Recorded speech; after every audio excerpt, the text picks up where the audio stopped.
used as like the what's it called, the flour, like that kind of thing. Mm-hmm. I literally can't say the word for like a place that makes Yeah, you tortillas just did. is called. Like right it's now, you called, just hesitated to say the A word. tortilla place. Yeah, I'm not going to say it.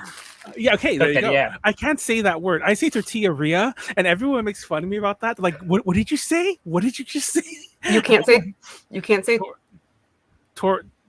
Tortilla? Say it again, please. No, I mean, he can't speak Spanish, so the I mean, place that kinda... makes. I could probably say tortilla if I really wanted to. Like, I could do that. You just did it. You just said it. Tortilla. That I can't do. I cannot wrap. I mean, I don't even know if I said it Officially- correctly. Molly's officially more Mexican than Manuel. I can't do that. I just can't. Like, I'll try, and then like I'll so I say like I could fake a saying tortilla correctly, but I can't do the place that makes them. Yeah, I mean that's what it is. Like anytime like you want to reference like a place that does things or like makes things, whatever area. Yeah, but like, shit! I did not know that. Let's go to the bakery or let's go to the tortilla place. Like I'll avoid that word like the plague. Should I not wear this shirt on stream? Why? Oh, it says Gauchos on it. Oh, because we talked about it being. But what wait, I want to say this. There is in Pittsburgh, there's like one fucking like we're like in the melee scene. There's like we are known for like one thing ever, and it's just like probably the world's best Luigi main. His smash tag is a bait, and every single time he gets to like even marginally like decent standings in like a big melee tournament, the entire crowd just starts going bait, a bait, a bait, a bait, a bait, a bait, a bait, a bait. Oh my god, that sounds obnoxious. Listen, it's culture, man. Yeah, it's okay, culture. there it goes. It's also why everybody in Pittsburgh has a pocket Luigi. Hello, bienvenidos. But it's just all the little chants that something happens is hella fun. It's always hella fun. Does Molly have a Mexican counterpart? Not like Molly particularly, not like actually Molly. It would technically be Maria because Molly is a pet name for Mary. Oh, okay. I didn't know that. Mm-hmm. Interesting. Oops. So I have so much weird shit open. My laptop, running with this laptop is so weird. Oh, my power source came in.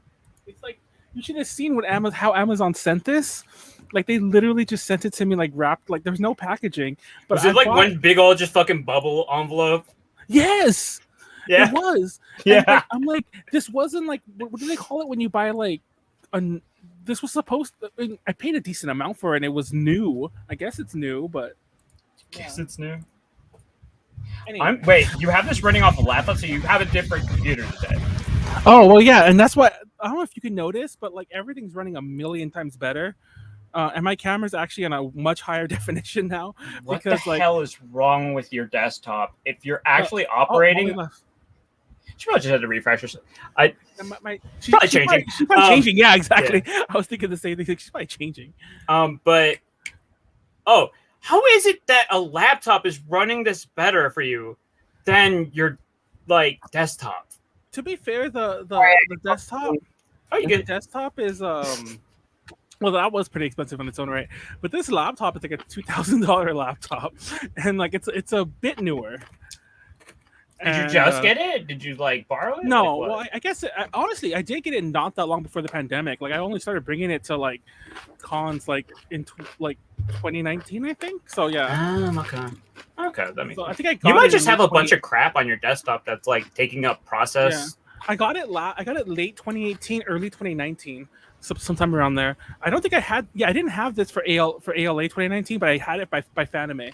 Anyway, not that matters one way or the other, but yeah, it's my laptop. It's my titty laptop. If you've ever seen it in person, because like it's like big titties on the back. And it's very awkward. That's weird because usually titties are in the front.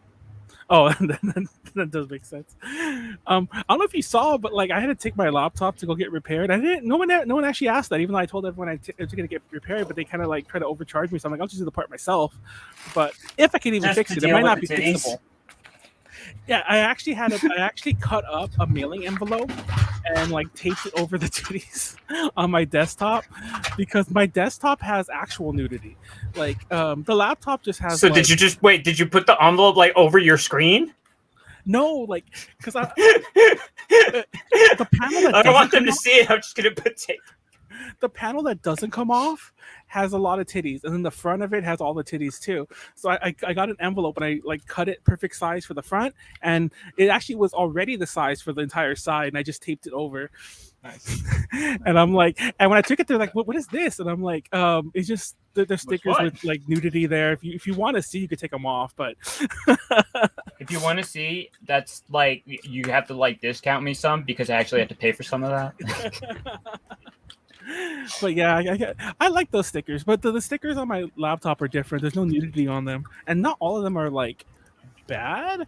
Like I have like a Black Cat sticker, which is like this like greaser brand from like Japan, and I forgot what that skull one's called. You say greaser brand? Greaser, yeah, as in like Oh, okay. Grease. He's looking, yeah. The cream soda, that's the skull one. Cream soda and Black Cat are the greaser brands I have on there, and they just look like random rock shit, but they're yeah. I'm sure they have seen much worse. The cream soda store in Japan is cool. They have like they have this weird dinosaur museum, which is so random. Like, why is there a dinosaur museum in this like greaser store? Anyway. Oh god. I don't know, man. I'm just gonna take a screen clipping of what I just saw coming into Twitch, but I'm not gonna go ahead and blow them up. I need to get like I need to open up.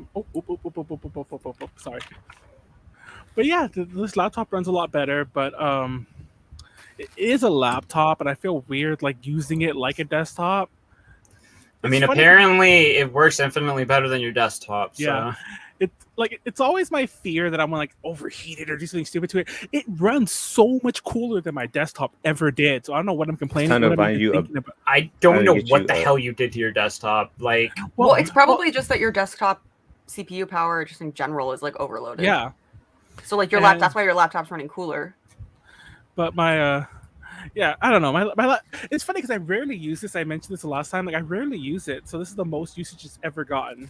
I mean, that's probably why it's working so well. Like, it doesn't have like the weathering to it because laptops kind of like really do degrade over time if you use them every day.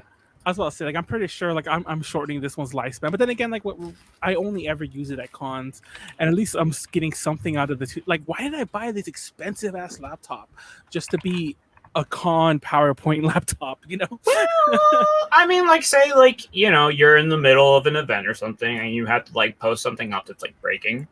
And like you want to make sure that you have like at least decent enough like powers where it's like, okay, I know I can handle like Photoshop on this. I know I can do this and that, and it's not going to take like a bazillion freaking years to upload and change like some small edits.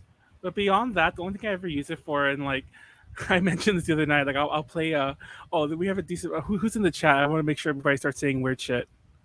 Oh, there are some weird people. Hey, Fun Gum, I see you. It's all of us. What are you talking about? No, I do stream like JAV and shit from not porn. Well, that is porn. What the fuck are you talking about? JAV, but not porn. Sorry, I do differentiate them for some stupid reason, I'll admit. But I stream like Molly. Remember that one time you're like, okay, like, hey, what do you guys do in the room? And I sent a picture, and it was Zach next to the TV, and it was like Hitomi Tanaka, and you're like, yeah, I'm not going over. The absolute legend. Well, I have no problem if you guys are all watching porn, whatever, but I was just like, that's not for Molly. That's not what I want to do right now.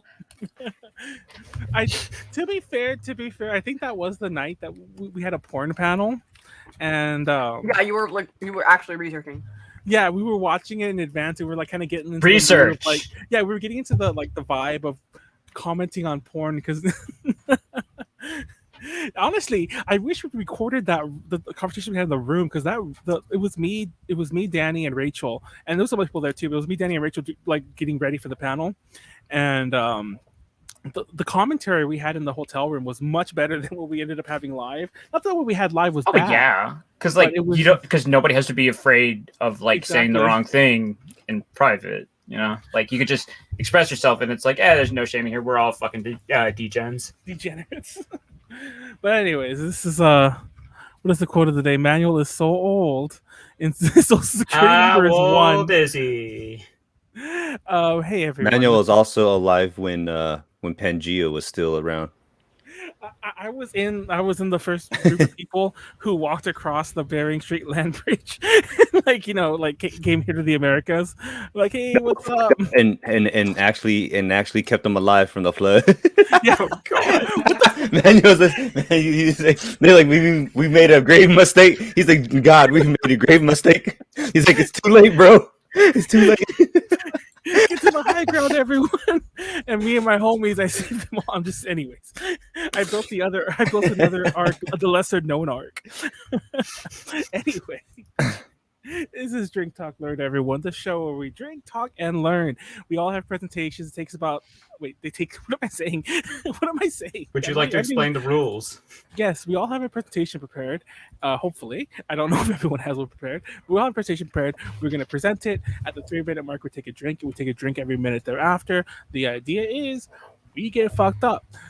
Verbal obstacle course from the other people around us to like fuck us up and get us to waste those minutes. And a good time is had by all. And a good time can be I bit my tongue. A good time can be had by you at home if you're of legal drinking age. But always drink responsibly, never drink and drive, and don't blame us for anything stupid you do. Hi everyone, I'm Manuel. I didn't introduce myself before I said that. Pleiades. Hi everybody, I am Pleiades, the shitposting demon lord of the internet. Follow me on Twitter and Instagram at PLEIA_DS for the dankest of memes. Usually I also try to curate the finest of loots. However, in honor of No Nut November, I'll try to cut back on that. But don't worry, I'm sure we'll be back to it for Dick Drain December. Dick Drain. Yesterday we were talking about this, and I when I looked up the origins of No Nut November, I came across Destroy Dick December. I've never heard of Dick Drain December. Anyways, Warren, how about draining your whistle? What's up, guys? My name is Warren, aka Freddy Batman, aka that dude, but not that dude. I'm not done with my presentation, so yeah. Oh. Someone else is going first today. It'll probably be me because I want to speed run mine. But unless Molly wants to go first. And speaking of Molly, it's Molly's turn to say hello. Hi, I'm Molly. I am currently in like cosplay mode, trying to get ready for ALA because I want to get ready early. Oh. So I have spent a lot of money in the past couple days because basically everything that I could actually sew my costume, but I've just been buying things.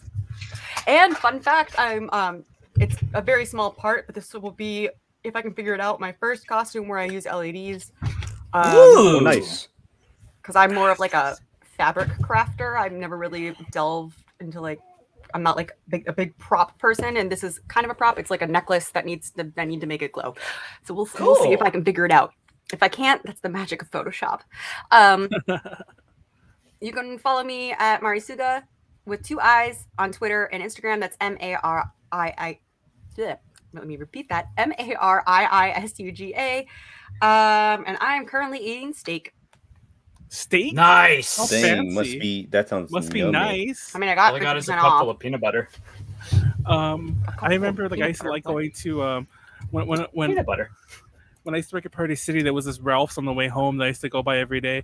And I used to go home and like, cause I guess by the time like 6 p.m. or whatever, that was the perfect time. I think you might have Kroger's because Kroger's I think is more. I know Kroger's. Yeah, but anyways, Ralph's is what they're called over here. But it's the same brand too. But anyways, what the fuck was I saying? Oh yeah, so I used to go there on the way home every day, and I would go to the meat clearance section, and I'd always get like whatever random steaks were in there for like 50% off. And I'm like, I'm just here, like I once got every day. Like, it was like 4 New York strips for like $10. Yep. Damn. They were not. I mean, they weren't bad. Like they were fine, but like yeah. But they were not good steaks. like they weren't like rotten, but yeah. Oh well, I've gotten some like every so often. I'll get some of the clearance meat, and I'm like, this is looking a little gray, you know. I mean, technically, it sometimes it's still fine. It's just kind of like a product of like oxidation or some shit like that. Obviously, if it's like completely gray, it's like probably not. You'd be surprised when you can get done with like a tough piece of meat if you just let it marinate in what's it called? Perignon or whatever, the sparkling water that's like grapefruit flavored. Oh, if you're thinking of Dom Perignon, that is an expensive champagne. So no, not that. It's something else that starts with the P though. Perrier. Perrier. Yeah, there you go. That. Or Yeah. Pellegrino. Pellegrino. Oh, There we go. actually, That's it. Pellegrino. there you go. Yeah. I'm like, Yeah. wait, Perrier is just like just the carbonated water. But So is No, Pellegrino. that's They're it. both carbonated water. The carbonation actually breaks down the tissues and it actually makes it really tender. The only bad thing is like if you don't like citrus flavor, I mean, obviously it's going to impart a little bit of that citrus flavor in there, but it will really come out like tender. Just let it sit in there. But yeah, I don't know. Like I've heard stories people like well, sometimes like even other big name places will use like food coloring and shit like that. So I guess all meat can be kind of old. Fun fact, and I've said this so many times recently, but it still pisses me off. I mentioned this. Remember, I mentioned how like a lot of meat that you get everywhere isn't as fresh as you think, just by nature of it being slaughtered. Like most times when you buy a steak from a market, it'll be aged. So like that cow wasn't killed like yesterday. It might have been killed a week ago or like a couple weeks ago. And like when you buy fish, it'll almost always be it'll pretty much always be frozen at some point, even if it's not frozen when you buy it, because that's this might be the third detail in a row. Yes, you mentioned this because I fucking keep hearing it. I'm like, I mean, it makes sense though. It pisses me off though because like I'm like I know people.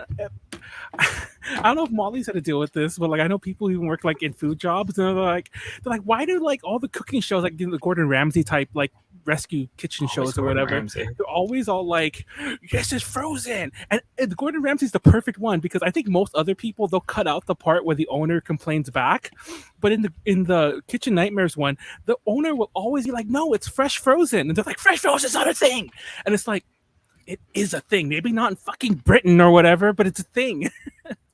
The only time you're going to get super, super fresh fish is if you live on the ocean. Even still, like you're supposed to like either eat it immediately. Yeah, that's what I mean. Yeah, there's shit you have to because it's mainly our water. It's not so much the fish, but it's mainly like the things will start growing in it like really fast if it's dead for like more than like a couple hours or whatever. I think you have more than a couple hours because fishermen are out there all day. Well, yeah, but not a couple. You know what I'm saying. So yeah. You freeze it and it kills the organisms immediately. There you go. Then you unfreeze it and then you can ship. And now it's safer. You can start. Now it's just normal decay process. Anyway, yeah, like Pleiades said, that's the time this week. Yes, old man yells at cloud. The cloud is Gordon Ramsay. It's funny. There's a presentation I want to do, and I'm still going to do it. You just yell at clouds? Close. It involves the song "Get Off of My Cloud," which is a Rolling Stones song, but the version I'm going to talk about isn't Rolling Stones. But anyway, I don't know if you guys ever heard that song "Get Off My Cloud." It's a great song. Get off my cloud, dude. The other day, bro. There was some Fox News person who was like getting all up in arms because the Rolling Stones were never going to perform Brown Sugar again, the song Brown Sugar. And I was like, they're like, oh, because the lyrical content. I'm like, how bad is that song really? I'm like, it's probably just what's the word? It's just like it's subtle. It's not to say like I thought it was a good song, but I'm like, I've heard that song all the time on the radio. My parents have played that song. I've heard that song like so many times in my life. And I look up the lyrics and I'm like, oh, yeah. When was this ever okay to have written? Well, here's the thing. They're gonna like if we're on that kick, like, and I've been saying this. No, they're gonna have to cut out like half of '80s glam rock songs. No. I swear, there's a large percentage of them that are talking about underage girls. Okay, that is kind of true. But Brown Sugar is not really about like just like sex. It's about like a slave. And I'm like, what is this? I'm like, who wrote this song, Mick Jagger? It's like, how did you think this was okay ever? It kind of puts a different context on moves like Jagger. Exactly, and that's one of their famous songs. Oh, Adam Levine. Anyway, that's my one rant, and I'm like, I really don't think fucking whatever that Tucker Carlson even like looked at the lyrics himself, because there's no way someone could defend that if they actually did. No one who's like raises outrage like publicly actually cares about anything. They're just looking for like a reason to say things. I just find it funny. I'm like, you didn't look them up, because if you looked them up, you would be like, okay, I probably should just like dodge this one and not like, you know. He might even believe it, but like still, it's like what butters his bread. He's gonna go with whatever the popular opinion is, or whatever's gonna get eyeballs. I think I'm gonna go first. I'm gonna start slowly getting ready. I need to fix some things on my thing anyway, real fast. But I'm gonna start opening it up. Fix some things on my thing. That sounds like that sounds bad. I mean, it's pretty like, you know, just like generalized. So I don't know how bad it could really be at the same time. Oh shit. Sorry, like my computer. I don't know if I mentioned. I forgot. I got a question. I forgot. I need to upload this to Google Drives. I'm a dumbass. I don't know how I forgot that. I mean, it won't take long. Yeah. Question. What was the last Pokemon game y'all played? If y'all ever played Pokemon, like I played Sword. I know, like not everybody got into it. Yeah, I played Sword. It's Sun. No. You didn't play Sword Shield? Sword and Shield. Sword and Shield. Did you play Sword and Shield, Molly? Yeah. Because I know you had Sun Moon. I think we talked about this before. Where the fuck is my thing? Because I completely dropped the series like what was it in ORAS, Omega Ruby, Alpha Sapphire, because I just realized I was like trying to spam through all the dialogue to just get to the next gym. I'm like, this is fucking boring now. Fun fact though, now that Brilliant Diamond. Oh, you're gonna get it? I'm thinking about it because that was actually my favorite generation. Like that, like Diamond and Pearl, Platinum, and Heart Gold, Soul Silver. Heart Gold and Soul Silver, like that to me, that is peak Pokemon. Like it just doesn't get better than that. No, that's peak Pokemon because of the fucking Pokewalker. Remember the Pokewalker?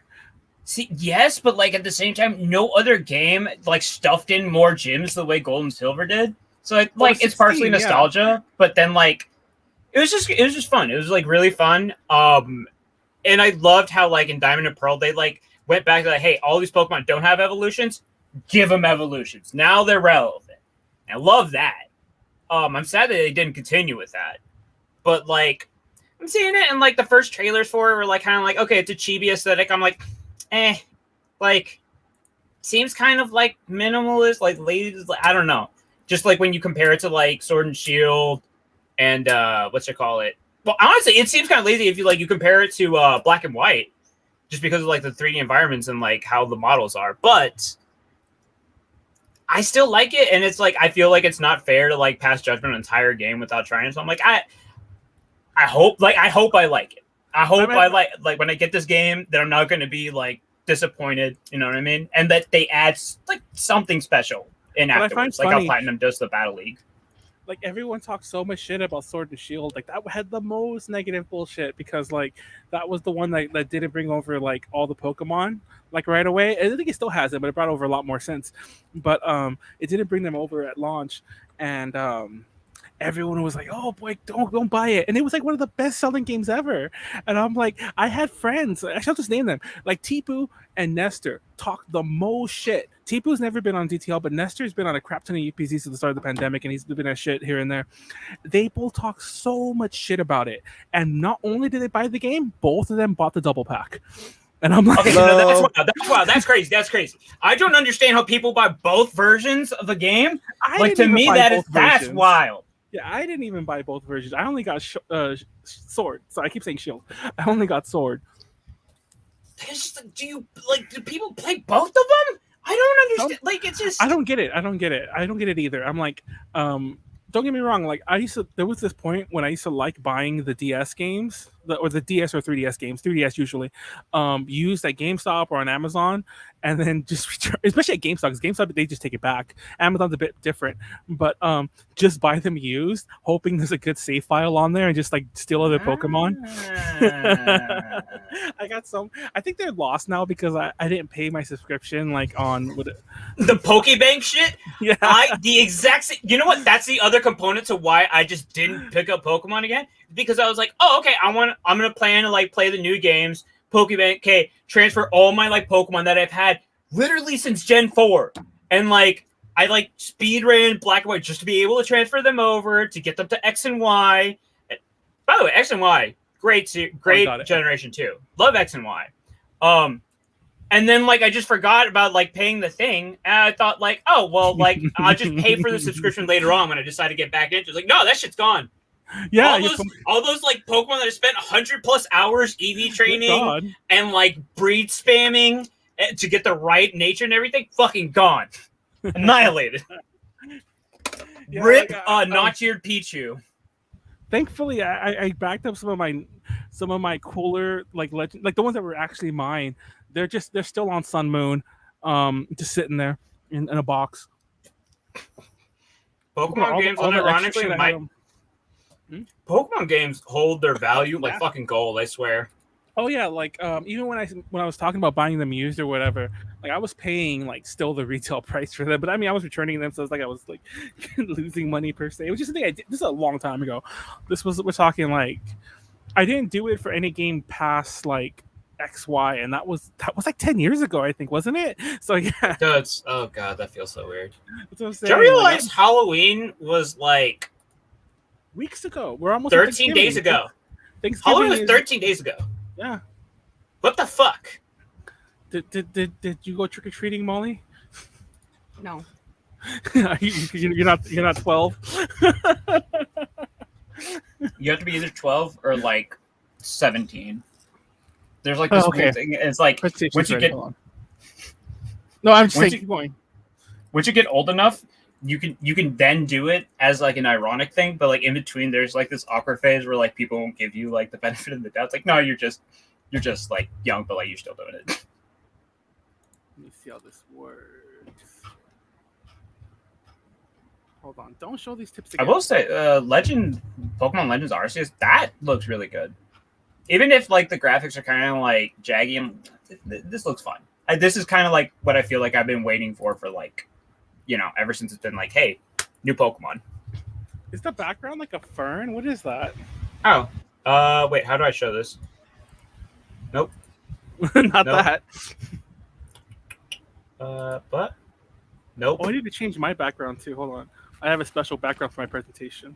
Yeah, I have no idea how to show this, so screw it. I'm sure there'll be flashes of it here and there. Wait, how do I leave this screen? Hold on, I'm scared. I'm going to show my real room. I don't want to show it live. So hold on, let me fix this real fast. All the cities. No, I just didn't clean up at all behind me. Okay, there it goes. What is a Christmas? A miserable little pile of presents. And no, my presentation's not on Dracula. I mean, that's actually one of my favorite lines from a video game ever. That entire dialogue. Have I mentioned this is the perfect example of the argument of like not? Hold on. Why does it keep saying this? What shit? Is a man? I said this before, but I'll say it again.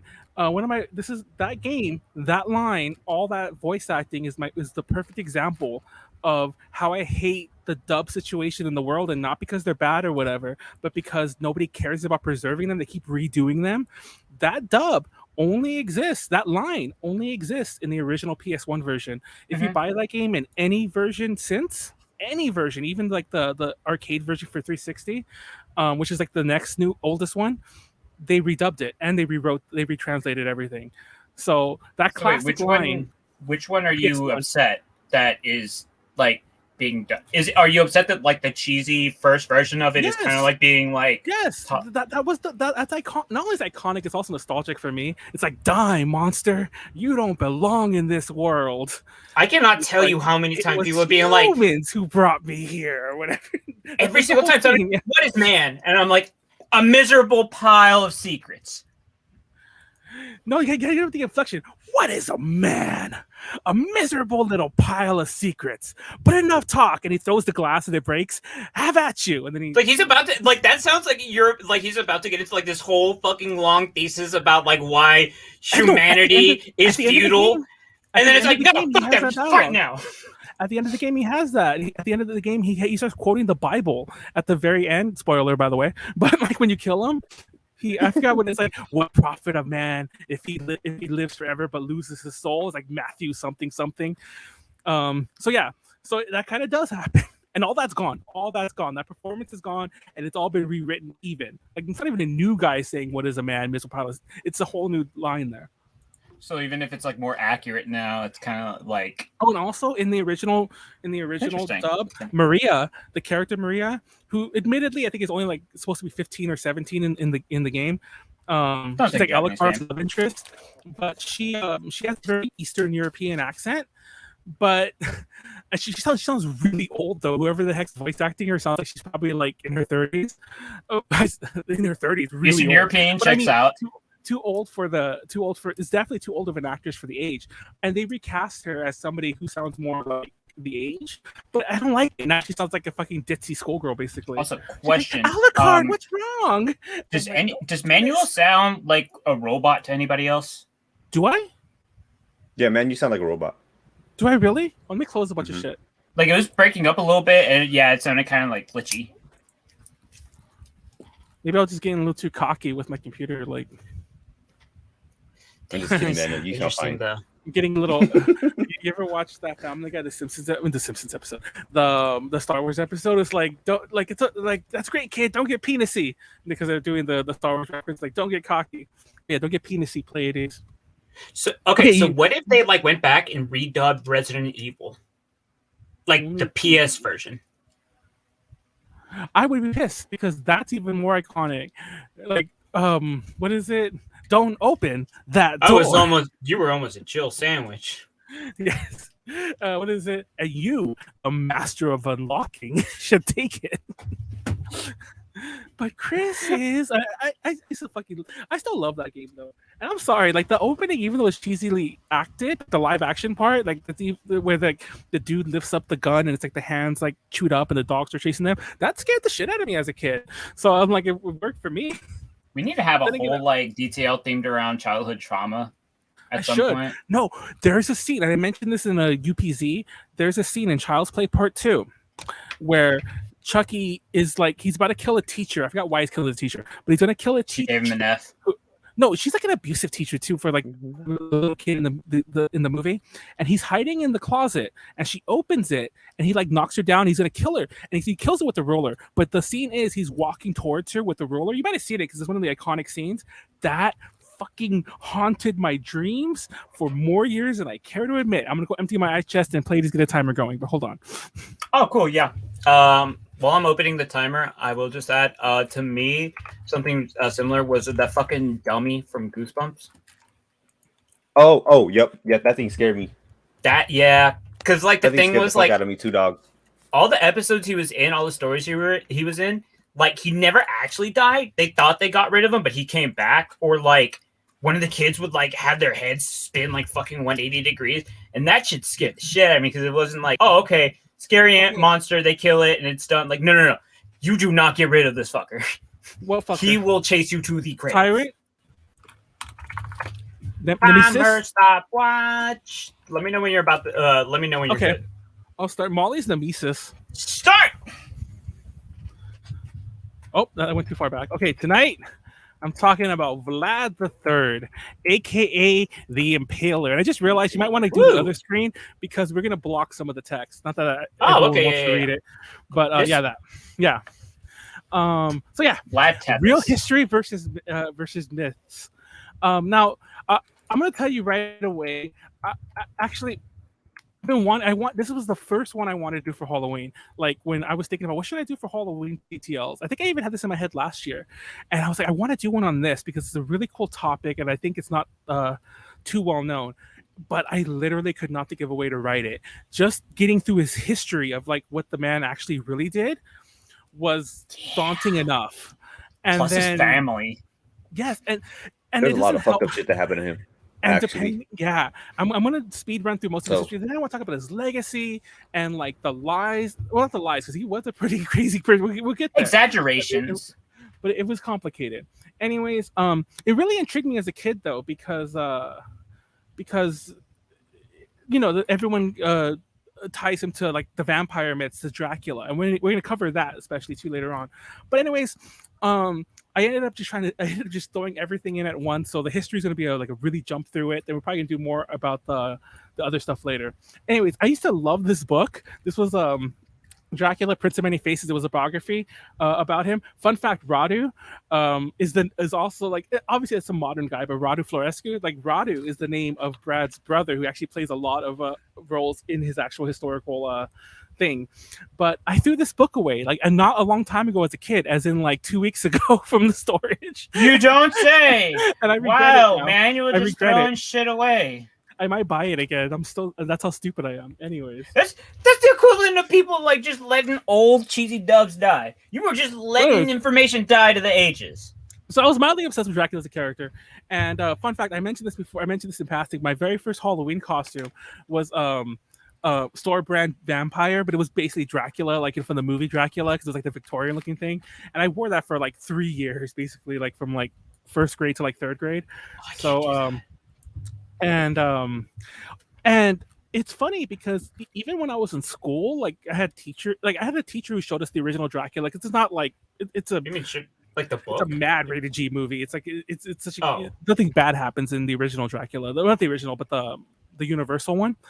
So she showed us that, and she even told us like, oh, it's like it's based on this historical guy, and it really isn't, and that's what I found more interesting. But anyways, and it made it more complicated because when I was a kid, a movie came out called Bram Stoker's Dracula, and it starred Gary Oldman as Dracula. It starred what's his, Keanu Reeves is like playing the dude who was like fresh off of Bill and Ted at that point. Nobody remembers that, but like literally was Bill and Ted the year before then Dracula. But anyways, Keanu Reeves have had moments. Also drink. Oh, so in that movie, even though the book Dracula didn't have this, they tried to make Vlad into Dracula, like historically. It didn't help that, like, anyway, you know how people are. So anyways, yeah, let's get into it. So what's in the name? First, I need to go into this. So history is funny like this. If you look into any ruler of any Western region, or any region, even doesn't have to be just Western, a lot of times royal families will use the same names. It's very common. Fun fact, historically it's been thought that they do that because the nobles will know when the rulers changed, but the peasants won't. Like, they just keep hearing Vlad is ruling them. They don't know that it's Vlad the Second, Vlad the 17th, you know. Yeah, it's a brand. Mm-hmm. Pepsi is still rolling. Pepsi the first, Pepsi the second. Like, but anyways, so Vlad, the Vlad we're gonna talk about today, he's been known as Vlad the Impaler, Vlad Tepish, which means the Impaler, by the way, if you didn't know that, Vlad Dracula, but more properly, historically, he's known as Vlad III. He was never really called that in life, though. For the record, it's historically. Well, I mean, wasn't Dracula was kind of like a title, right? Because like it was like Dracula was like his dad or something. Yes. And it was like a dragon ship or something. There. So we'll cover the name first, just for the heck of it. But before we get there, I want to mention I'm going to call him Vlad III throughout, just to be whatever, to be like cool. Because they're a fucking named Vlad. Yeah, and it doesn't help that there's a lot of Vlads in the story, and I try to leave the names out when not important. But yeah, just rest assured, whatever I mentioned, his brother, the prince, he was probably named Vlad too, you know. But anyways, Dracula is one of the names that Vlad III went by. Well, there's somebody trying to deep fry the previous picture. Drink. I know what I think that's like on a fucking, what's that? It's on a really cheap canvas. It's like when they try to restore old art and then just make it worse. That's his dad, Vlad Dracul. There we go. And that means dragon. And Dracula is son of the dragon. Dracula itself was a name that his father was given because Sigismund, who at the time was I forgot what it was in Hungary. He later became the Holy Roman Emperor, but at the time he was still in Eastern Europe, trying to hold back the Ottomans. So he created a new order of knights, a chivalric order that was meant to mimic like the Templars, the Hospitallers, like the orders of the Crusades, and he called his the Order of the Dragon. It was kind of short-lived because then once he became emperor, he stopped caring about it. Drink. But yeah, that's how his dad got the name. Weird thing, just because I'm kind of ignorant. If like Ottoman, like what like geographic like area does that refer I'm gonna get there. to? So okay. Anyways, it's not his official name in history. We did use it a lot in letters. So, and fun fact, in modern Romanian, Dracul means devil, and that literally is the only known reference we have that Bram Stoker, the guy who wrote Dracula, ever knew about Vlad. Like apparently he went to Romania or somebody told him, like, because in his notes he like wrote in all caps, he's like, Dracul means devil in Romanian. It's probably just an association thing. Well, I mean, who the fuck knows? But like, oh shit, Vlad okay, III you already also took a named drink. Catfish or Impaler, and that's based on his dealings with the boyars. Well, mainly the boyars. That's when he first got the name, but we'll get that later on. And he impaled a bunch of them, and he had whole families, households, whatever. And we'll actually cover that later. I probably should have edited this. Anyways, it's worth mentioning this was seen as extremely cruel way to execute someone. And it became it got spread back in Europe, and that's how we got this name.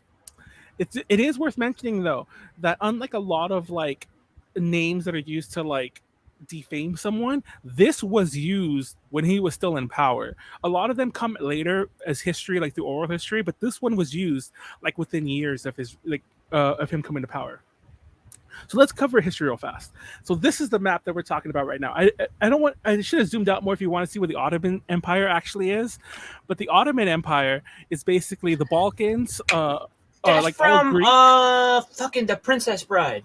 No, not The Princess Bride. We talked about this. Princess Where Diaries? where Callie was all like Princess Moldavia. Yep. Mm-hmm. Fun fact, in case you don't know this, Moldavia, I think, is a semi-autonomous region, but Moldavia, Transylvania, and Wallachia are what modern-day Romania is. Also, I love that like the entire like the name Wallachia is like. But sorry. Go ahead. Moldova is like an actual country today. I think is it? I think it's semi-autonomous, isn't it? I think Moldova is different than Moldavia, by the way. But okay, for the record, because that's Moldova is a country for sure. But maybe Moldavia is different. I do love the fact that like the name Wallachia has now been also associated with vampires and vampirism, even though Transylvania. Anyways, as you can tell by this map. And even though like there's the Austrian-Hungarian Empire, real quick, the western half of Moldavia is now part of Romania. The eastern side belongs to the Republic of Moldova. And the southern and southeastern parts are Ukraine. Oh, thanks, boss. Part of Ukraine. Drink. Probably. Anyways, the Ottoman Empire is in the south, the Austro-Hungarian Empire in the northwest, and then you got the Russians in the northeast. So this area was very important because it was basically. I'm just going to cut to the chase. So, Vlad III was born sometime in the late 14. Wait, I wrote that wrong. 1431. Early 1400s. Anyways, yeah. So yeah, and the second legitimate son. Yes. I love that qualifier of Vlad II because Vlad did have an older brother who was like massacred later on. But we'll get there.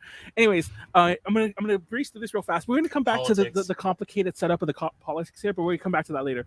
But Vlad II sees Wallachia with the help of a Hungarian noble named John Hunyadi. And this guy becomes important later on. He was the ruler of Transylvania. Yes, the joke is like he should have seized Transylvania. This all would have made more sense. But no, he seized Wallachia. I don't even remember where I had this. By the way, in modern European sensibilities, Transylvania, Wallachia, and Moldavia are all principalities, so they would technically have a prince. But the ruler of these regions were all called the voivod. Which just refers. I'm gonna sit down and figure out what the hell the difference is between a principality, a dukedom, and all this other shit is. It literally just means what rank of noble rules it. And that technically that they're when they're not a kingdom, that means that they're under someone else's authority. Anyways, technically all these regions were supposed to be part of Hungary, but anyways, we'll get to there. But anyways, after John Hunyadi helped Vlad II, Vlad's Tepesh's dad, he decided, like, you know what? It's really complicated because I'm like buffered between all these other regions. I think I'm gonna go side with the Ottomans for a minute, and also because the Ottomans have my children. Because yes, the Ottomans were holding Vlad III, our Vlad, hostage. The main character. Yes, along with his younger brother Radu. Eventually, John Hunyadi would remove Vlad II, and Vlad's older brother, which is not really that important, had them both executed, and basically set up a puppet government in Wallachia. And I'm so sorry. What? Oh, never mind. It says the year right there. Never mind. Oh, at this point. Wait, can I just say something real quick? Yeah. Yeah, what's up? Fun fact. So up to the west of Moldavia. Yeah. Is Bessarabia. I don't know if it's at this point Bessarabia existed, but that's where my great grandpa was born. Oh, they're Eastern European? Yo! My dad's side is strictly Eastern European Jews. Ah, Talked about cool. this before. Yeah. Anyway. But this makes a lot of sense because I always just knew that like Bessarabia today is mostly like in Moldova. But it makes sense now why on half of his documents it says that he was born in Romania. And the other has to say Russia, which is it's very confusing, but it's probably everybody has like different fucking shit with the borders and like trying to actually figure out paperwork. is a nightmare. Moldova didn't. We went Bessarabia. I'm pouring you a drink anyway. Keep talking. Hold on. You're good. So Moldavia and Moldova confirmed different things. So basically, yeah, it wasn't until 1991 that like. Oh yeah, this is, even Romania itself. A lot of these regions came out of like post World War II, Cold War type shit. So yeah, this is still within probably some of our people are still alive who remember these things. I mean, like the area of the Ottoman Empire exists. It's just completely different names. Fun fact: the Ottoman Empire still existed. And they fought in World War I. But anyways, that was the last war they fought in. Yeah, that was the old man of Europe. If you know that. Oh wait, there's another map that I just.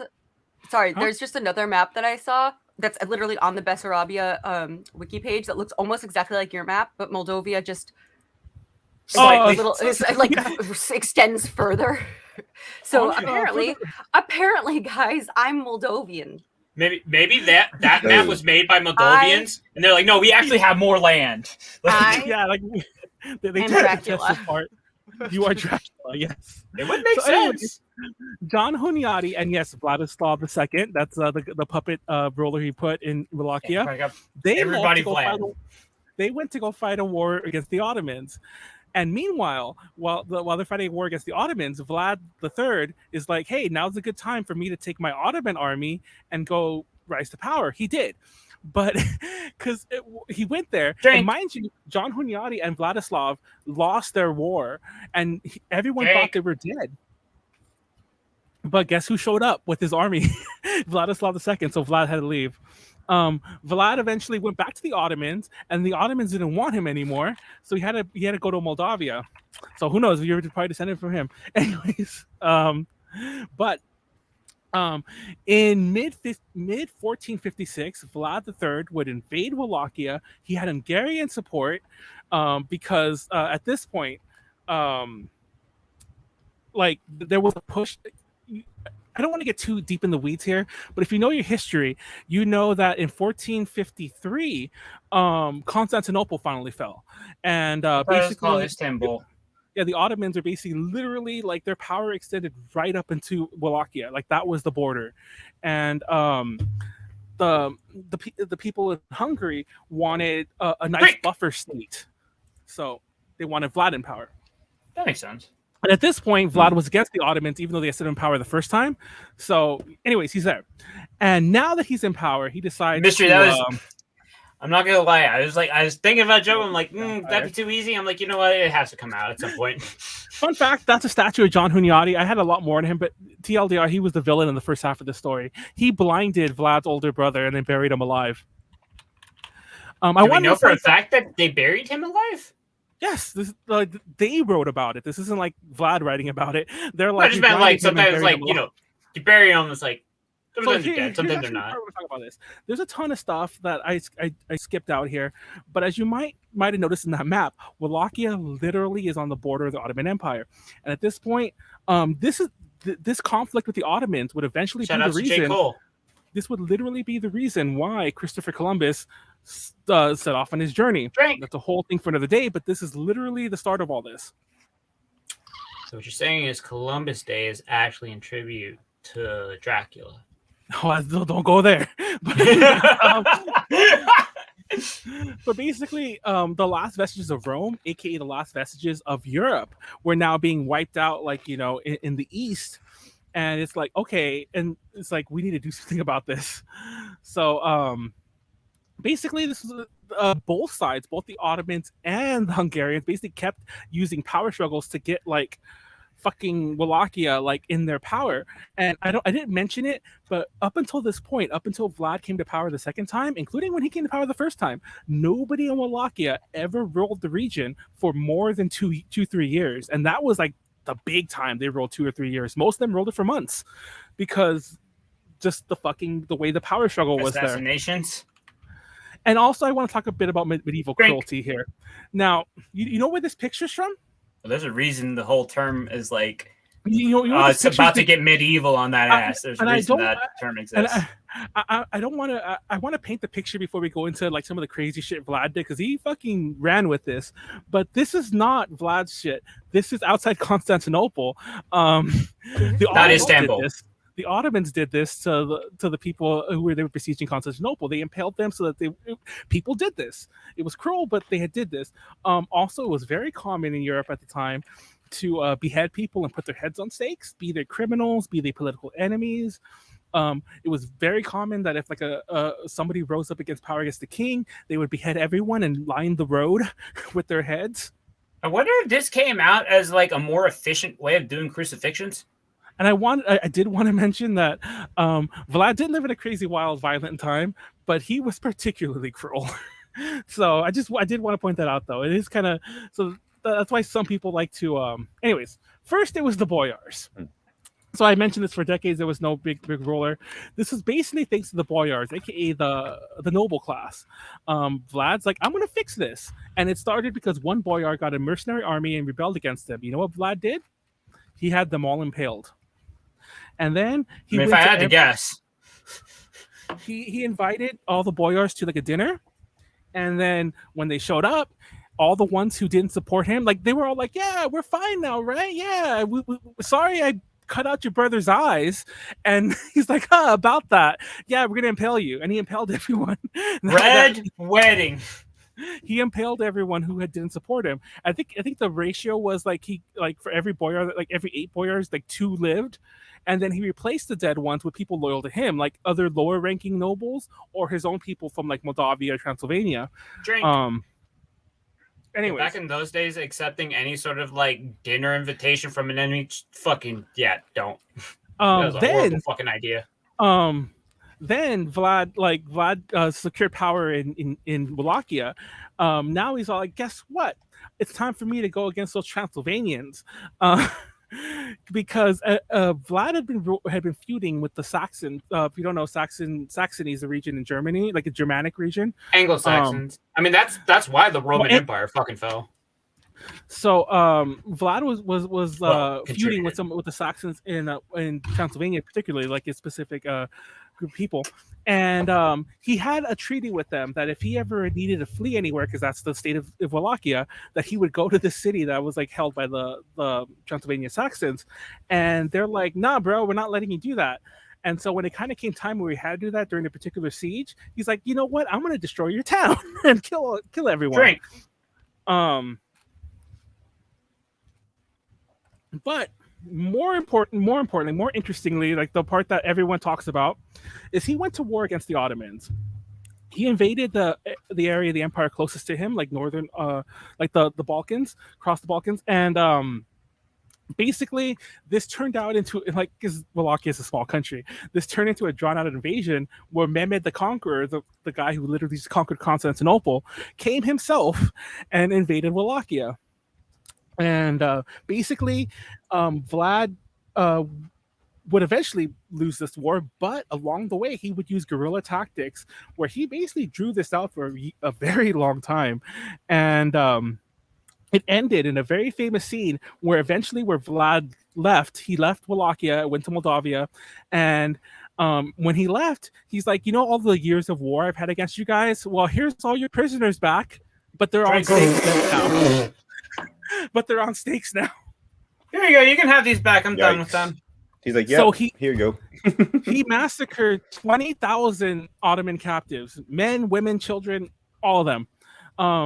And he took off. And honestly, I'm gonna jump over the history from here on because it's not that important. He eventually became a prisoner of Hungary, but as Ottoman Empire kept like encroaching into Eastern Europe, fun fact, they would eventually like go all the way to Vienna. But that's after Vlad's death. They would eventually go all the way to Vienna. They put him in power one more time, and then eventually he died in another war against the Ottomans.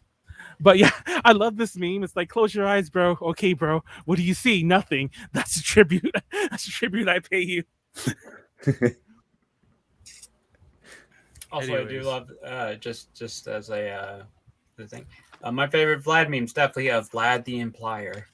Vlad the Impaler. By the way, this is the reference that my little background is. What? No. What? I never would Anyways. have guessed. What? So let's talk about the Impaler legacy. It's worth mentioning. So remember the Saxon? Remember You the don't Saxon? know what that's a reference to. Oh well, that I know about the bad guy. Make the Sultan mad Now you type. do. Might avenge my dad type. I'm a Vlad. I can't do that riff. Anyways, it's worth mentioning that he got What artist did that song? Billie Eilish. There we go. There's a contemporary account that called him a demented psychopath, a sadist, a gruesome murderer, and a masochist, and they compared him to Caligula and Nero. Now, remember how I mentioned that the people he was feuding against were the Saxons? Yeah. Well, they had families back in Europe, and it turns out a little thing had been invented not that long before called the movable print press. Great. And thanks to this, stories about Vlad were being like, honestly, some of them were reports, but most of it was basically like they were just selling like dime novels back in the day, basically like a fanciful version of like historical things. YouTube videos. And yeah, he was definitely heavy-handed with like the way he like, even the people who eventually like praised him as a hero don't deny that he was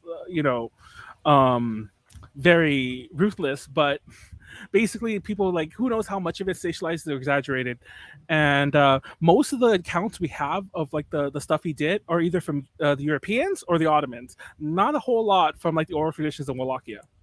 I mean, honestly, that's kind of like there's like a historical theory where it's like a lot of times when you get like mythological creatures or figures or something like that, a lot of it is like wondering like maybe people just exaggerated shit and enough time has gone by that it's like, oh yeah, it's like we don't have no proof, but like they're like mythological now. Not only the men, but the women and children. But yeah, and I also I did mention that this. I didn't write it, but I mentioned it out loud. That when he did the Saxon invasion, he massacred the city of Brasov. I didn't mention the name, but that was a city that he had a treaty with that he was going to retreat to. And also, you want to know how that war started with the Ottomans? The first one, he's all because you weren't supposed to kill an envoy. That's to this day. You're supposed whenever somebody comes representing another country, they're supposed to have like immunity. They can even tell you like, oh, we're going to attack you tomorrow, and then you have to let them go because they're just the messenger. He's like, fine. The Ottomans came to like, don't go to war with us. He's like, okay, I'm going to, but you guys can leave. And when they left, they were about to get back in their boat. They found 3 stakes waiting for them. That'll send a message. Drink. There you go. Also, I read them out of order. Also, depending on who wrote it, either Ottomans or Genoese, because both of them have head coverings that traditionally they don't take off. This part is probably just like fancified version. Like this probably didn't really happen. Apparently, they're like, oh, sorry, we can't remove our head coverings because our whatever traditions won't allow us to. And he's like, oh, really? That's fine. I'll nail them to your head. But yes. Anyways, did you ever hear? Did anyone ever tell you that Dracula is based off of Vlad III? What? Oh, hell no. Mm-mm. Because that's not true. It's not true. Now, some people think that he had some knowledge of like not so much Vlad, but of like maybe like something about like, oh, some dude impaled people here, or like rolled very curly or something.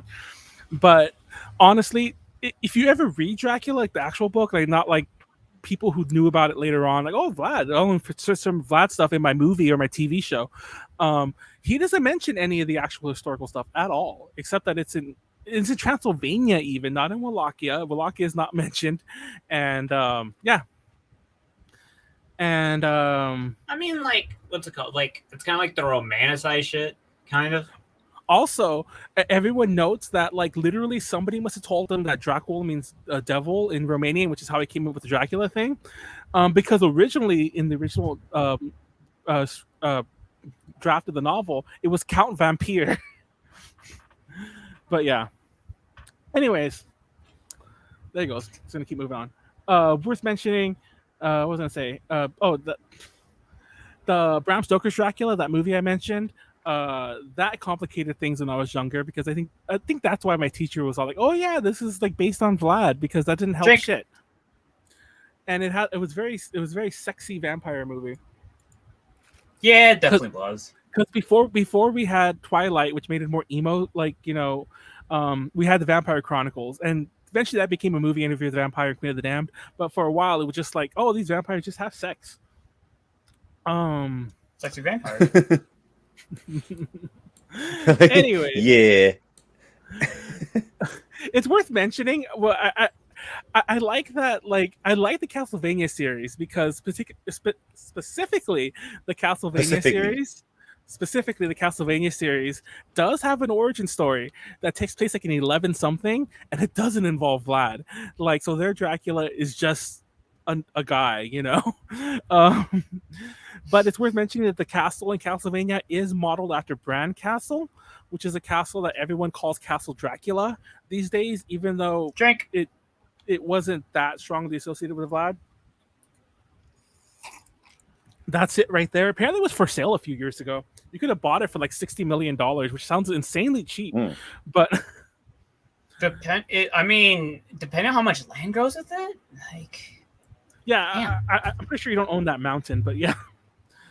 I mean, like, I don't know. Like, you'd have to, like, I'd have to see what the fuck is like involved. I've never been here, but very famously, if you ever go to this castle, apparently there's just some old Romanian dude who like is always there because everyone mentions the same guy, and he basically takes your money and then like guides you up there basically. So I don't think a lot of people go there. It's just one random old Romanian guy's like, yeah, I'll take you up there.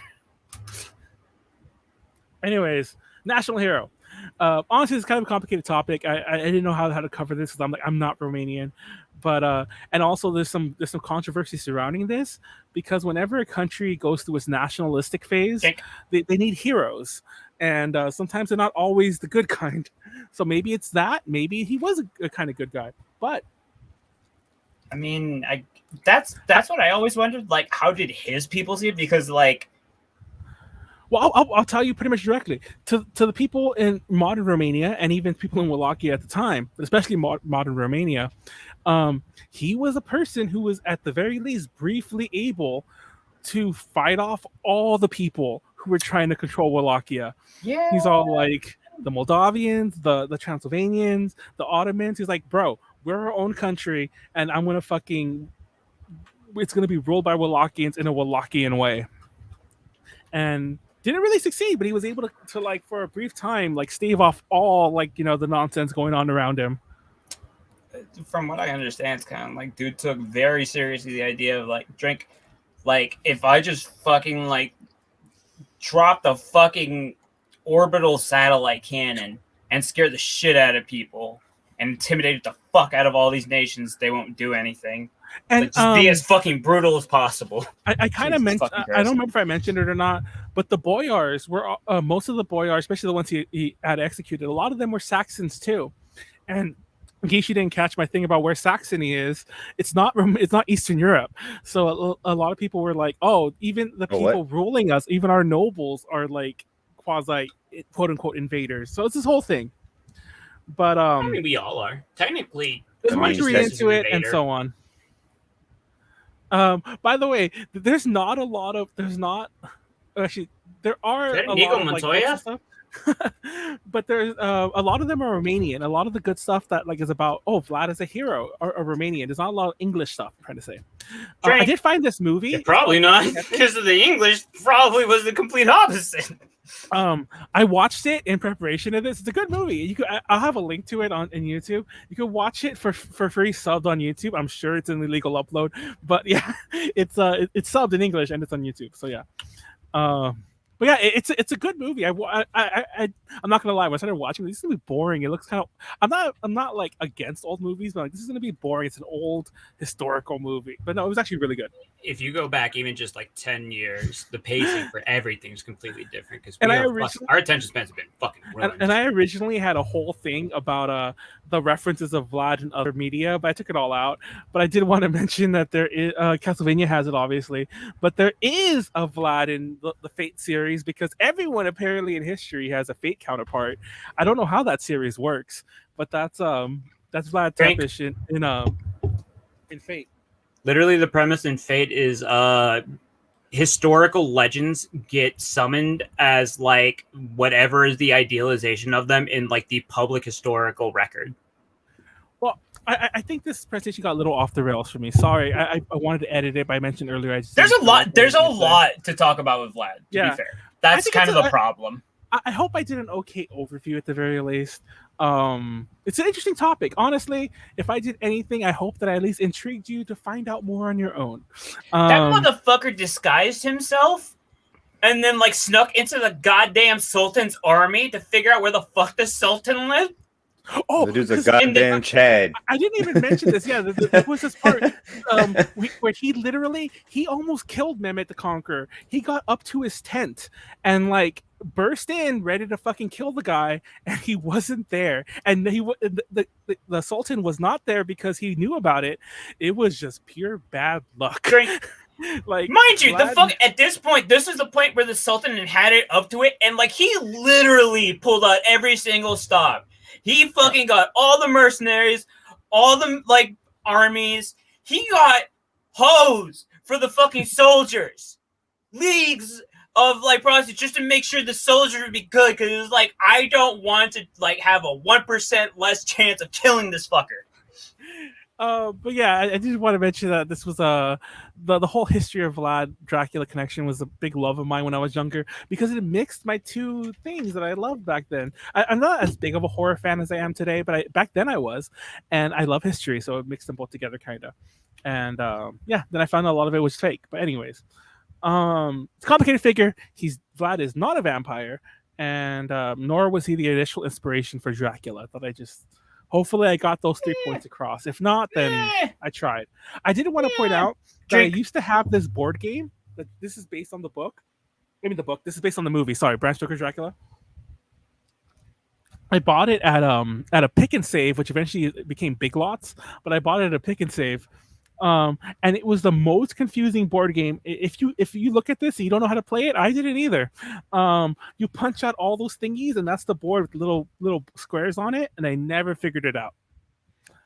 And it did not turn up in it did not turn up in the storage. I probably would have kept this, but I assume I threw it away when I was younger because I got annoyed with it. But yeah. Anyway. Oh, and it came with an 8-sided die. That was the first time I'd ever seen one of those dice. Interesting. Anyways, that's presentation done. Peace out. Love you all. How long did it take? 30. Wait, I have a question. Yes. Oh, questions if you want. Yeah, go ahead.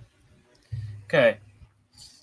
Is it possible that like maybe like his just like notoriety was kind of like spread out and like that's kind of what was like taken for like some kind of inspiration for Dracula? So like not directly, but like indirect sort of inspiration. Yeah, I was gonna say at best, everyone assumes that like. Also drink. That Vlad. I just want to make sure we got to the 35th minute. Oh, you bastard! That Stoker probably just heard about like the Vlad family because they don't have a family name, but like the Vlad family. And because he probably wasn't like closely associated with all the fucking atrocities and shit, he's able to like spin into something like romantic. But he's so charming. Like I could do a whole presentation on Dracula because Dracula, honestly, and this is a topic it's probably why I'll never do it. Some people have like people smarter than me have talked about this, and if you read it, you'll see it. There's a lot of like kind of the way like when you get like people who are like, oh, whenever we bring up like weird mysticism stuff, like we need to bring in like a foreign person to talk about it. That's a lot what Dracula is. It's full of a lot of Eastern European. Oh, how do I say this? It's written about like what a Western European thinks mystical Eastern Europe is. You know, it's not racist. I don't want to say that, but it's very like ignorant. Short-sighted, or like ignorant. I would even say like maybe like short-sighted, because like it's like obviously it's not accurate, and obviously because it's not accurate, it's a little like like that's not what that was. You're kind of like you're completely. It's also like stupid ages, so it's kind of like, oh honey, you're so fucking stupid. I feel bad, but also like how could you have known better? Everyone in Eastern Europe that Stoker writes about is like believes in mysticism, and they're very like superstitious and like well, yeah, I mean, yeah, especially back then, like it's written in a weird way. Like I said, ignorance is the right word, because I don't think he was ill intentioned. Like he's involuntary ignorance. Yeah. Anyways, that's it. Peace out. I mean, that was like they probably still believed in what were they called, humors back then. Humors. Oh, I'm toasty. That fucking I don't remember what I said half my presentation. I should really get more familiarized with like early. Let me look at the chat. It's called like everywhere between like the 1000 like period like 1000 to like 1400s, because like that's kind of like a blank spot in like my familiarity with history in general. Well, I didn't even mention it, but one of the reasons I kind of, if you ever read about the Crusades, which is one of my favorite topics in history in general, there's a lot of shit to talk about there. Yeah, there's parts that come in and out of it, because I didn't mention it, but when John Hunyadi and Vladislav II, the puppet guy who was a cousin of Vlad, by the way, but I didn't feel like mentioning that family relation. When they went to go fight that war against the Ottomans, that was a crusade. And when Vlad came to power when he was in Moldavia, and he was just waiting his time between his first and second reign, he told the Pope, if you help me, I'll hold off the Ottomans, because that was a thing the Pope wanted, because he didn't want like Christianity's reach to diminish. Like back then, it was like very like who controls everything, the emperor or the Pope or this and that. Also, just for like a funny reference, Pope. Vlad III, early 1400s, right? Like 1425. That's when he was born, right? Yeah. So like just for like a weird kind of reference, but like it's interesting. The Black Plague peaked between 1346 and 1353. So like not too far off. That's like a generation off from Vlad to like Black Plague, and then like damn it. And then there you go. And then there's Vlad. It's like the Red Plague. The Red Plague. I like that. I like that reference. Oh, let me move my screens over here. Who's gonna go next? I'm done. Oh, you're done? You can go next then. Or that's Molly. Does anybody recognize this character, by the way? Is that a? He looked like a rooster, a little baby rooster. Okay. Is that from Mario? Nope. It looks like it's not Bugs Bunny. What the fuck's that character called? That looks cute. Shit, I'm too drunk for this. Who is it? Money here? We might wait. I think a Warner Bros. Entertainment kid robot. Okay, let's see. Okay, it doesn't. So this is like. It's funny. My girlfriend got me like one of those like blind like vinyl like little boxes, and this is what I pulled. I completely forgot about this character. This is the Tiny Toons version of the Roadrunner. I never knew he had a. Why is he red? He's blue. Yeah, because the Tiny Toons aren't like actual like Looney Tunes. Oh, they're not their sons or anything. Yeah, they're like they're like students. So like this is like the Rock Lee to the Roadrunner's guy. Oh, you are right. Oh yeah! Look at Bugs Bunny's blue, or the little Bugs. Or Buster Bunny, yeah. Buster Bunny. Remember Babs? That was just a funny name. Like that Pinky and Brain. Able to cut the cheese. What is this? Before 2016, the Ottoman Empire was around when the Cubs won the last. What? Wait. Istanbul. You mean the one that they fixed? The one that gave him the fucking curse? By the way, fun fact. If you get me drunk enough, I'll probably say it, because I'm very annoyed with this. Access money and viral is a pain. It's one of my pet peeves when people say Istanbul, as opposed to Istanbul. No, it's Istanbul, not Constantinople. Istanbul, Constantinople, something like I don't know how that song goes. Constantinople, Istanbul, not Constantinople. They're going to even old New York was once New Amsterdam. Why they change it? I can't say. People just liked it better that way. which is hilariously a song that got included as like some sort of like music video thing, AMV thing in like an episode of Tiny Toons. I want to mention that when I said you're not supposed to kill an envoy who comes to you from another country, I was hoping one of you would have made the reference to 300, and Mr. Taku did apparently during the stream. He's like, "Oh, like you kick him into a bottomless pit," because like, what is that? Is that where he says this is Sparta?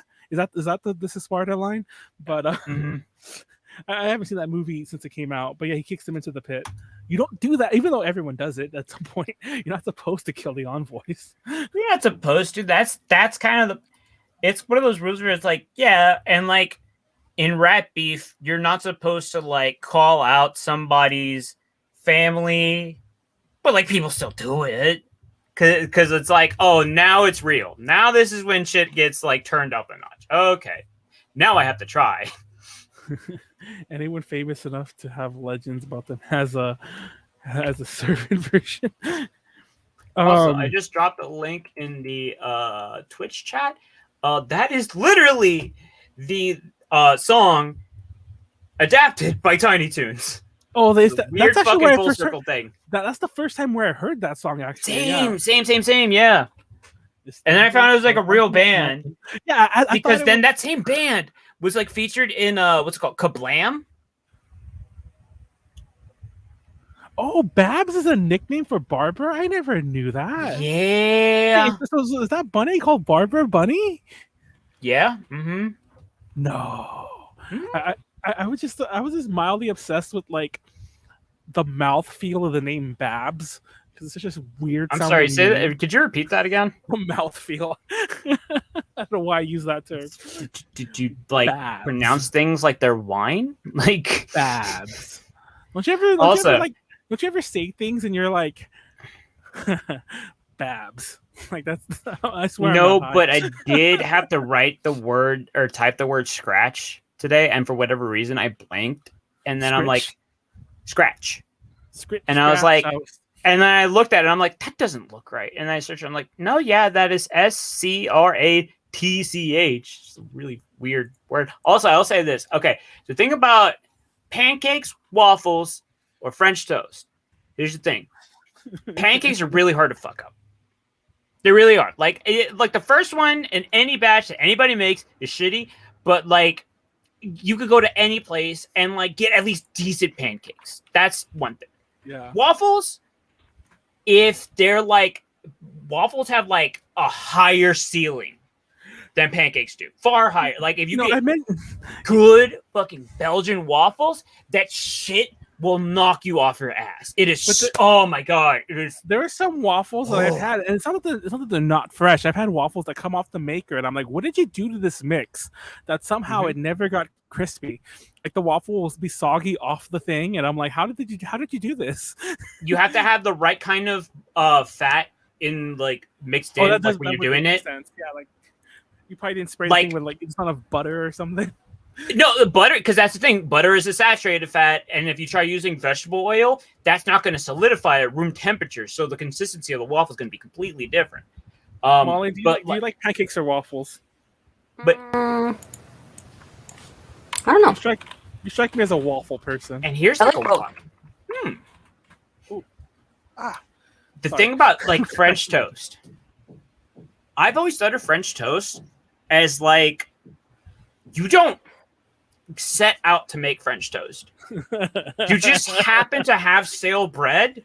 Yeah, and then you use it to make French toast. I was gonna say that, like, it's never like we went on a long tangent for that question last night before the FAP began, the podcast, not like us just masturbating on air, but macaroni noises. But the fuck was I saying? Oh, but I wanted to mention that too. Like the only time I ever made French toast is. Honestly, I don't think I've made French toast so little in my life, and whenever I did, I kind of just threw things together, like made it up, because we had stale bread, and I'm like, what do I do with this? And need to do something with it. Need to make it into French toast.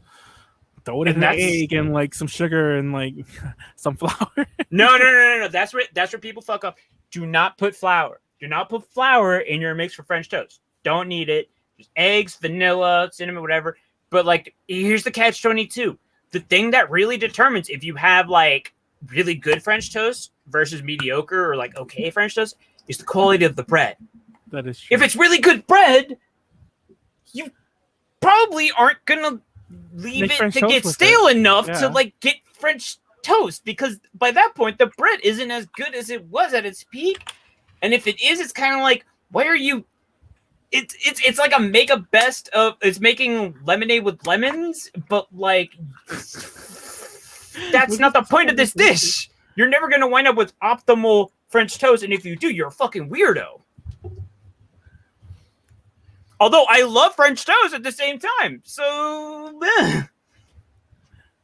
But like of all of them, I love all of them because honestly, I am very much in the vein of what's his name, Rob Swanson. Breakfast food is objectively like the best category of food. There's just Ron Swanson. Does Cheesecake Factory serve breakfast? I've never had a pancake or a waffle there. They're good. Really? Anytime I've gone to a Cheesecake Factory, I kind of have like an anxiety attack. Oh, because the menu with like 80 items? Yeah, I am that person who is like, I have to read the entire menu before I decide what I get because I have to know what my options are. You can't do that when there's 80 items. Exactly. Everywhere else, there's not a problem. But with Cheesecake Factory, I'm like, oh, Jesus Christ. I know I just talked so much shit about him earlier, but fucking Cheesecake Factory needs Gordon Ramsay to show up and cut off like 3/4 of their menu. Because that's always what he does. He shows up, he's like, whenever someone has a menu that's like that, he's always like, you don't need all this. And then he cuts it down to like 8 items. I'm like, what is this? I mean, legitimately, it's with always small. Always you guys want to see my new shotgun? Hell yeah. She's gonna bite you. Wait, I'm glad that I'm not the only one who's done the cat gun thing. Actually, I had a big my other cat was fucking chunky as fuck, so I put it on my shoulder like rocket launcher.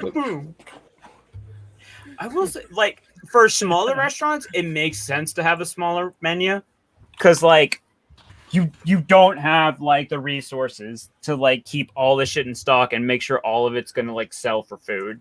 Cheesecake Factory is like large chain, typically in more populated areas. They can afford to have like a more expansive menu. It's funny because like whenever they bring us the bread, everyone who I know always fights over like the. Is it the rye bread that they give out forever of it? Well, everyone I know always that likes brown shit. The honey. Yes, I hate that one. That's my least favorite. It's the one they sell in stores too. Molly, but everyone fights over that one, and I'm like, that's my least favorite one. Is it sourdough? Is that one of the breads? I like the sourdough tasting one. I don't know if it's actually sourdough. I mean, there's only 2, so yes, those are the 2. Oh, well, there you go. Is rye and sour bread, or no, it's not rye. It's a wheat. Oh, like a whole grain kind of thing. It's a very dark wheat though, because it's like. That's just hella good. You got a problem with that, Manuel? Oh my god! Of course you think I didn't mean like that. Anyways, like what? What do I mean, huh? I'm gonna beat your ass. You know that, Pleiades? You don't have the money for it. Wait, with what was I gonna beat your ass with? I don't know. Not for free though. Is that a fire by your? Do you have a candle? Yeah, vibes. That's Let me send this to you guys on. I'm sorry, Molly, if you're doing your thing. That was tripping me out so much. I'm like, you have a fire. Yeah, look. I couldn't figure out what to do today, so my girlfriend got it for me. Bespoke. It's all in the Discord. Yeah. Wait, why is there so much wax in there? Because it's melted. I want to see if I can. Because it's melted. Yeah, so it's Kyoto scented candle. Oh, like the city? Yeah. Mm-hmm. It smells like a city. I mean, I've never been to Kyoto, but I mean, that's by the way, definitely what inspired it. I don't think I've ever mentioned this live. I think I've mentioned it here and there, like to people in person. I don't know if something's wrong with me, or what. We do. There is. I mean, we don't know what though. But I have never in my life been able to smell a candle smell while it's burning, ever in my life. Ever. Really? Period. I could smell it when it's still wax. Like, oh, this candle smells nice, and I'll light it up, and it just smells like I'm burning something. And I don't know if that's something with my sense of smell or something. Or oh my god, Pleiades is on fire now. Oh shit! I forgot. I have to write. I have to write now. Crossfire. Remember that game? Nope, no one remembers that game. There was this board game. Well, I don't know if you would even call it a board game. There was this game called Crossfire, and like its commercial was like Crossfire. That's all it was. Was like, and like you would just shoot like ball bearings at each other. And yo, listen, fucking toys, children's toys. I did not realize how fucking unsafe this shit has been. Over in the 1920s, they had miniature like nuclear power fucking lab kits for kids that had uranium in them. Just like how the girls they used to put uranium on the clock. There's uranium glass. It's like a thing. People still have it. No, but like the entire thing was like it was like a whole setup. Like you had like a thing to make like a fucking nuclear reactor, and nobody questioned it. Wait, you had like goddamn model airships like it'll fly up and it like spontaneously combusts half the time. I don't think that's enough to make a nuclear reactor. But anyways, Molly, are the pancakes? Wait, what is this? Are the waffles and pancakes at Cheesecake Factory better than the key lime pie cheesecake? No, actually, I hate key lime pie. Do you like key lime pie cheesecake? No, I don't like the key lime pie. That's nasty. It's all right. Well, I assume they're better, right? Because there's nothing better than You don't that. like key lime pie? Right. There was one that like. Do you like key limes? I don't like key limes. It's okay. I mean, like, it's not horrible. It's like on the same like tier for me as like lemon meringue. No, but like what? Like I need to like find this list of kids' toys. One of them was just legitimately a gun. My cat's fighting. It was like the freaking like what's it called, the Liberator, where it's like you 3D print a gun, and it's pretty much that. And they just gave that to kids, and it's like, oh, you can shoot a little ping pong ball. No, it's a gun. Did you send a link to Discord? There's a cricket in my room. Maybe we can hear it. Hold on, I'll be right back. Might have. Manuel's gonna now have to tackle through. Not even like. It was not even a BB gun. It was supposed to be like some sort of like little like target, like a Nerf thing, but like it, for whatever reason, utilized gunpowder in some form. So when like you used it, like you could see it, like explosion, pop out, wild. I guess like really it's just like kids in 1920s had an easier time getting uranium than Arandas right now. Oh my god! Did you guys hear that sound? Crickets?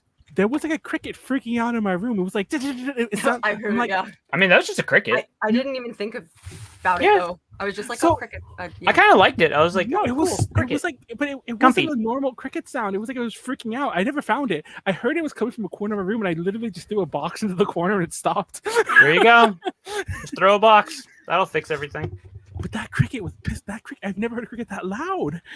I don't think it was pissed. I think they do that during like to like fuck or something. Yeah, is it fucking in my room? Like what the hell, bro? Well, it's trying to have some fucking decency. Trying to sling that cricket dick. I'm in here. God damn it, cricket. Yeah, the cricket just trying to have a good time, okay? I want to go put that on. Go film it. You want to go be on DTL? He's been. I knew it. Sorry, Warren. You should have told me you put a link. I've been waiting for you, and I think you're waiting for me. Hold on, okay. By the way, did you see that? Like porn appeared on my fucking thing. I don't know why. Here, hold on. Manuel, look at the screen real quick. Yeah. It's gonna like you'll see the background for half a second. Okay. Oh my god, it was fucking It's a peepo sitting on a mushroom with the wizard hat. You're weird. Hold on. Let me go to the fucking game. Imagine not liking peepos. That cricket though, man. Like I'm still mad at that cricket. Better not be fucking in the room. Also, do you prefer this layout or do you prefer us like at the bottom? Okay, there. I did it. Oh wait, no, I didn't. I like it like this. All right, I'm in. Cool. I buzzed. I'm in the main frame. Unbuzz me. Oh, thank you. By the way, yeah, porn appeared on my thing, and I don't know why. It's because I yelled at the cricket. Ask. That's a weird rule 34. I yelled at the cricket and porn appeared.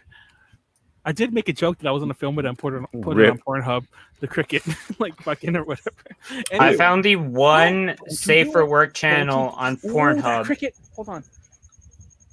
It's literally just somebody opening Pokemon. Yep. Mm-hmm. He wants to be on. He wants to make his own presentation. Yeah. He's like, fuck Manuel. My presentation is.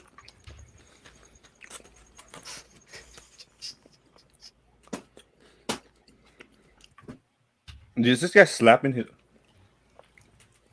What? Oh. That cricket dick he's slapping, I guess. Oh, Manuel's just like details over. Did you hear all that? I'm like banging out of someone at PETA. I'm massacring the crickets over here. Oh my god, that better not go on all night. I swear to God, I'm gonna like burn the house down before the night.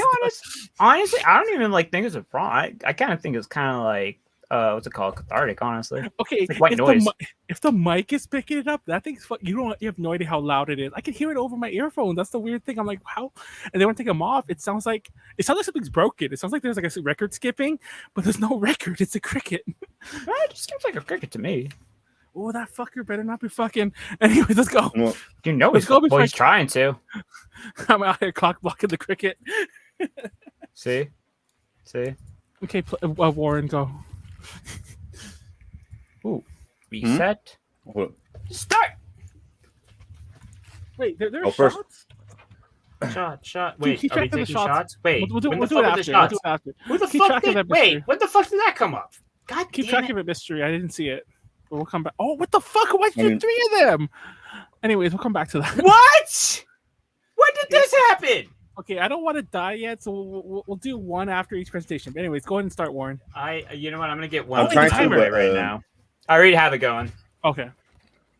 I need you guys just get in the game. I'm in the game. It's only Manuel. Oh, guys, get in the game. It's a buzzer. Oh, fuck. Oh, okay. Hold on. Yeah. That's what I was like. No. Manuel, it's really not a problem. Honestly, it's kind of nice. Oh my God. Alexa. The reason why Manuel's internet is boo-boo because he's living out in the wilderness right now. No, I live in the wilderness. I literally live in a repurposed barn. So I don't know what the fuck his problem is. I apologize. Yo, that's kind of lighting. It is very nice. I think. Did you send us the right? Yeah. Well, just click the buzz in and it'll take you to the right one. It's not. It's taking me to like a create game thing. Cricket, please. Oh wait, okay. I think copy the game code. Click the link. You heard me lift the towel. I was gonna throw at it.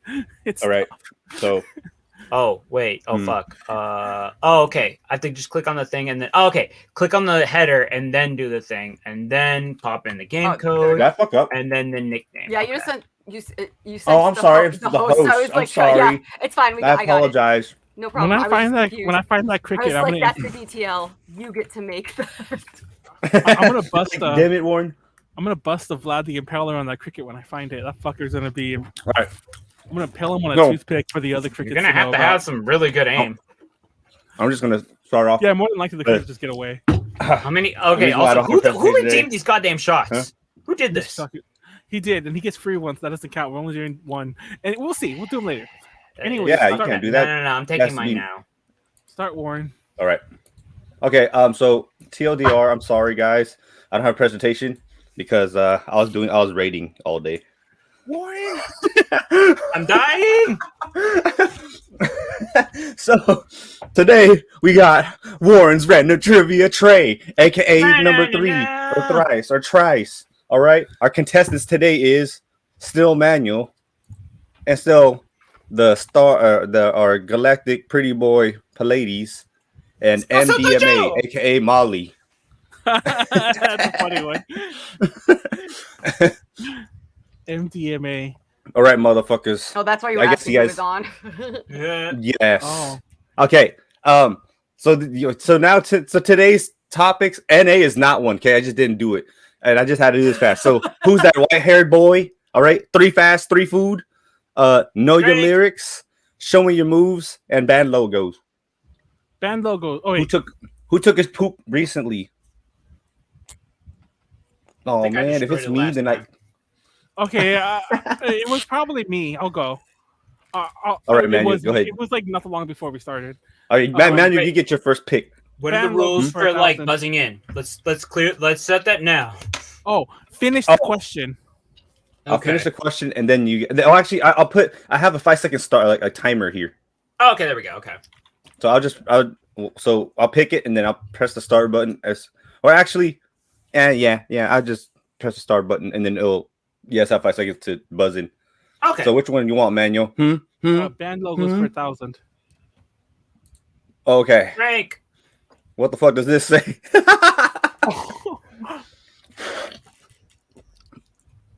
Oh, how did Molly go here first? I didn't. It's okay. It don't. You said Molly. No, I haven't. No, Molly is Pleiades.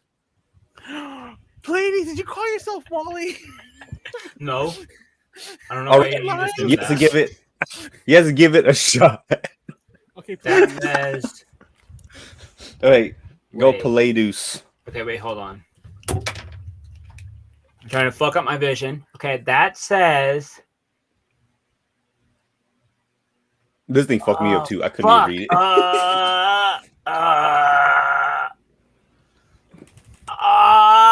Optics? Dang. Definitely not optics. Damn. Kind of close. You got the last part. Oh shit! I mean, Copsicle.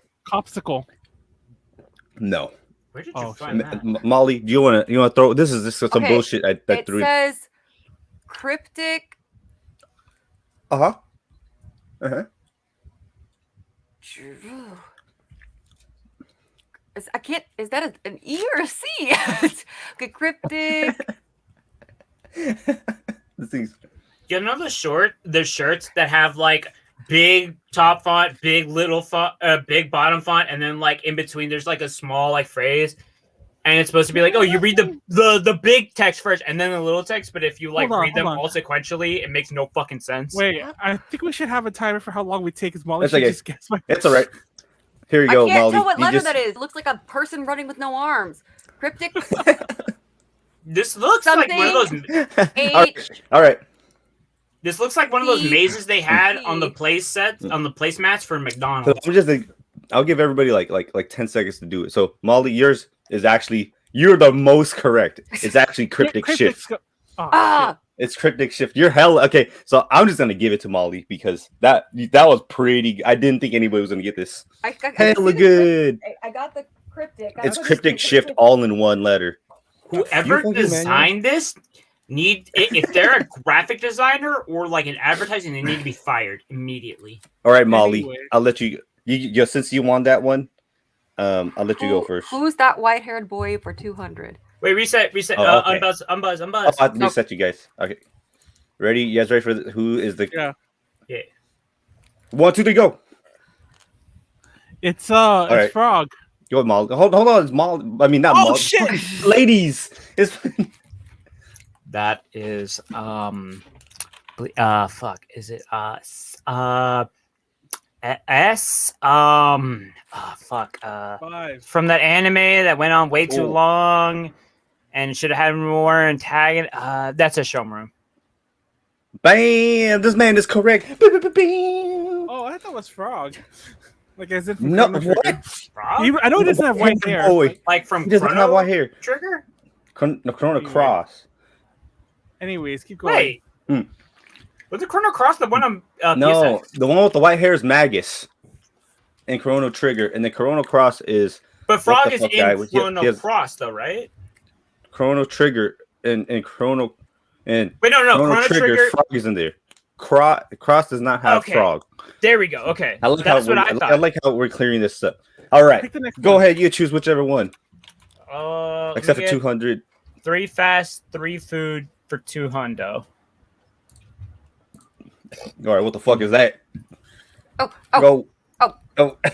It's a spicy chicken sandwich. It's not me.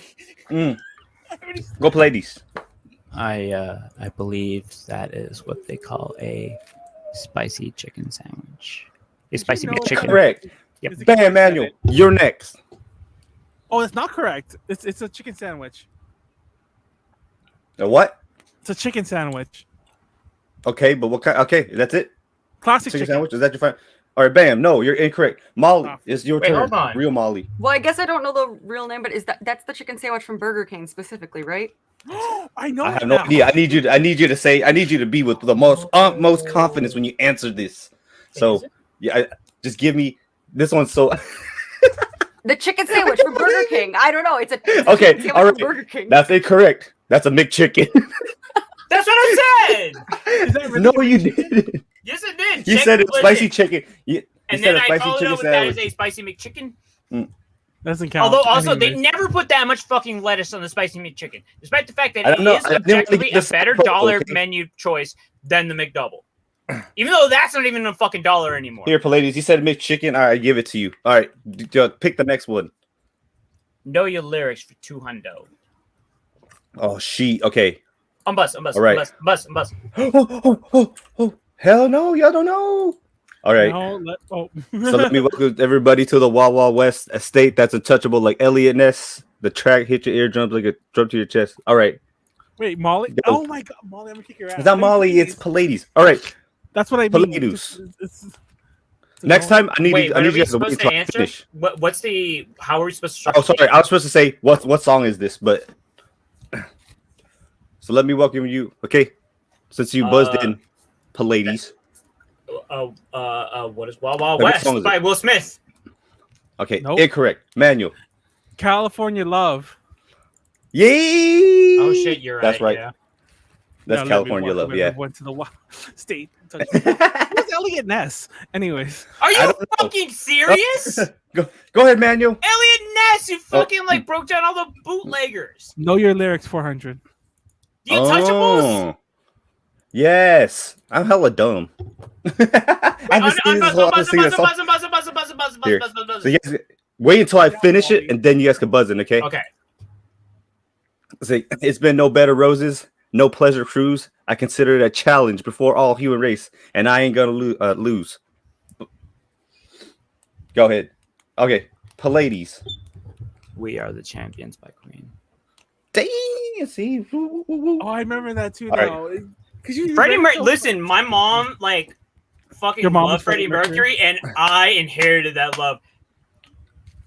Fucking Let me unbuzz you guys. God. Okay. Show me your moves for 200. All right, show me your move to Hano. What move is this? 1, 2, 3, go.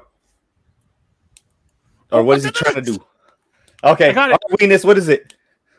Oh shit. Kamehameha. How do you forget? How do you forget? Spirit Gun. Bankai. Hadouken. Forsaken. Hadouken. That's right, man. Yes, it is a Hadouken. Manuel over here, like, he just fucking forgot. Yeah, the pressure of actually having to say it, I forgot it. All right, let me clear your buzzes. Okay. Show me your moves to 400. All right. What is? I don't remember this. Is 1, 2, 3. Okay. Oh yeah. What move is this? What move is this from Squirtle? Peeing? No one knows this one. I let everyone take a. Okay. Go ahead, Pleiades. Oh shit! Everyone went. The problem is this could be like 10 different moves. Well, I'm pretty sure This is a in the very anime he specific fought move out. for Squirtle. I'm gonna very say specific- Hydro Pump. You are correct. Dee-dee-dee-dee. There we go. Damn, hella good, yo. Would you have Yeah, known that that is a Molly? hydro pump. No. Mystery. I was Okay. thinking water Okay. gun, but like I remember like he Water only gun ever shoots did out from that his like mouth. straight from his mouth. Yeah. Mhm. Show me your moves for 600. He spits on All right. you. Which one's this one?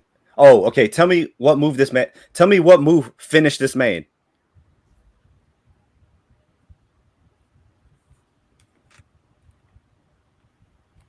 I'm Yes, gonna Manuel. guess it's a.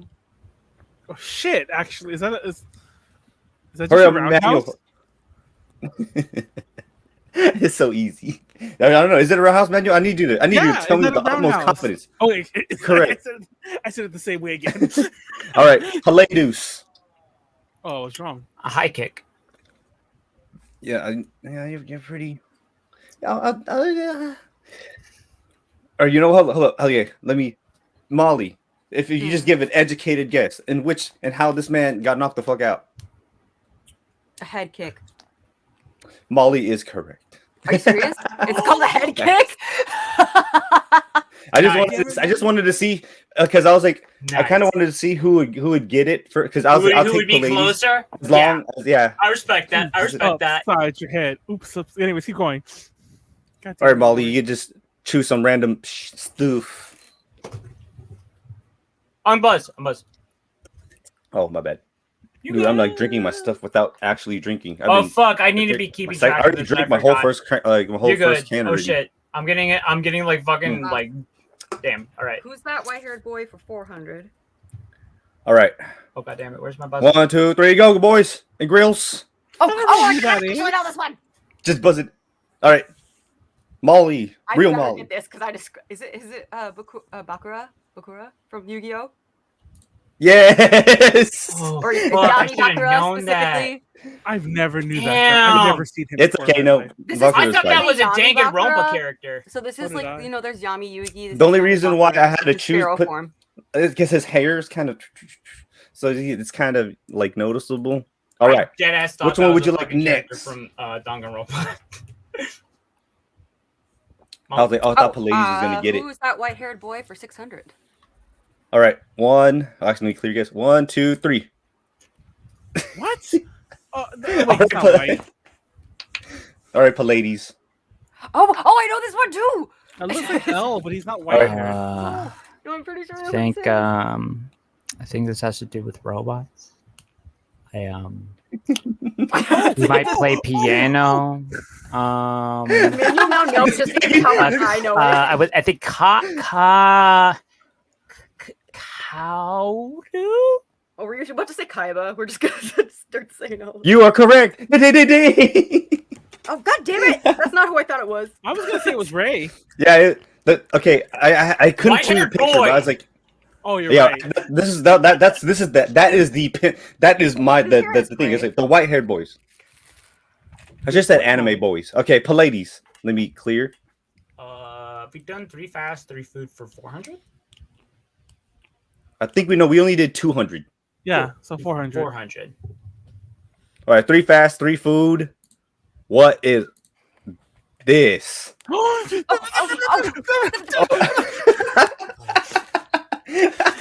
know what that's wrong, but I don't know what it's called. It's my people's pizza. No, it isn't. Manuel, what is It's it? a Mexican pizza. You are correct. You do not speak for us, goddammit. No, fun fact. I used to always think that the sauce on there was taco sauce, but it's actually a tomato sauce. And once I actually knew that and I tried it, I fucking loved it. Now I'm sad it's gone. I'm not saying that's from Taco Cabana, right? Yeah. Taco Bell. Oh, yeah, Taco Cabana. Oh, Taco Bell. No, Taco Cabana, right? Taco Bell. No, Taco Bell. Really? Other places do have a version of it. It's literally just a tostada pizza, but like with pizza sauce and cheese. 3 fast, 3 food for 6. All right, guys. So clear buzzers. 1, 2. Oh, let me drink. Hold on. 1, 2, 3, go. Mm-hmm. Wait, is that a? What is that? Oh, I got it. Oh, it's it's a baconator. Okay. That's what I'm saying. God damn it! All right. Wait. Like, Who is it? this one. Weenus. Okay, so Weenus, you go first. What is it? The baconator. That was incorrect. Oh shit! That was too loud. All right. Molly, real Molly. Fuck. The baconator too. Was a baconator. I give you 10 seconds. 10, 9, 8, 7. A double bacon cheeseburger. 5. Incorrect. All right, now it's fake Molly. Pleiades. 10. Did y'all look at the size of the patties? Come on, do they look like squares? 6. I'm gonna say this is 10, 4, 3. a smokehouse double bacon cheeseburger from Burger King. And this man, he's so close. You know, I'll give you half. This is the Bacon King Whopper. You can't tell. Look how small the patties are. That's from Burger King. Not squares. Yeah, those are Burger King. I'll give you half for that, Pleiades. Actually, I'll give it to you, Pleiades. To 600. Pleiades, go ahead. Yeah. Drink. Okay, but my question is, where was the lettuce? There is lettuce and tomato on a Whopper. That is true, Malt. No, One it's of a my Bacon favorite King burgers. Whopper.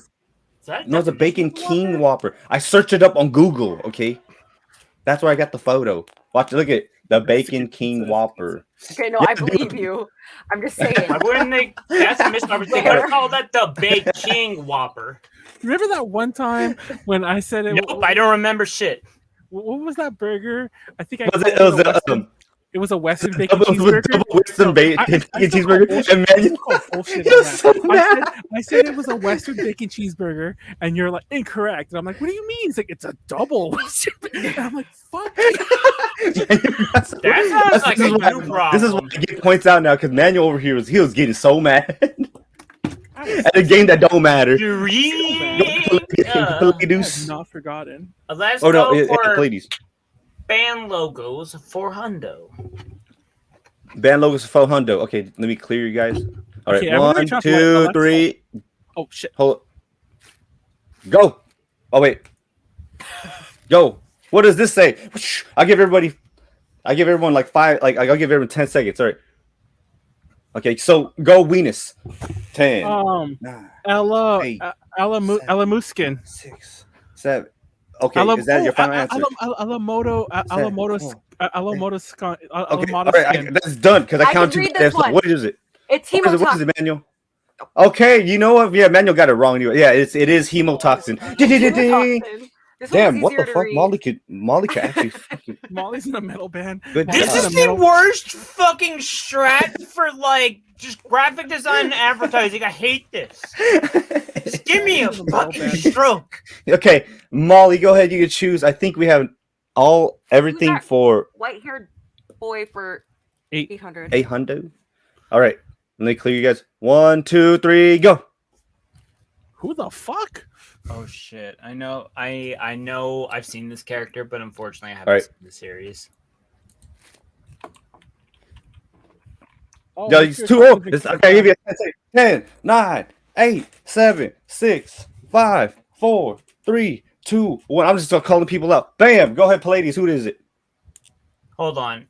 I'm buzzing in, but only because I just know the series. I don't know the character. So if anybody wants to go ahead for that, go ahead for that. Oh, my almost fell. Sorry. I leaned back in my butt. All right, what is it, Pleiades? This is whoever this is, they're from Jujutsu I just need a name. But I don't know who the character is. All right. You want to give a guess? I know they're from Jujutsu Kaisen. I don't know any of the fucking characters. Okay. Well, Pleiades skipped over. All right, I'm going to go with Manuel. We're just going straight out. Manuel, who the hell is this? It's Kaoru. Okay, incorrect. Oh wait, you already was. Go ahead. Kaoru. I just made go up ahead, a name. Real God, Molly. I'm going to kill myself. Just make up a name. It's like Uda something, right? Like Udahara? No, are you talking about like Udahara. Bleach? No, he was blonde. He had a hat. I'll give you 10 seconds. I'll give you 5 more seconds. 5, 4, 2, 1, Udon. 0. Udon. Okay, that's a food. Okay, so Pleiades was right. I'm not gonna give it to anybody, but it's actually Gojo. That motherfucker is like this. That's the only reason I know, because of the one fucking gif where he does this shit and he's like fucking infinite whatever the fuck. Wait, what's his name? Hilariously enough. Oh yeah, G-O-J-O. She put it afterwards, but as a hilarious fucking callback, Leslie, fucking Lumpy Touch, she didn't cheat. Did a fucking adaptation of that guy doing his like whatever the fuck move with Gorefield. Gorefield, Giorgio. I said Giorgio. Anyways, okay, shout out to my girlfriend. The reason why I had who's that white-haired boy is because I was thinking about who's the anime character, and then I was like, wait, white-haired boys, and I fucking went straight for it. And that's a shout out to Leslie. So whoever, since no one won, who's the person that I gotta pick? Was it Molly? Okay, go ahead, Molly. I'm Buzz. Who's that white hair boy? Hold on. I'm Buzz. All right, okay. It better be who 2, I think it 3. is possibly gonna be. It better be the white hair boy I'm thinking of. But you didn't hit anything. Oh, I did. Oh yeah, I don't know who that is. All right. I got excited. I don't know. I do. Pleiades. All right. Okay. I should have reversed this one. So who is it, Pleiades? It looks like there might be some horns there. Please just say it. Yes. That is Yoko Kurama. Who? This man. is correct. I should don't have know put who that Gojo at is. the end. It's Kurama from Of Yu Yu all Hakusho. things, you should fucking get this. Are you serious? You've never First watched of Yu Yu all, Hakusho. first of all, 2 of those people had gray hair, but I can think of It's multiple white-haired anime boys. that have Alexa. white hair. Light And the on. fact that you did not depending have on the shade. Hatsuharu in there from Fruits Basket. You also I'm could sorry, put- we had to you also we had to could do, put I had to do Malfoy. something that everybody kind of knows. Draco Malfoy. I mean, I I don't know Fruits any Basket of can do them. people. I knew I was- Bakura. I was surprised Sephiroth wasn't in there. Oh, Wait, you yeah, don't know Sephiroth Yu Yu was the easy Hakusho? one. No. Yeah, but he's Molly, oh yeah, that's Molly, true. Molly. Huh? In the crowd, in the faceless town. I need Oh, to yeah, no feel Griffith. the I would've touch got of a Griffith. friend. Griffith No, did I everything put wrong. rapists In the onto my thing. Okay. countryside, I my wander far God. and That got wide. dark. Pleiades. Isolation gets All right. me Pick the next again. one. Three Go to Fast Three Pleiades. for 600. Have we done 400 for Three Fast Three? Yes, we did 600 also. They were at 800 now. Okay, 800. Also drink. A hundo. Okay, a hundo. Three fast, 3 Oh, food. shit. I'm nowhere What near is this called? An abomination. Oh, wait. I don't know what that is. Okay, I can tell you for a fact that's Little Caesars, but I don't know what the fuck that is. All right. I'm going to say it's 3 So what is it, pizza. Manuel? Incorrect. But it is Little Caesars. All right. Go reason I fake. know Go fake Molly. This is that thing where they like take like pieces apart and make it into what looks like a full pizza at Chuck E. It's Chuck E. Cheese. Cheese, yeah. I call it the... What's his name? What's the guy who talked about that, the YouTuber? We don't talk call it- about him anymore. I know. And he's also... well, he's a creeper. He's always been. But anyways. That is I think it was incorrect. named anyway. Molly, do you have a educated guess? I think I'm the only one who eats at Little Caesars. The They're not around a lot. quarter pizza. You know what? Fuck it, man. You know what? I'll give it to you. Emmanuel, this is from Little Caesars, the Quattro, and how do you not know? Your dumbass was up. Okay, not dumbass, but Manuel was like, Little Caesars is A here. It's all crying about Little Caesars. Oregon is spicy. I S tier. like this. Manuel, I put this in here to see if Manuel actually likes Little Caesars, and apparently he don't because he didn't know about this Quattro. Funny thing is, I think we've definitely been have over this this. before. I just Manuel forgot what it was doesn't like called. good things. He only likes things if they're obscure. That way he can And be Molly. a hipster. You could pick Are there any more Three Drink. Fast Three food?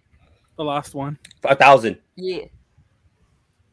Which is Let me technically unbuzz 10 you. hundo 1, if you think 2, about it. 3, go. Oh, Oh, that fuck! looks really familiar. This is on another fucking slideshow. I remember. Is that a junkyard dog? Manuel, oh yeah, you Soul? asked, yeah. Soul bad Is guy? it Junkyard Dog? Yeah. You are incorrect. Oh, fuck you. That's Soul's You- fucking you- sword. Okay. Where Manuel got it from, I'm gonna let you guys know now. It's from the same place. All right, go ahead. I'm gonna go with I'm just gonna go down the list. Some of those Bam, nasty go hot dogs Pleiades. I never had before. Okay, so This so one's it's kinda a not hard the one, not gonna junkyard dog. Okay. Can we get the place that it's from? It's Wiener Schnitzel. Fucking cricket! Alexa, light on. Alexa, execute the cricket. No, wait. I got it. This is the Junkyard Pleiades. Dog Mark II. All right, incorrect. All right, Molly, Fuck. go. 10, 9, 8, Uh, 6, is 5, that bacon? 4, 3, The bacon 2, jalapeno dog. 1. All right, damn, you got so close, but not. It's actually called an Aussie dog from Wiener Schnitzel. That was an Aussie dog. I don't remember. I don't this at know. all, despite the fact that I I just remember chunked this seeing at that picture 1,000. on another fucking. Junkyard Dog was another one. Yes, that was one. Okay, you guys all got destroyed. So it's Molly again. Go ahead, Molly. You can choose. I think we have show me your moves for 800, 1,000. Know your lyrics, which is supposed to be just what's these lyrics from? And then band logos for I think either Damn, we 2 haven't done faux any of the lyrics. and 1,000 and then 800. I don't remember we which did one it one, is. right? I don't know, just one of the band logos. Oh, I didn't mean to buzz in. Sorry. All right. I think we did. We haven't done 2, 4, and Or two. and Or 800. two. All right. 1, 2, 3, go. Buzz in, buzz it. I'm gonna have a seizure. All right, Sector? go, Manuel. Sector? Incorrect. Oh, shit. Okay, never mind. It's Fake Pleiades. I mean, fake Molly. Vector? Pleiades is correct. Holy shit! Wait, what did I say? Sector. It's Vector with a K. Yes, because the reason why is because it's supposed to make the band logo look even. It has magnitude and direction. Have you never seen Despicable Me? Pleiades. Or Pleiades. I want to clear your buzzer. Have we done band logo? Was that just band logos for 800? I think Yes, there's it's two for more left. two. You guys did a 1,000. I think you guys did 400, and I think there's 6 and 8 left. Okay. Yeah, I think there's Okay. 6 and 8 left. We do. What have we done for Know Your Lyrics? Only 200. Okay. Only 200 and only I think 2 and yeah. I think 2 and 4, but we'll see. Okay. Let's test out Know Your Lyrics for 400 in case we haven't actually. Oh, okay. All So right. Mystery said we did do it. Okay. Oh, okay, yes, you're right. we did. Yeah, We did do because it. that was Okay, Queen. okay. Yeah. So let's do that, Okay. but like for the next increment up. For 600. Yeah. Huh? All right. Yeah, Did you y'all know the one let we me already finish, did? and then y'all could buzz. Okay. All right. Oh, I don't know this one. I knew the other one. Josie's on vacation far away. Come out and talk it over. You guys don't know this song? Oh wait. So many things that I want to say. I like my girls a little bit older. Bam, no. Is she like 12? Like, what is the song? Wait. No. I had to search up the meaning of the song. All right, I'll give you guys testing. 1, 2, 3, 4, 5, 6, 7. Go, Manuel. Go. Is this Jesse's girl? No, correct. All right, Mary, Real Molly. I know the rest of the tune. Didn't lose my love. Is it called Tonight? Tonight. Incorrect, but you are so close. Okay. I know the song now. Please. Our please, Wait, hold on. 10, 9, 8, 7, 6, 5, 4, Jesse's 3, girl? 2, 1. I just said that. Actually, your love. I just want to use the Your love love tonight.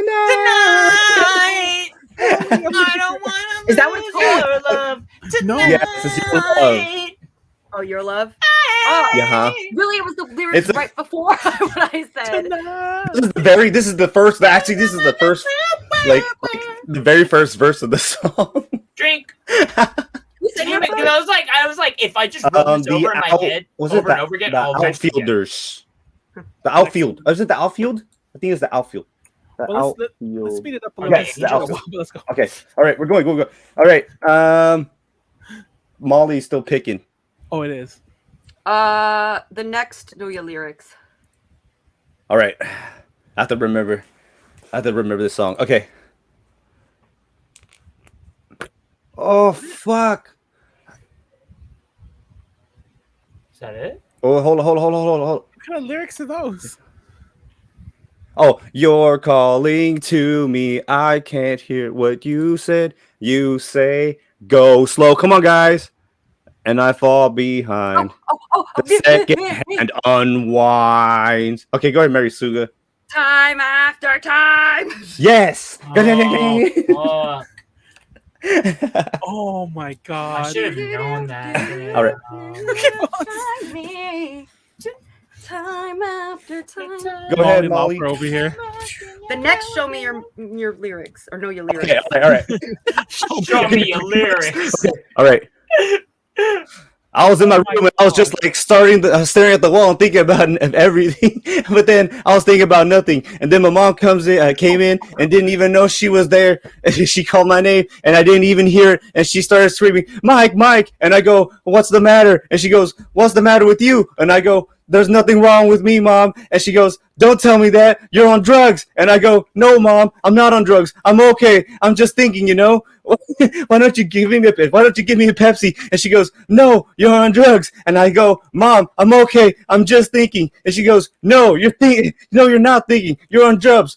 Normal people don't act that way." I go, "Mom, just give me a Pepsi, please. All I want is a Pepsi." And she wouldn't give it to me. And all I wanted was a Pepsi, just one Pepsi. And she wouldn't give it to me, just a Pepsi.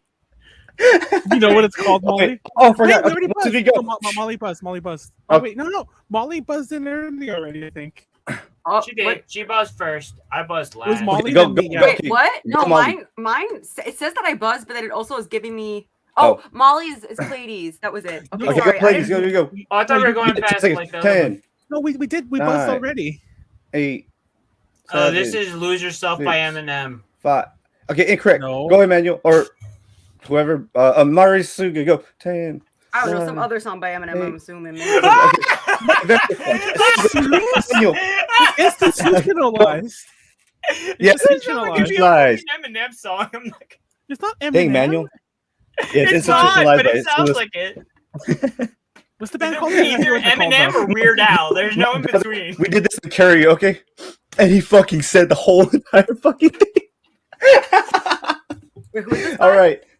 Suicidal tendencies is there you called go. institutionalized. Wait, there was one. Oh wait, no, it's Manuel's turn.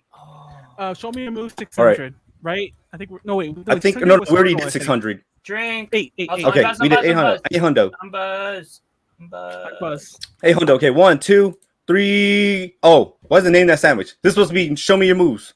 All right, what kind of breakdance move is this? Oh, All right, Bana go away. Pleiades. Fuck me, I'm gonna get this wrong. 10, That is 9, 8, 7, 6, Flare. 5, 4. Oh man, this man is correct. I oh, was gonna that's say what it's windmill. called? I was gonna say I was gonna say helicopter windmill. legs. I was gonna say windmill, but the thing is, like, a windmill is like when your back is on the floor is the thing. It's when you're on the floor and you do the same thing, but you're like, all right, go Yeah. Pleiades. The next increment of show me your moves. All right, I need 1, 2, 3. What is this? Oh my god! Oh, I know that. Like, I know that. Actually, no, wait. What is that? I played Right, Tuesday Manuel. night. I know this. Wait, is the blue the guy? Yes. All right. Go ahead, Venus. Wait, I actually don't know what that is. I'm confused now. I know. I got excited. That sounds weird. I got excited because I got excited. I thought it was the fucking the Amazon thing or whatever. But no, it's not that. No, that is not this. I was That was confused. that was last time. I looked at it too quickly. I don't know. It's anal sex. All right, incorrect. Go ahead, fake Molly. You know what? This is gonna sound weird. Molly, do you want to go like before me? I just want to hear what your guess is. Is it like the stripper pole? Dang, It wouldn't incorrect. be a bad name for Go ahead, it. Pleiades. Oh, that's a jackhammer. That is incorrect. That is I think the butter churn. Oh, because he's holding the leg. That's Yeah. why. Wait, Because a jackhammer would be if he's holding both legs. do the same people do the position. butter and churn? That seems like such a weird move to do. Yeah, I mean, like. All right, go ahead, Manuel. I think we're almost done. I think we need Cocaine's a hell of a band drug. logo. 600. For Wait, there 800. was a lyric that you put out for like a second, but then we didn't do it. No, it was the wrong one. Well, we already did it. That was why it was we are the champions, but we did. Yeah. it We earlier. already. I I just went to go check it. I don't remember anyone doing. Oh, I don't. Yeah, how did I miss that Pleiades one? got it. Yeah, Pleiades got it. Yeah, Pleiades is the one that got it. Because Freddie actually, Mercury, hold on, you know I'm don't gonna hit get it. it. Don't hit it yet. Man. The reason why I think Pleiades got it because that was before Warren was singing them. Like he said that to the wrong tune, which is why nobody got it. But Pleiades. Oh, no. I knew that, like, verbatim because I have ritualistically listened to Queen songs over and over again. Well, I I'm don't not think we need to. surprised.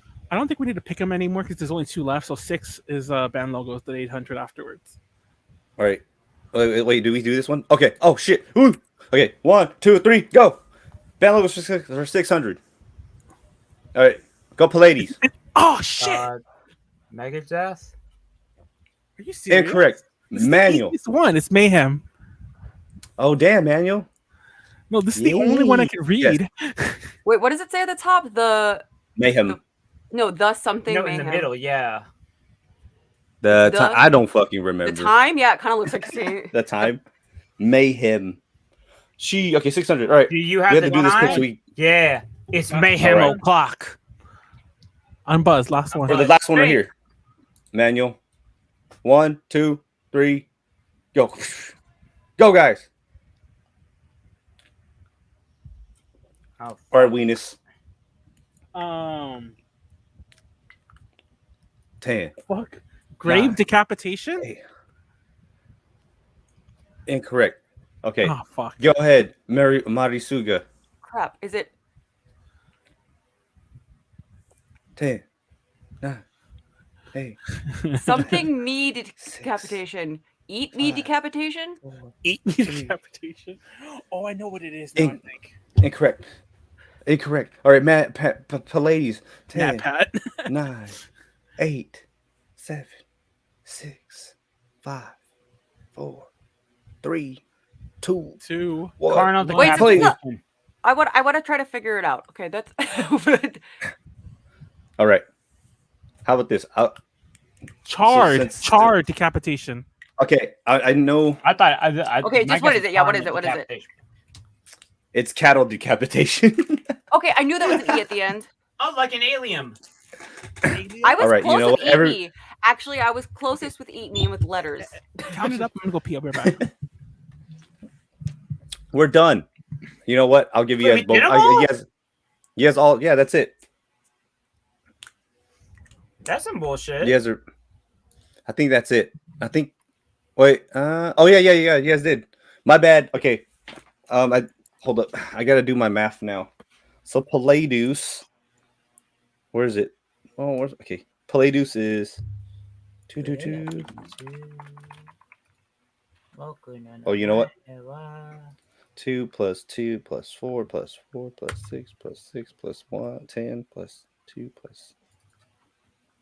All right. Pleiades got 4,400. I mean, Hey. K. Or 4,400. Oh yeah, I did say that right. Manuel is 2 plus 4 plus 10 plus 6. Manuel only got 24. Manuel 24 points or 2,400? 2,400. Okay. Tell him 24. We'll see. We want to see his reaction. Oh shit, Molly almost caught up. All right. So, our first place winner is Pleiades. Hey! That's all, Sherry. Our second place is actually Molly. Damn, you did way better than Manuel. Yeah, for 4,000. So Pleiades got 4,400. Molly got 4,000. Damn, you did really good. Good job. And then Manuel got 2,400. Shame him. Okay, who won? Not you! Pleiades. Oh, You're in third place. You got 2,400. Yeah, 2,400. Molly got 4,000, and Pleiades got 4,400. Oh shit.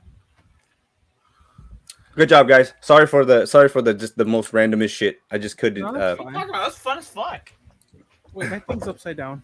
Okay. God damn it.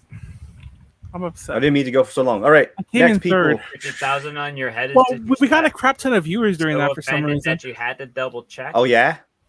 I mean, I don't know what it is with that game. I think people tune in and they see a Jeopardy, so they just stay. How about you take the shot?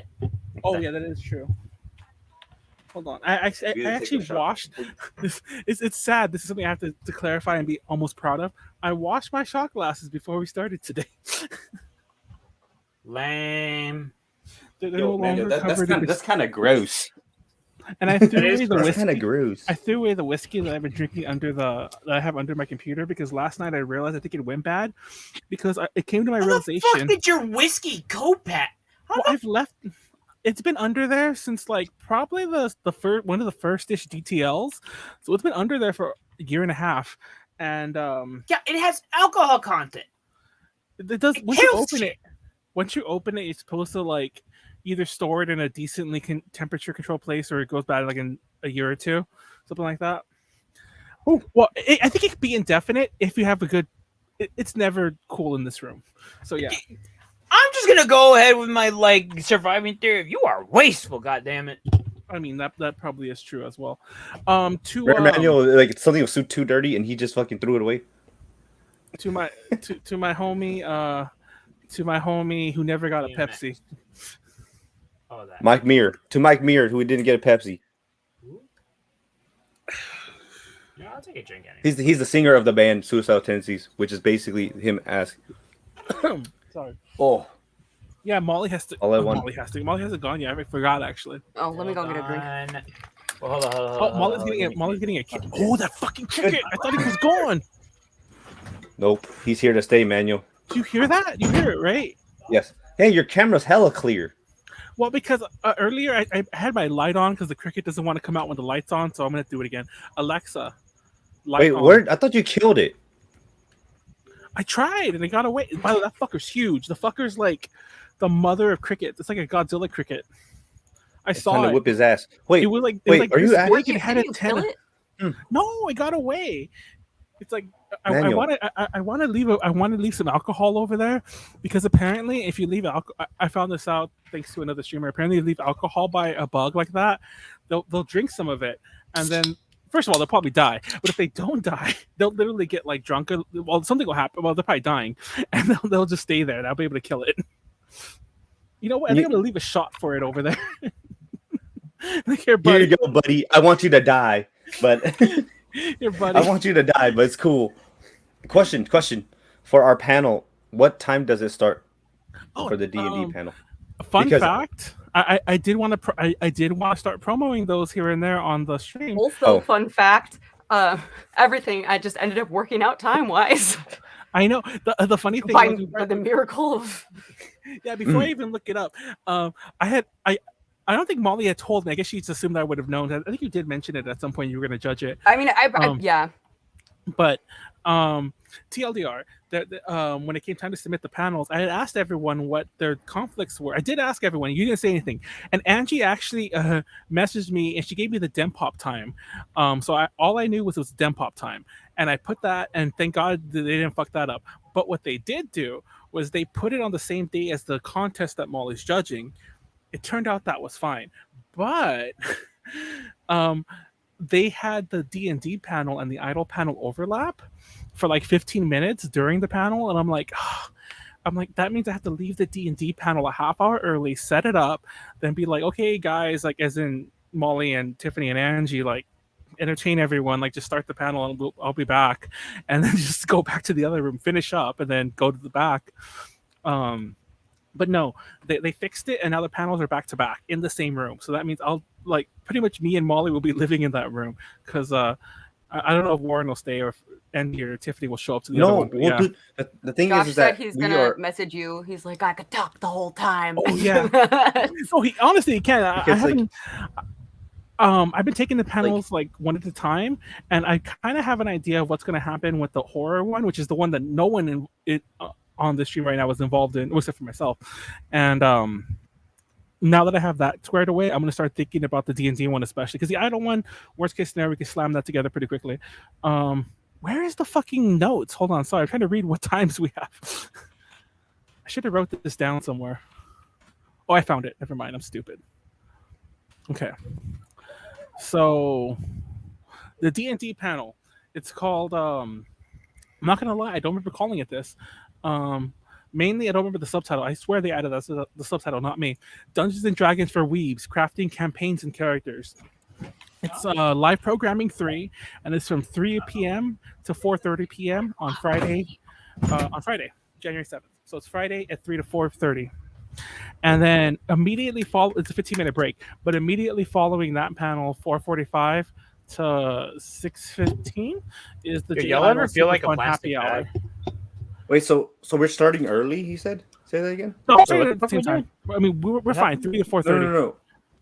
3 to 4:30 is the D&D panel. Yeah, and then it just segues right into the J Idol Super Fun Happy Hour, which is that same room and everything. And because we got to check. We're actually staying the whole weekend. That's what I was asking. Okay. And just for funsies, in case anyone wants to go to this one too. Actually, this one will be really fun. We have Grudges, Gore, and Ghosts, an interactive guide to J horror. That's the one I'm doing with Rose, and maybe we need to find J horror. Well, honestly, it's funny because I didn't mean to call it that. I didn't mean to call it J horror. I must have been drunk when I wrote the description because we wanted to talk about Asian horror. Just horror in general? No, not horror in general, but Asian horror. Because honestly, J horror does horror like nothing, like nobody else. But if we limit to J horror, and I'm not trying to say like, oh, that's all Japan ever does, because there are other examples, but the vast majority will just be ghost stories. I mean, it's not just them. Like Korea and China actually have like great, fucking amazing horror projects too. China's hilarious because China can't properly do horror for legal reasons, like within the country. Yep. So they have to. So a lot of it's like Scooby-Doo stuff, and believe it or not, like The directors Yeah, have gotten fucking really clever. Yeah, they get clever about how to get around that. And basically, every ghost story is like a Scooby-Doo thing. But anyways, have you watched Accented Cinema? No, what's that? He's basically a Chinese guy that talks exactly about why Chinese horror sucks. He doesn't like Chinese horror, and he talks about this. Well, you haven't I seen actually think it's Accented Cinema? No, He's basically it's a video essay. He basically does a video essay. A Chinese guy. I'll send it to you. I'll send it to you. It's actually really good. He's actually his stuff is hell tight. Well, those are our panel times. Everyone go to ALA and be there. So ALA Friday. Let them know day 2. Is it day 2? Because they start on the 6th. Wait, what was the contest you're judging, Molly? I actually forgot what it was called. Voice Wars? Voice Wars, yeah. No. I could talk about weep stuff in the campaign. You're not going to ALA? Wait, who's not going to? Oh. I thought Mr. Talker was. For the record, we probably could have got to a pass, but the day for passes has passed. Actually, if you manage to just show up for a day, I do know that one of our photographers, A to J people, I mean, they have a spare pass because they didn't know I was going to sign them up for press. So I did, and they were going to give it to someone else who didn't need it, but we all ended up lucking out because part of the issue was that we didn't know if we'd all get approved, and it was like, well, all the main people, quote unquote, like Molly, myself, Tiffany, and Angie, and so on, but then like extra people like Warren and Josh didn't have a badge, but everyone's getting one. So yeah. Oh, cool, nice. But we have to do the old switcheroo for Leslie. Leslie never got one. I think I have one of Leslie's badges. I have a badge for Leslie from some con. I think it might have been Anime California. Do y'all keep your badges for like sentimental value? Yeah, I have all my badges, except for this one fan anime that I can't find, and then some of the Minnesota cons I can't find. Fun fact. You might remember it was a DTL, a very early one. It was a DTL. It was a UPZ that we talked about cons. It was like the very start of the pandemic, and Callie was on it, and we all showed off our badge collections. Molly might have been there too. I don't know for a fact that Molly was there, but we were showing off our badges. And I showed them off too, and I was like, God, I made a mess. I'm just gonna throw them all away, and I did, and I regret that. I threw them all away. Rip. I'm noticing a recurring pattern. And I had tons, because all the cons I've been to, I had tons, which is why I made a mess looking for the one I was looking for, because I was looking for one that was cool for some reason. I forgot what we were talking about, but yeah, and I made a big mess. You made me want to break out in hives. Malo. Wait, Malo are you? And then other question. Huh? Are you gonna go home or are you actually staying? Oh, me? Because I'm staying there. Yeah, party, bro. We're partying. Yeah, I looked into. Well, I was able to change my hotel room because when I originally was trying to book a hotel, I guess I didn't actually hit like the finalize button. So I ended up getting a room that only had one king size bed, but I was able to switch a couple days ago to one that had, because I figured someone would give it up. Oh, you still at the same hotel though? The one that's here's the thing. Like, I look. First of all, the one that you're at is still booked, and also it's like $50 more a night. Yeah, it is more expensive. Like that's a significant amount because we're already paying more for having 4 people in the room, which is stupid. Fun fact. I checked because I was curious. I'm like, what was that? But the hotel that you guys stayed at there was reg stuff there at Anime California, but I was like, was that the main hotel for Anime California? It wasn't. So I guess I had this decision to make like 4 years ago, and I also opted for the cheaper option back then. But this year, this year specifically, I mean, it's still. Well, it honestly just depends on which. If they use the entrance, that's like the big entrance to the convention center. Yeah. Then or wait, am I thinking of the right convention? Yeah, like not like the smaller back entrance, but like the big one that it faces the street. Then I'm closer. Well, they're both the same. I mean, let's be real. Like I think I'm actually closer to the entrance. Listen, it is absolutely completely reasonable to pay a premium just to be closer to the fucking con. But literally, it's like 0.3 miles versus 0.5 miles. Well, the only minor difference. It's literally one's next to it and the other one's like right across the street. Like it's. I mean, if it's raining, though, but like that's like niche. Well, it's California. It's hit me that before. I've been in that situation. Fuck! I should have paid an extra $100 just to be like, have to not go in the rain. The con has an entrance that literally opens onto the other hotel, but I doubt they're going to use it because it's a side entrance. But if they do, that would be super convenient. It's like right there. But also the what the fuck was I going to say about this? How's COVID regulations around there? The only difference besides that is that you have to show vaccine to go basically inside anywhere. Okay. I'm afraid I'm gonna lose my. I mean, I have the online thingy. They should put like a little. They put like a little slot in like the badge passes to like put your vaccine card. I wish. That'd be really thoughtful. I'm not gonna lie. I don't know. I know that apparently there was a con that someone went to where the badge was literally a mask. Oh my God. What? The badge was a mask. Stop throwing That's base as fuck. I love it. Wait, so what that means I have to get? I mean, I already am vaccinated. I didn't have a booster yet. Oh, that's fine. You don't need the booster. You don't need the booster. I'm gonna get a booster before. I'm gonna get the booster, but I just need to wait until I have 2 days in a row, just because I've heard mixed things on the symptoms. Like I'm gonna get it regardless, but I've just heard some people say that it hit them the same way that like the vaccines did, and like I don't want to go to work if I'm feeling not 100%. But also, you don't know like if it will hit you that hard or it won't. Like it's really because some people like haven't had any effects. Some people are like it hit me like harder than the vaccines. But regardless, it's better than getting COVID. That's Oh fuck! Damn it! Oh god damn it! Oh, Pleiades froze. Right, mean. Well, take that moment to start, Molly. I guess since Pleiades froze. We actually we can't restart. My phone died, and I was gonna use that as a guide. 1 second. Wait, plug it in. Plug it in, plug it. Oh, what? Wait, what song is that? What was that? It's from a commercial. We both started singing it. We don't know what it is. What is Glade. It? It's probably a Glade song. Plug it in, plug it in. Do not have a presentation today. So, I mean, I have a presentation. I just don't have, a slideshow. You're going to sleep for 20 minutes and we're all going to just watch. I'm going to do kind of like what Matt did that one time where it's just like Google searches, except for I don't have the Google searches already typed up. So we're going to search together. And I also know the difference between a Zeppelin and a hot air balloon. Lol. He even said Zeppelin, but typed hot air balloon into Google. That was so. I remember. I like how I'll never forget the fucking Western bacon cheeseburger. And you, I mean, I know what you're talking about, but that's such an obscure DTL reference. Okay, but I'm gonna wait till Pleiades gets back to start because he can share my screen so that you can see me as I'm Googling things, and then also I think he'll benefit from my presentation more than anyone else. There's like so much weird dust on my computer. Hold on, let me dust it off. Does this mean we're partying? Yeah, of course. Guys, I just thought of so I saw someone who used like UV contacts and then they had a helmet, and in the helmet they put like a UV strip so that their eyes would glow. And my character's supposed to have glowing eyes. And I don't have a helmet, but she does have pretty intense bangs, and I'm like, can I make it work? Oh, you're actually going that far. Wow. Yeah, I might put that's tight. Well, because I was thinking also of doing like scleral lenses, but that's scleral lenses, which are lenses that cover your whole eye. So that's how people might make their entire eye black and stuff like that. There's those VK boys that do that. They made the whole eye black. They look like sharkies. Well, first of all, the character doesn't have pupils, so I'd have to get like fully, and I just don't want to have to walk around like that all day without being able to see. Plus, it's Helen Gravely from Luigi's Mansion. She's a ghost, so her eyes are just like completely yellow.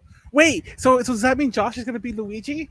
I'm convincing him. Well, I was like, okay, you don't actually have to be him if you don't want to. Like, I'm not gonna force you. Okay, I'll tell him. We're gonna peer pressure. I got Manuel yelling at me, call me Waluigi. Message him, and be like, you need to be Luigi. Fucking Luigi. The thing is that's hard is that unfortunately the vacuum that Luigi has in the game that my character is in is more complicated, would be more complicated to make than the vacuum from the previous games. I'm like, god damn it. Can't like Kelly make it or something? Hold on. There is a 3D print file. Yeah, I was gonna say I was gonna say that because it's pretty. But that's just also Kelly gonna be there too. I don't like. Yeah, this is. I'm not gonna. Yeah, Kelly's rooming with us. I'm not gonna like. We could actually see Kelly. You've seen Kelly before. My room. It's me, Kelly. You've seen Callie? I have not. Yeah. Anyways, I don't think you have. Yeah, I'll try to get her to IRL. I mean, she's not really a partier, so I doubt she'll really go to Manuel's room much. Oh yeah, I'll probably only see her once, like probably at a. Let's see. We'll just see her and just say hi and stuff. Wait, to make it easy. But you guys, it's specifically the vacuum from the 4th game, which is I think the Poltergeist 5000. Wait. How many Luigi's Mansions games have there been? 3. Poltergeist. Wait, you said 5000. 3, but it's from the 4th game. Wait, what? Oh, I'm sorry, it's from the 3rd game. I don't know why I said 4th. I was just say, like, wait a second, is this from an unreleased game? Like, wait, what? I had a Okay. aneurysm for a second. Oh, sorry. So Let's go. today, I am going to talk to you about executive functioning. Things that I'm not able to do. Okay, I know that's why I waited until you came back. So we're gonna talk first, real quick. It's specifically I'm going to talk about because you're going to understand soon that executive functioning issues go hand in hand with basically all of my mental health issues, and some tips and tricks that I have found that help with when I have issues with executive functioning, but can probably also help other people. Gang. So real quick, fuck, what is executive functioning? Executive function is a set of mental skills that include work memory, flexible thinking, and self-control. We use these skills every day to learn, work, and manage daily life. Trouble with executive function can make it hard to focus, follow directions, and handle emotions, among other things. Let's Story learn. of my life. What are the 7 executive functions? 7? Oh, yeah. So it's proficiency in adaptable thinking, planning, self-monitoring, self-control, working memory, time management, and organization. So I don't have issues with all of these. I'm pretty good at adaptable thinking. Working in a restaurant has helped a lot with that. Planning, I'm actually really good at planning. It's all the other ones.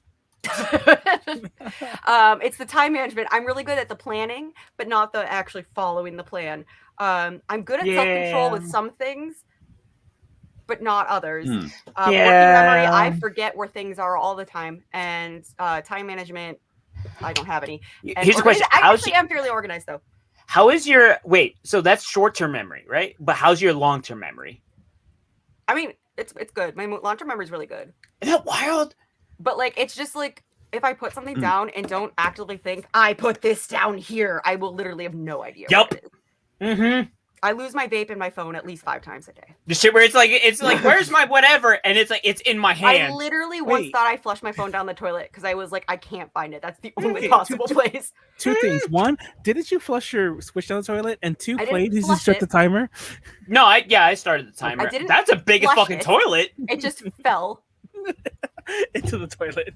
Oh, I guess. I remember that. There's actually 12. Apparently, there's also self-restraint, emotion control, task initiation. That one. I am worst at. I really wish I could use that one. Defining and achieving goals, flexibility, observation, and stress tolerance. I would say stress tolerance depends on the day, but task initiation is like the biggest one for me, and that is the one that I don't have many tips on, but I will start with that. So some task initiation tips. I don't really have anything to Google for these, but things that I have found that have helped is, and this can help for people just when they're feeling down. You don't have to have like an executive functioning disorder to have a day where like you don't want to do things, but you have to do things. Yeah.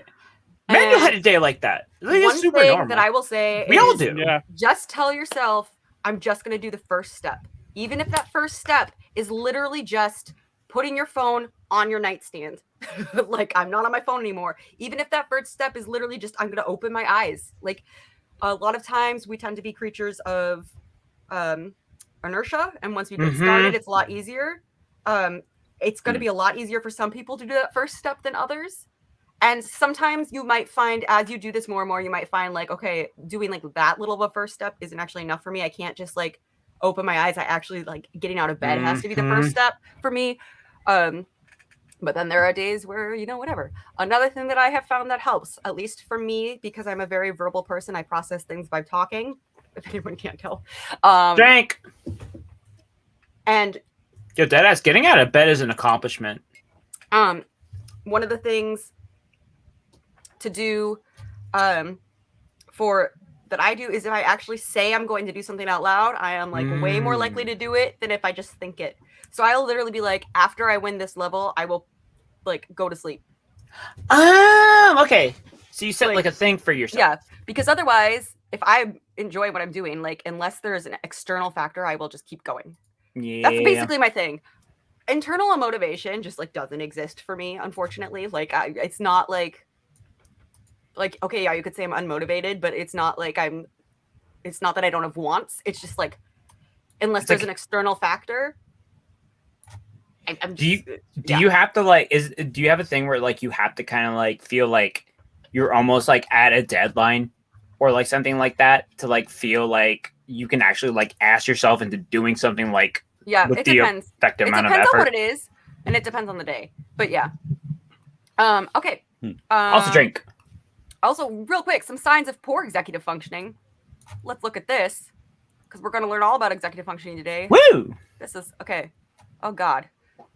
Oh my God. Trouble controlling emotions or impulses, problems with starting, organizing, planning, or completing tasks, trouble listening or paying attention, short-term memory issues, inability to multitask or balance tasks, socially inappropriate behavior, inability to learn from past consequences, difficulty solving problems, and difficulty learning and processing new information. Wait till the next drink. It can cause all these things. Not yet. Okay. And yeah, Wait. so that's what. Scroll down back to that thing. Oh, it's probably gone now. But there was an ad. There was an ad that was for like a guy's. They're still there. For the I guess. Oh, the men's mini chain decor circle bag. I thought that was a ball gag, and I was like, Molly, what are you searching up at the? No, I'm cosplaying. We don't keep shame around here, all right? I'm also cosplaying Sonia from Pokemon, and she has like a circular black bag. So I was. That is not what I thought you said you were gonna like. Cosplay as. But you know what? I support you regardless, Molly. Okay. Some of the ads I send to Manuel. I see him just like, look at Manuel. Okay, continue, Molly. Sorry. Another thing that could, just in general, a lot of like, as I said, the one I struggle with the most is task initiation. So a lot of the things that I'm about to talk about are going to be tips for that specifically. Because that's where my struggle is like very extreme. And if I do have struggles with the others, they're just overshadowed by my task initiation. But I do want to reiterate, if someone else is counting on me to do something, I'm like, I will do it. Unless it's manual. Actually, no. I haven't always shown up, but I've always followed through. Drink. I think I said this before. I might not show up on time, but I show up when you need me. Oh my God. Okay, so one of the things that I struggle with is food. I'm not gonna look up food. You know what food is.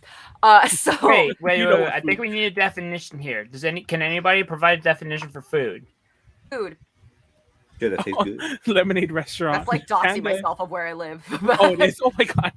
Which is food.com or something. Basically, okay. It's not for me. I want to reiterate that although I have had disordered thoughts about food in the past, that is not what the issue is here. Because that is like much better. The issue is that there will be days where I'm literally like, if I am comfortable in bed, it is almost impossible to get me to do anything else unless I have to. And so like, super fair. It's really hard for me to get started on like cooking meals and but actually I'm going to back up a little bit. One thing that I recommend, meal prepping. Meal prepping, I mean, it's really convenient just for anyone, even if it's not like an executive functioning thing. Even it's just like it saves time. You just take one day, you do like all your cooking for that entire week, keep it in the fridge or the freezer, whatever, pop it in the microwave. If you're having a week where you're like, you know what, I can't even do that, which has been me for like the past couple months. I've just been like, nah, I'm not going to do it. Microwavable food.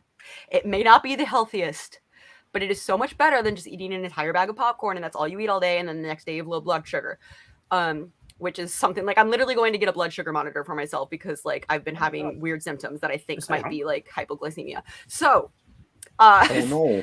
But it's purely drink.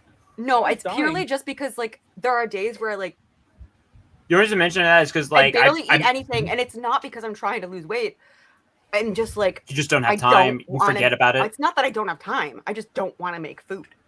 So that's like that's why I tweeted about this where it's like I've kind of, you know, for me, I felt like it was almost more healthy for me to like stop eating super healthily and stop focusing on that and just being like I just need to consume calories.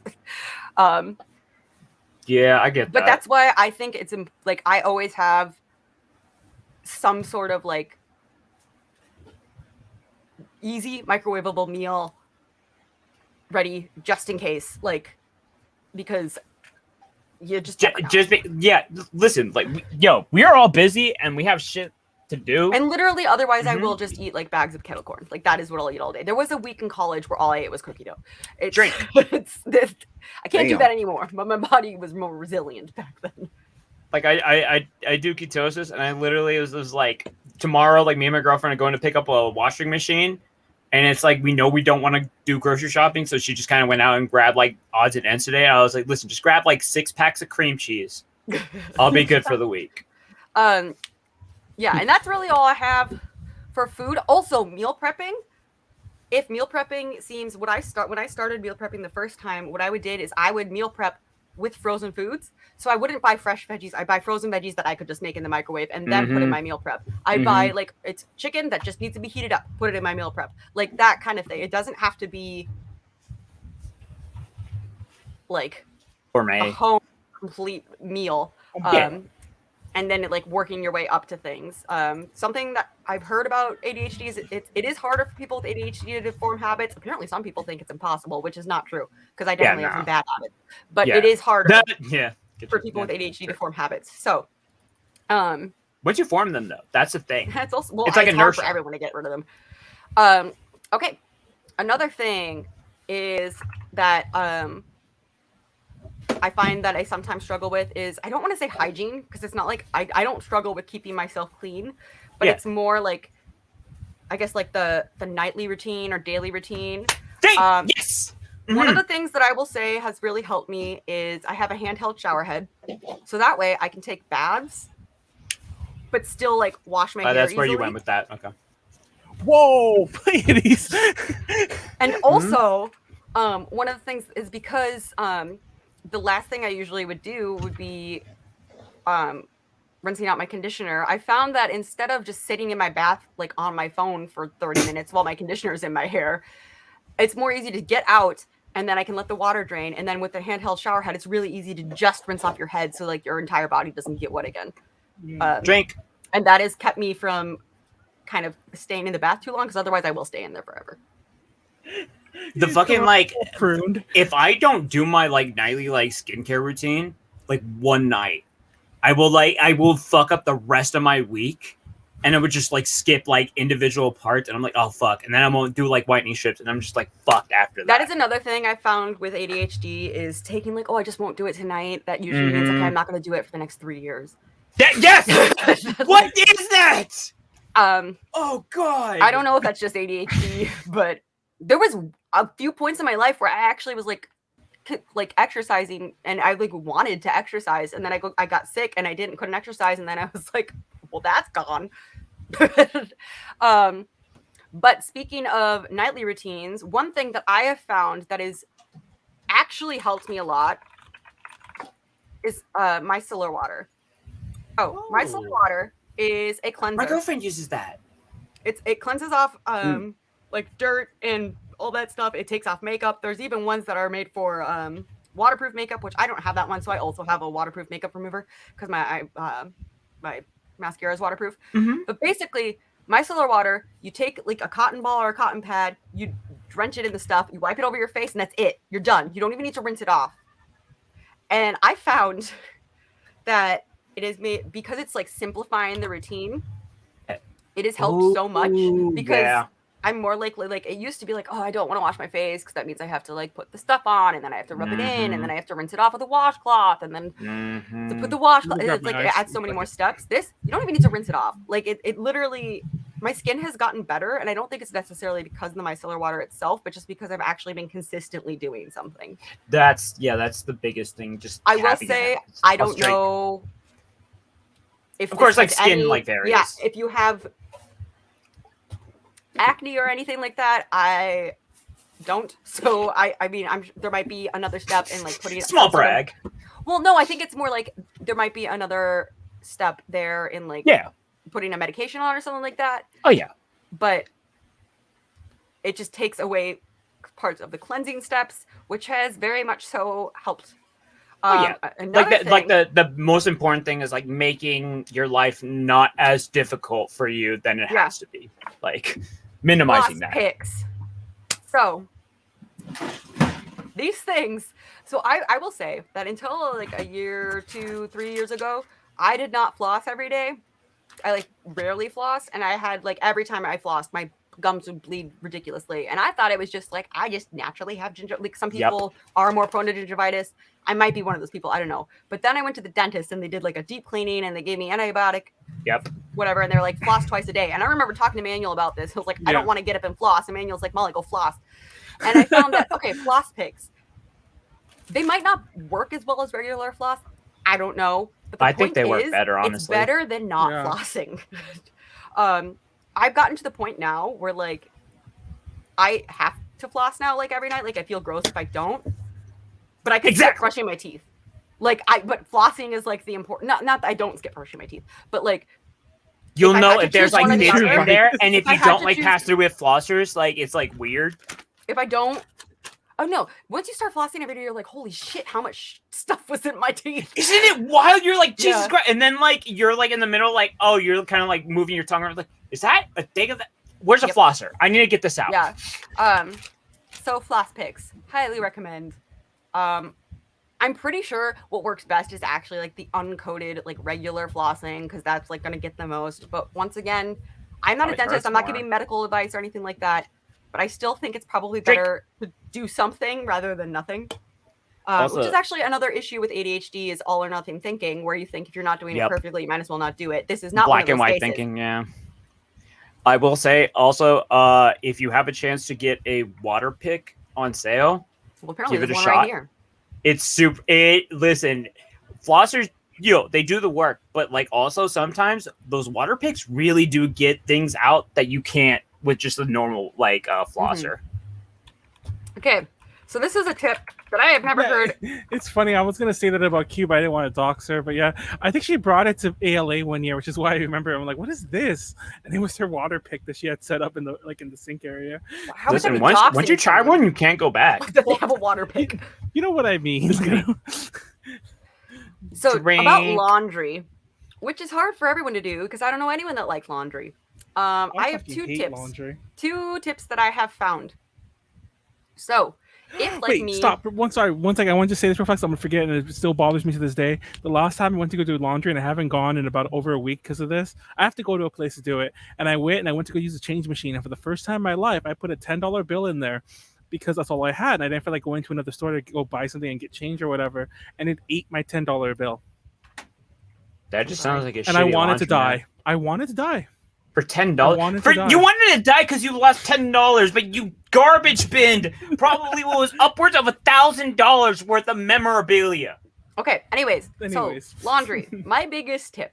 So if you, like me, have to wear a specific type of shirt for work, but you only work a small number of days, I only have one shirt for each of my jobs. It's a different shirt because it's a different shirt that I need for each job.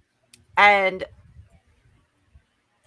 that way, I will, and then so I'll wear it like, the 2 days that I work there at each respective place. Yeah.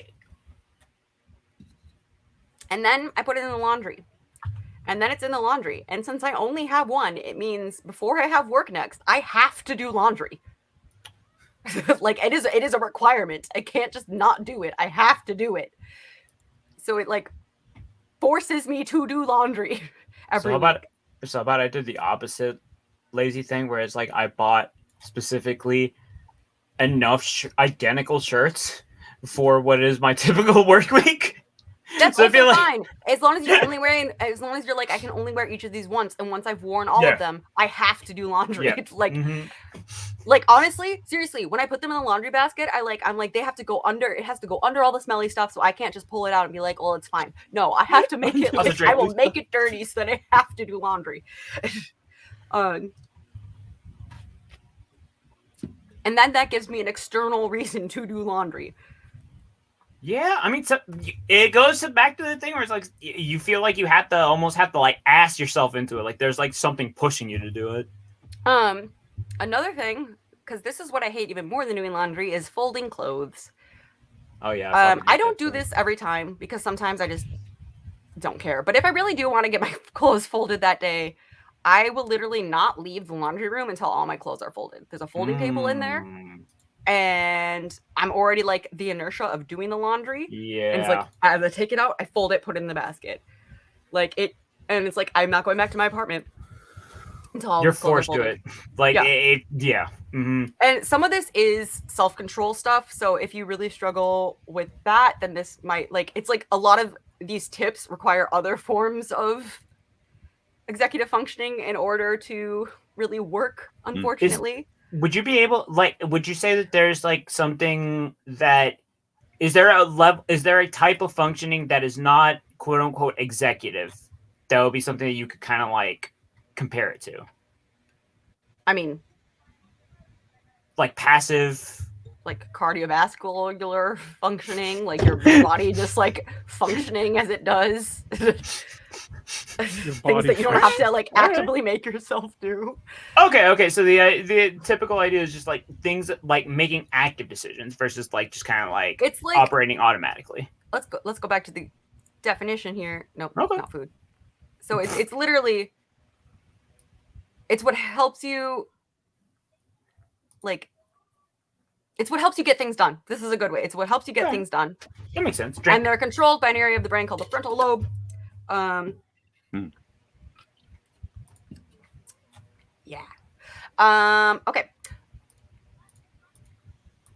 I'm trying to I had a list on my phone, and my phone is still not charging. Is your phone not charged? It might not be plugged in. Maybe the plug isn't plugged in. I don't know. But let's look at the 12 executive functioning skills and see if there's anything else here. Self-restraint. I will say there are certain things where I will basically like, if I'm about to like say something or post something, and I'm like, and I even like part of me is like, could this be perceived as like offensive or like, is this not the right thing to say? I just won't say it. Will this get me canceled? No, it's not even that. Yeah. But it's just like, it's not like well, let's try it and see. Like that's, I guess, a tip I could give for self-restraint. But also I feel like that could, for someone with like worse anxiety than me, could definitely become like you, which might not end up saying anything. So, working memory. Oh damn, Pleiades is on it. You sound weird. Well, mine is actually out of battery right now, so I cannot show you. But something I highly, highly recommend if you constantly misplace things. It's called a Tile, and you have an app a new app on your phone, and then you have one too. This is my wallet. And then I put a tile on it. And then I have one in my right now. My phone has a tile on it. It has been the best gift that my girlfriend has ever given me. It's basically the best gift I've ever received. Period. So I just have the app on my phone. But basically what the tile is they're all connected. Like all of your tiles are connected. And if you have any one of those devices, you can find the other ones just by pushing the button on the tile, and all the other ones will go off. And then you're like, oh, that's where it is. I use it all. I mean, mine's out of battery, but I use it all the time. Because the one thing that I have started a habit of is I always put my keys in the key hook. So as long as I have my keys, I know where my phone is, because I can just press the button and I put on my keychains. Like there's also an app, and I think you can get to it online. It's kind of like Find My iPhone, where it will show you like where your tile last was. So if you ever lose your keys somewhere else, like you can go on the tile app and be like, "Oh, yo, that's where my keys in someone's house." And you can choose the tone that it plays, and it's mine is a very happy tone. See, this is why I wish I had it. Mine is do do do do do. Wait, no, that's an alarm. I don't remember how it goes, because my is that a standard tone, or you have a damn it? No, okay, yeah. There you go. Please, you play it. It's kind of like that. You can change this is like the the songs tone. and everything, but yeah. Oh, it wasn't connecting to anything. You get it. No, you get the idea. Just let it go for a second. Oh, it goes. It's not until it matches with something that it plays the noise. Oh, well, I mean, like it's already matched to my phone and everything, but like, but it will. Well, it's not connecting to it right now. The do means it's probably because it was already connected. Like no, that's not connecting it. That's finding it. That's what you do to make it play the phone. Yeah, that's the one thing I haven't figured out how to do. Like if my phone is lost, when you press the button, I'm fucked trying to find all the other tiles. Like when you go do, that means it's searching for the other ones. Bluetooth might be off on your phone because you're using it to film. Yeah, my Bluetooth is off. But there are tiles of different like sizes, different things. There's like one you can just put in your wallet. There's like even if you it's don't like a thing lose kind of things, like cards. it's but, like, it's kind of like really it's like good to thing, have because then if you ever lose your wallet, you can be like, well, is my wallet in my house or did I like leave it at that restaurant? Or did it just fall out of my pocket and it's underneath my car seat? But like I'm just don't know. Drink. Time management, set alarms for everything. If it's like I'm gonna go on the computer to like work on my cosplay stuff, but I need to like be out the door for work in 15 minutes, set an alarm. Because I will sit there on my computer for 45 minutes before I realize 5 minutes has passed. So yeah, I'm 30 minutes before time work perception already. is a hell of a drug. Time perception and ADHD, there's theories.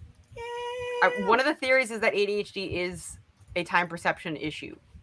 You're actually That's one of the things we learned. Like it's mainly an issue in time perception. Listen, or possibly if you have ADHD. If you have ADHD, you're just on a different like temporal plane. That's why you perceive time differently.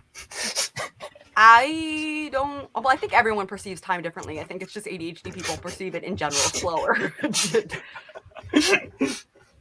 Emotional control. Drink. I don't know. I changed my birth control. That helped a lot. So if anyone is on a birth control, I'm not. But that would, if it would help. Focus. I find it easier to focus, weirdly enough, with something going on in the background. I will oftentimes be working on things with YouTube videos playing in the background. That might not work for you, but it works for me. Task initiation. Does it help if it's like a video of something that you don't necessarily already have to pay attention to, like that you either already know about or like, yeah. And similar to that, actually, one of the things I remember is driving. If I have to drive, I have found in general my task initiation issues come a lot where if it's literally I can do a task if it means that I don't have to like move like physically anywhere. Like I can just literally like stay sitting wherever I am. I can do all my tasks. It's like the physical movement. My mind, I just really don't like that. So when and that includes like the driving time, because a lot of times I'll be like, oh, I need to go to the store, but like, oh, the drive time, even though CVS is literally like a minute away, like less than that. That's still like one of the things that I have found. Find a podcast or like a YouTuber that you don't need to watch, but you can just listen to. And like that is what I do, and I only listen to. That's what Mr. Ballin is for me. I have listened to most of his videos while driving down to Josh's house because it's like 30 minutes to an hour away. That is the only reason I've gone acclimated to any sort of comic book stuff is because I will like follow YouTubers who just fucking narrate what happens in like 1,000 long issue. I want to reiterate that if you are doing YouTube, don't watch the video while you're driving. It should only be things that you can just listen to. And that watching is not necessary. I will reiterate for this exact reason. YouTube Premium has been the best subscription I've ever paid for because that allows you to like turn off the screen on your phone. I hate the fact that I can't do that. Listen. As soon as I did it, I was like, I'm never going back. Like you just turn it off, and then like it just audio still plays. Oh my god. Okay, for planning and prioritization, I'm going to go into some things that my therapist taught me. If you're someone that makes lists for ADHD and people with executive functioning issues, lists don't always work. So like I'm a list maker. I make lists for fucking everything. But it's true. I never look at them again once I make them. So do they give you anxiety? Not necessarily, but it's more, I think, just when it gets too long, it just seems like it's unattainable. So there's no point in looking at it, or I just forget to look at it. But one of the things that my therapist recommended is you do make a list of all the things that like you just want to get done in general, but you don't really look at that one. That one's like kept tucked away. For like your daily list, you add no more than 3 items. There should never be more than 3 items on that list. And then once you finish those 3, then you can go back to that list of all the things that you want to do and add 3 more. Or add 1 more. It could be 3. I mean, for me, I found 3 was like not quite enough. I was like, I can handle like 4 or 5. But some people, it might just be 1. It might just be like, this is the one thing. And I will not add anything else to my to-do list until I've done this one thing. And then I can add another thing to my to-do list. But it's like, so that's why it's important to have that list of all the things you need to do, because you know you want to remember them. But to be when you're actually like looking at your to-do list of like, what do I need to do next? You don't want to be looking at a list of like 15 things. Yeah, because that shit could look like intimidating. You just want to look at a list of like, you know, maybe it's just 2 things, and you're like, I can do these 2 things. Like, you know, that is something that I, and I think that also kind of forces you to prioritize, because then you have to be like, well, which 3 things am I going to put on the list? Do you ever like get conflicted where it's like, oh, like you'll start doing one thing and then you'll think like, oh, I should be doing something else while I'm doing this, and then you just kind of like get your attention split? I feel like maybe to an extent, but I feel like oftentimes if my brain is really like, oh no, like I should really do this thing first, I'll be like, fine, then I'll just do it first. Okay. I got you. Although I will say it is sometimes annoying when I'm like thinking like at night about my cosplay, and then like it's like 5 a.m. and I still haven't fallen asleep because I've been trying to convince myself that I don't need to go look in my closet right now to see if I have a specific shirt still. Like, and then eventually I'm like, fine, I'll just go look and see if I have the shirt. Like, and I'm sure there is a better way to do it, but sometimes I think it's okay to just give in if it's not going to like hinder anything. Like, why not? Things tend to work out better than we think. Yeah. That's it. Yeah. Organization. I'm just anal retentive, so I stay pretty organized. So I don't really have any tips for this one. I apologize. But I will say, in general, having less things is easier to keep organized. Time management. Yeah. There's a thing called tomato timer. Ooh, is that the wait? Oh, never mind. I'm thinking about Pomodoro shit. No, that's it's like the an same Apple thing. Oh, it is? Okay. Pomodoro timing. And Pomodoro timing is basically you'll have an app that will. You can change the different amount of times, and it can be like, I'm going to work for 15 minutes, and then I'm going to take a break for 5 minutes, and then I'm going to work for another 15 minutes and take a break for 5 minutes. And a lot of times just knowing like, I only have to work for 15 minutes and then I get a break. And then it will get to the point where you're like, you just skip the break because you're like, you're already on a roll.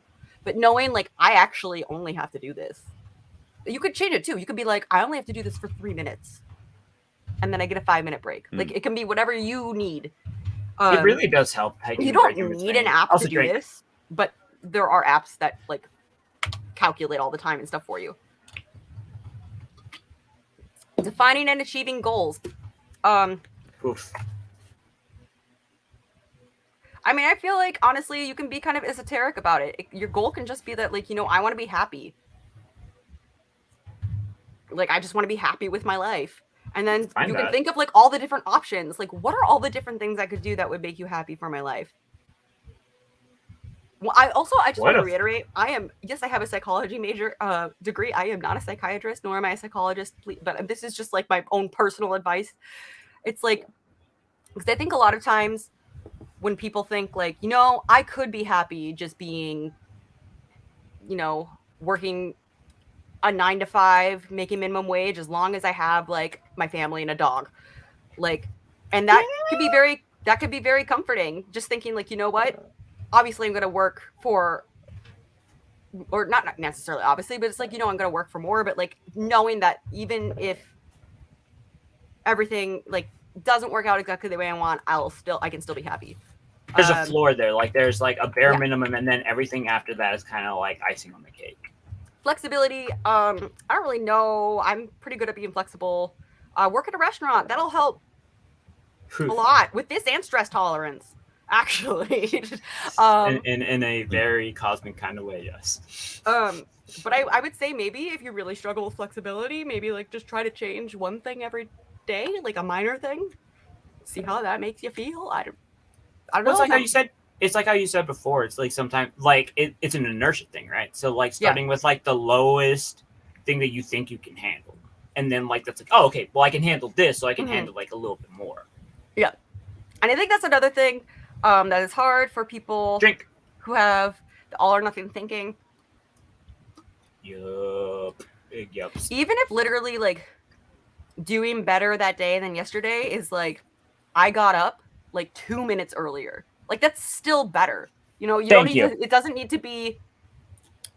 Well, I mean, if you're trying to get up earlier, like, you know, and that's another thing actually. If you are having if you do feel bad about your sleep schedule, if your sleep schedule works for your life, it doesn't fucking matter. This is also true. Like if it works, it works. That's something that I've been working on because it like I get down on myself a lot about the fact that I like sleep so late, but like that's what my lifestyle is like right now because I work nights. So it's yeah.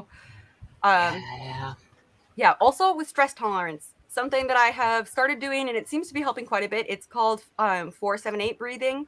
It is where you breathe in for 4 seconds, hold your breath for 7 seconds, or not seconds, it's just a 4 count, 7 count, and then you breathe out, making a whooshing sound like. Or I literally like, like I'll like get it all out, get all the stress breathing out. exercises like are like, and you do that for 8 seconds, and apparently, it's supposed to like lower blood pressure and all this stuff. I mean, my blood pressure is already low enough; I don't really need to lower it. But I mean, like it gives you a second to like stop and think, if nothing else, you know. And I will say, at least, I find that helps in moments of like acute anxiety where you're really like actually feeling it. Another thing, pressing on your chest can help. Tapping on your collarbone. Like some kind of like just like physical thing or like something that you can like manifest and actually like feel. Yeah. I like watching Vine compilations because there's so much going on that my mind doesn't have a chance to like go off into another super true thing. Super true. Drink. And lastly, everyone should be in therapy. Thank you very much. Oh, legitimately, yeah, absolutely. That was interesting note to end on a good note.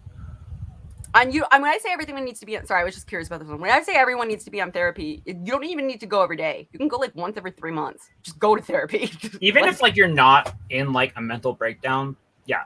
Literally go once a year. Everybody can go once in your life. Like, well, maybe go more than once in your life because the first time you meet a therapist, it's usually just like, what's your background in therapy? It's like getting like to know a friend. What medications do you take? Yeah. Like they're just asking a bunch of questions, so they like know answers. Yeah.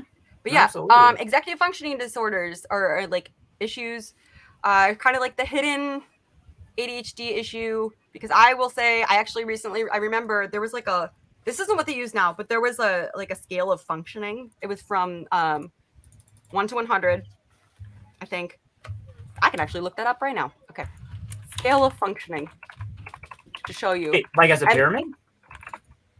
No, it was the global assessment. Oh no, never mind. I'm thinking about fulfillment. It's different than now they use the HUDAS, which is like a basically like how disabled are you thing. But so functioning, it's basically take that test. This I did it recently and I got like a 20, which is apparently out of how more many? Disabled than 80% of people. And I was like, holy shit.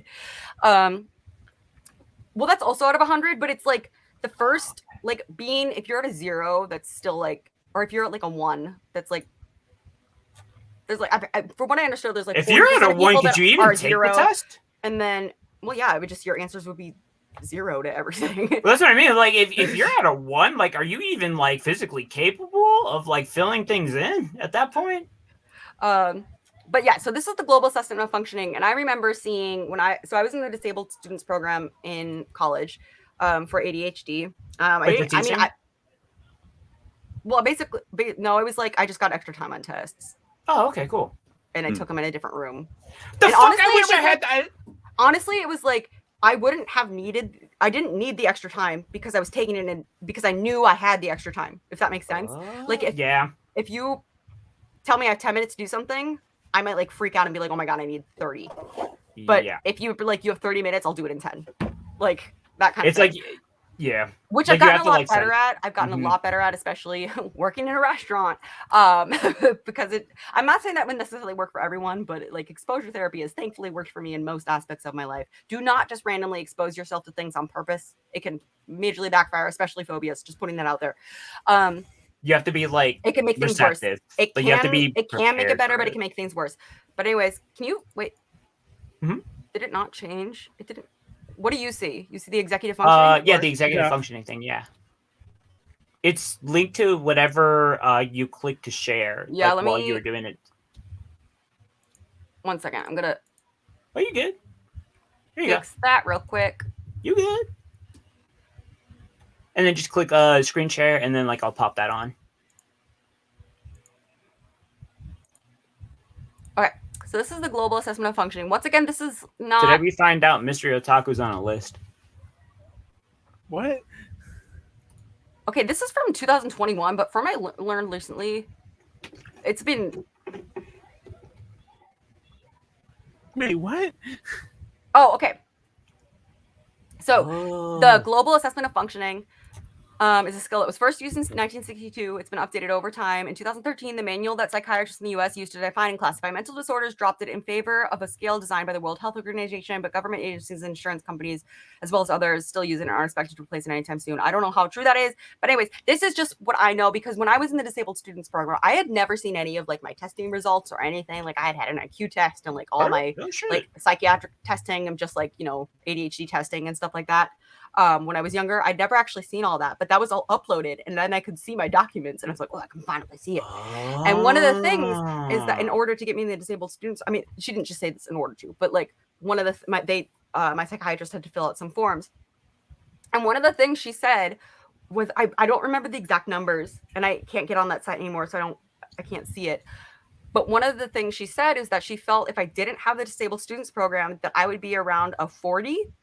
And that with the disabled students program, I would be around an 80 on this global assessment of functioning. I mean, once again, sounds like. So that's like 0 is inadequate information. 10 to 1 is like persistent danger of severely hurting themselves or inability to maintain minimal personal hygiene or serious suicidal acts with clear expectation of death. That is. I got half of that, but like. 20 some danger of hurting themselves or others. Occasionally fails to maintain minimal personal hygiene or gross impairment in communication. Doesn't mean gross like disgusting, it's gross like large. Yeah. Like 30 very severe. Behavior is considerably influenced by delusions or hallucinations or serious impairment in communication or judgment or inability to function in almost all areas. Stays in bed all day, no job or home or friends. I feel like this is a place that I know a lot of people have been in. But it's more of like a temporary thing. Like they're not in it for a long, but like staying in bed all day, no job, no home or friends. I know some that. 40. This is where I was supposedly without disabled. It was some impairment in reality testing or communication. It wasn't that, or major impairment in several areas such as work, school, family, relations, judgment, thinking, or mood. That was more where mine was. It wasn't. I didn't have impairment in reality, but then 50 serious symptoms. Or serious impairment in social, occupational, school functioning, moderate symptoms, moderate difficulty, blah, blah, blah. Some mild symptoms, but generally functioning pretty well, has some meaningful interpersonal relationships. And then 80 is if symptoms are present, they are transient and expectable reactions to psychosocial stressors, no more than slight impairment in social, occupational, and school functioning. I would say this is pretty much where I am at now in my life. And also, I mean, depending on the day, there are days, but in general, I'd say this is pretty much where I am now. And then you take an average of your days, because I mean, like obviously we all have bad days. Absent minimal symptoms, good functioning in all areas, interested in involving blah, blah, blah, blah, generally satisfied with life, no more than everyday problems or concerns, and then superior functioning in a wide range of activities. Life's problems never seem to get out of hand. It's sought out by others because of his or many positive qualities. No symptoms, which I don't think is anyone.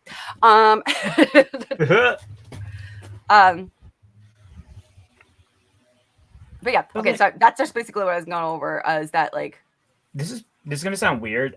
Executive. That's basically what I'm saying. Is like the executive functioning issues were the main thing, and at that point, even then, I just didn't really like realize how big of a deal they were because I thought it was just like bad habits. Like I didn't. Yeah, that's kind of the fucked up thing. Is like if you have no exposure to it. Then I mean, what is everybody around you gonna say, right? They're just gonna say it's like this and that. My psychiatrist blah, blah, is blah. like, she'll probably be at a 40 on her own unless she has like the disability student program, and that would bump me up to 80. Like that's a big difference between like severe symptoms and that's a gap. Yeah. I mean, that's like quite double. Pretty much. You know. And I was also offered someone to take my notes for me, but I did not do that because I was like, I can do that. that's the one thing I can do. It's kind of fucky too because like I mean I don't know, like I grew up Catholic, so I feel fucking guilty for everything. And then like I know like even if I was like offered that kind of help that I absolutely could have like really fucking used, I probably would have been like no, because then I would have felt like embarrassed about it. And it's like there's no fucking reason to be embarrassed about it, you know? Neurodivergent doesn't mean wrong or bad. It's just different. Yeah, exactly. I don't like the fact that neurotypical is the other one, because That's I feel true. like I know more people that are neurodivergent, to be honest. But If you sit down and talk to somebody long enough, you will find whatever, like the crazy in there somewhere, because we all have a little bit of it, at least. It's like that's a big also old it's spectrum. important to look at the way you say things, though, because it's not crazy. Well, what I mean is like crazy is like really I know what you that's mean. normal. I know what you mean. Yeah. But just in general, it's important to think about the way you talk about yourself and even others that might like be similar to yourself, because that really can.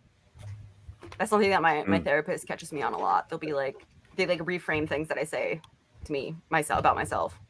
Like it's not bad. Everything. It's not lesser. It's just different. Yeah, like almost everything I say about myself. She'll be You're like, well, just- actually, that is good, even though you're being sarcastic. Like, yeah, okay. But anyways, that's actually Sarcasm's a coping mechanism. That's how like making jokes is, you know? Oh, yeah, that's but fun. it's That's not good. necessarily a helpful coping mechanism because it's not treating the issue. It can be, but like in the moment, like sometimes like you might not be ready to deal with the issue, right? Yeah, and that's fine. And then it's like, okay, so like this is kind of like how I deal with the fact that it exists right now, and then later on I can really like get into the guts of it and kind of be like, I think okay. it's also important to like be working with a therapist, because sometimes you may be like, I'm not ready, and they can be like, you're obviously ready. It's like, and it's like you need like give that an push. objective person, kind of. Well, hopefully, like if you have a good shrink, they're going to be like more or less objective, or at the very least, like not going to be like skewed and kind of like push you in one way or another. Yeah, that's the biggest thing. All right. Wait, is Molly done? Beth? yeah, I'm done. Yeah. Molly's Oh, done. sorry, I had to go pee and I missed the last bit of conversation. Then sorry. Use the bathroom. No, I came back and I was starting to get back into the swing of things. And like, did I miss her reading the last of the fucking the ranking? Not the rankings. Like, the scores for that test. Maybe, but like, oops, sorry. I mean, like, long story short, it's just like being neurodivergent. I'll watch it back like, later. it just means that, like, you know, the way structured learning is, it's built around like what tends to be like the greatest, like the most common average, and unfortunately, like the vast majority of us like have some sort of like, you know, skew to that, because not everybody's like the same. It's not uniform all throughout. So then it's like, okay, so how do you deal with this? And it's like, well, the tests obviously aren't accurate enough, or like don't accept like a wide enough breadth of like different ways of seeing the world. I have a friend that the first time he took the ACT, he had like a mental breakdown and got like a 3. And the second time he took Holy it, shit! or maybe I made it more than that, but at the second time he took it, he got the accommodations he actually like needed and finished the whole thing and got a 34. It's out of 36. Nice. Yeah. So it's like, I mean, that's really like, and literally the accommodation I think was just taken in a different room. it can really, if you're in a certain mind state, it can really fucking make the difference. Like, undoubtedly. Pleiades, go ahead and get ready to get started so we can go once the Warren gets back. Yeah, I'm gearing up. I gotcha. I need to get a timer open. Yeah, you got. I'm so fucking out of it. So I'm a little buzzed. Ha ha ha. Ha ha ha. Oh my. Omu. Omu? Did I say umu? That's like uwu, but I messed up. Uwu. Uwu. Wait, who did that? Wait, was that the army who did that? What? They did like made some sort of like fucking uwu post on Twitter or something. It was either the army or like the Navy or some like wild shit like that. I don't know. That's funny. Not show bookmarks. And then settings.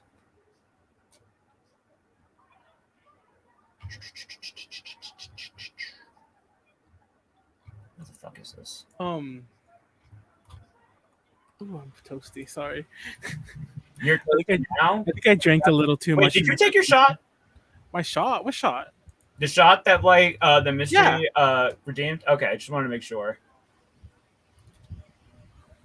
Cancel that. Blah, blah, blah. Where the fuck is all this other stuff? Blah, blah, blah, blah, blah, blah, blah.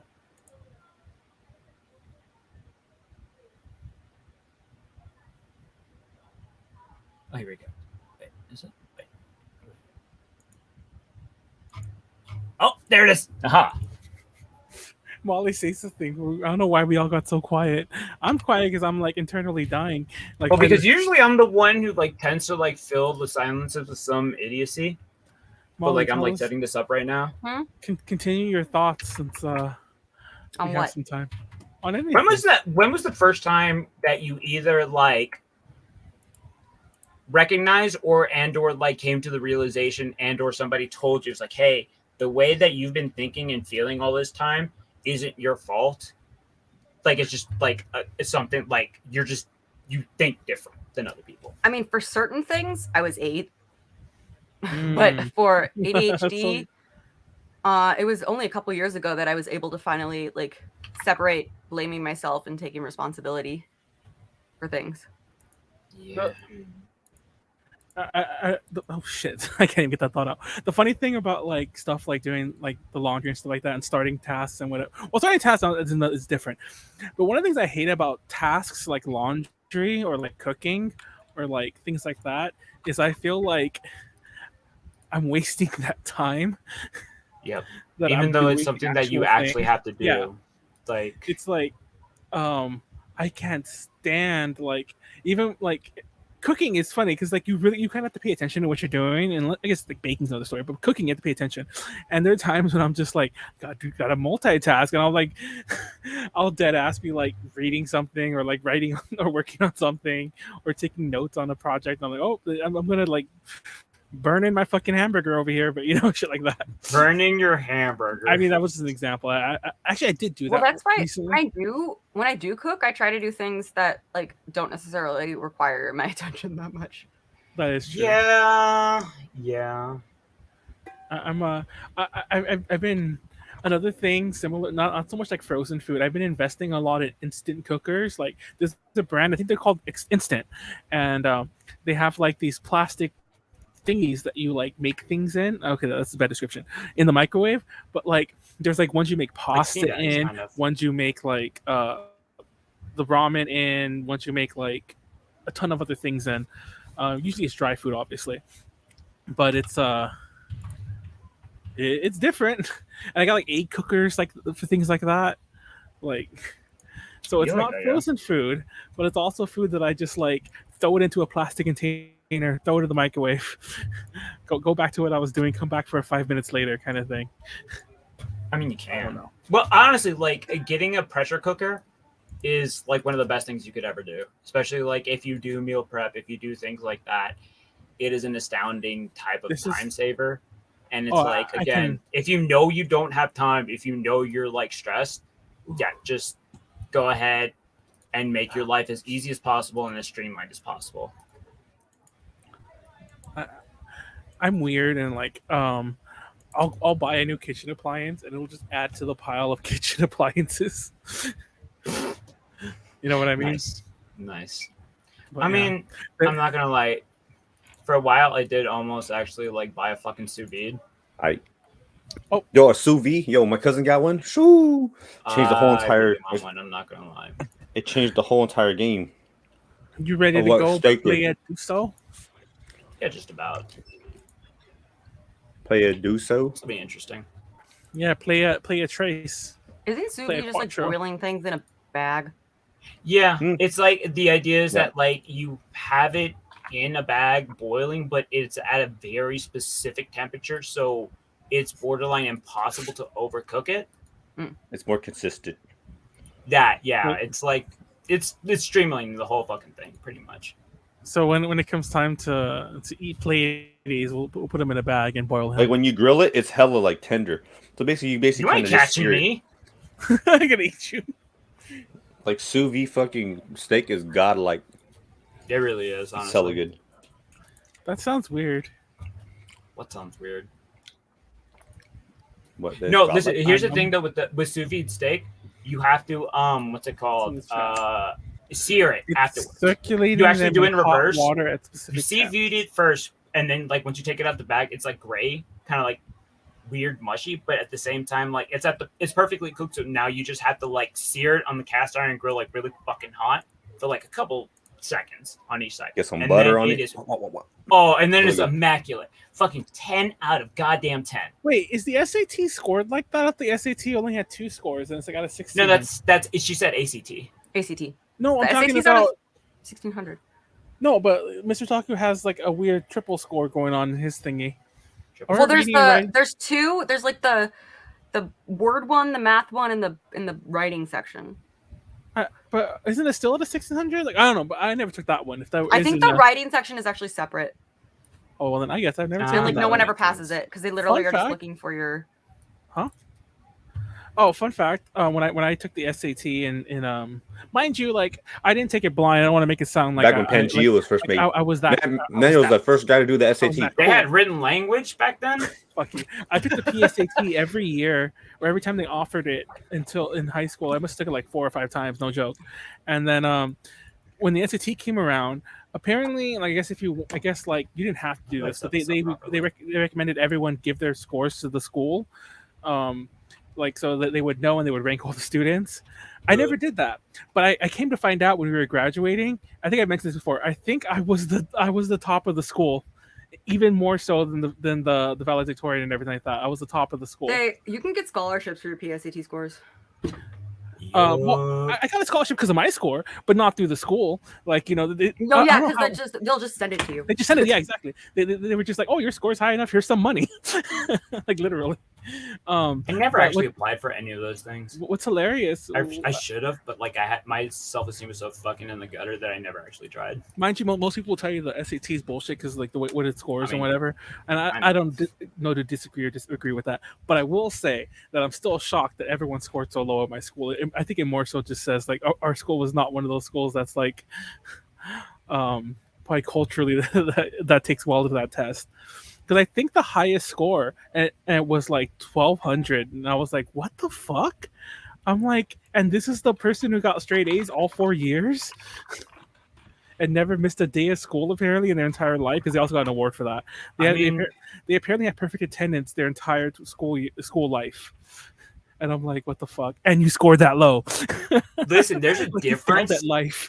There's a difference between like being able to like memorize facts and then spit them out, and then like being able to kind of like having the ability to recognize patterns and like on the fly adapt and like learn new concepts. Yeah, for the record, I think my score was 13. I don't remember exactly, but I think it was 1360. We'll say that for example. And I thought that was low because if you transfer that to like a grading scale, like out of 100, that's like a B or something. And I'm like, oh, well, I did okay. And then I come to find out that I was top of my senior year, and that just blows my mind. Well, actually, let me rephrase that. That's top of my senior year who reported it. For all I know, there were other people like me who never did it and also scored high. I do not remember what I got on the ACT, but I think I did better on the ACT. I got a 32. Technically, if you combine my best scores from both times I took it, I got a 34 or 33.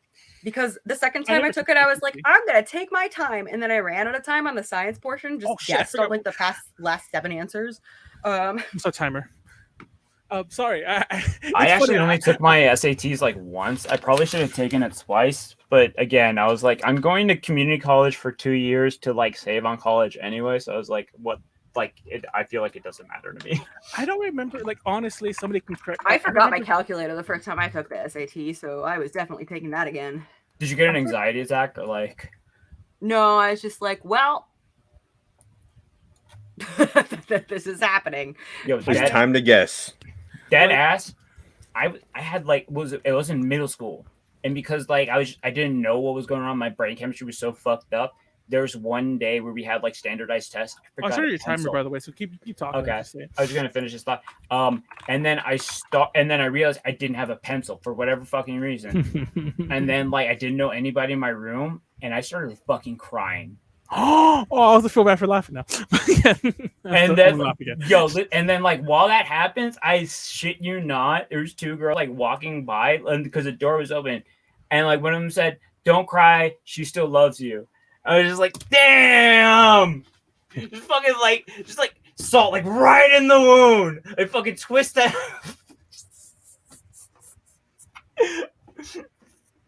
Yeah, like standardized tests like put you to the fucking edge in terms of like emotional limit. I fucking swear. I forgot I am getting Molly because she's rich. I'm not personally rich. I just remember when we saw that, when you showed us that video on YouTube where you were in that house, and I'm like, what room is this? Like, what kind of room is this? I'm like, that was the office in our house. Yeah, I'm like, I guess I know who I'm eating when the revolution comes. This is actually a good opportunity for me to go ahead and fill up my drink while this plays.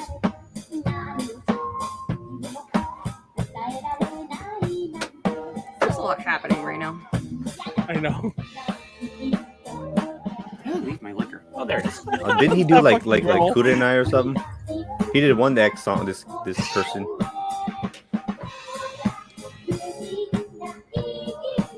When you're only a mascot, but you really want to play drums.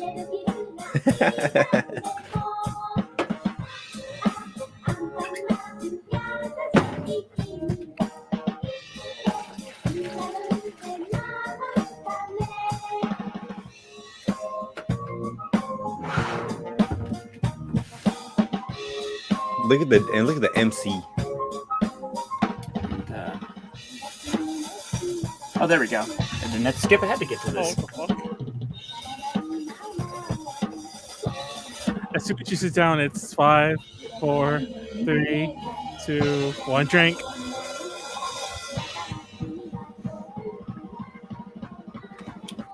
I just realized, does he actually have a monitor, or is that just his wig? Whose wig? Wait, what are you talking about? That's just the wig. Oh, okay. Can I just say, I will never understand. Well, okay, I understand why drummers are always really skinny. Because all of this looks like it takes an insane amount of effort. Mm-hmm. Well, it takes coordination. I'll never get, because I was always like, how do you work all your limbs separately like this? I'm going to go ahead and skip a little bit ahead. Just so I'm not, like, blacked out by the end of this. Yeah, you're about to get to a second drink in another 10 more seconds. Look at that guy. He's just like, what does this man do? What is this dude doing here? Can you imagine being in that suit? Jason Statham. Jason Statham removes bottle cap. Oh man, I forgot that. Have you seen that fail video? Oh, drink, by the way. Have you seen that fail video where that dude tries to kick the bottle cap off and he like kicks his bedpost and like just like dies? It's the best video ever. Oh, those are all like the bottle cap challenge that are like fails, amazing. And now, I feel like this is just kind of tradition. Where I just start off with a clip that like draws attention, but obviously doesn't have directly to do with what I'm presenting about. Does anybody have an idea what this is supposed to relate to in the general thesis of my presentation? This video? Or Jason Statham removing a bottle cap? No, this video. When you got your master's degree, but you still working at McDonald's. You're teaching everybody your shit at your flipping burgers. When you're overqualified. I tell you about relative, like, yeah, right? No, what does that have to do with your presentation? Theory of relativity as I'm flipping burgers. I mean, it could be. Relative. Can you imagine being a fucking like, what's it called? Just a master of like quantum physics. Drink. And then you're still like at Burger King.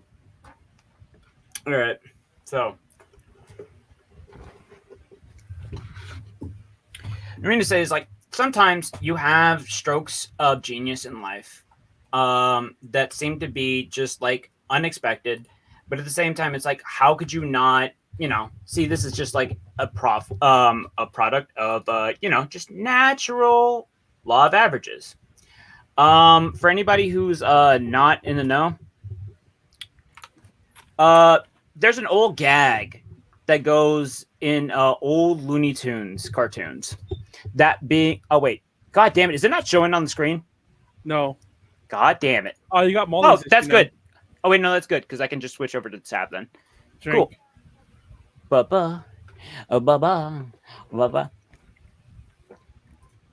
There's an old gag going back years ago. like almost a century Duck now. Dodgers or whatever.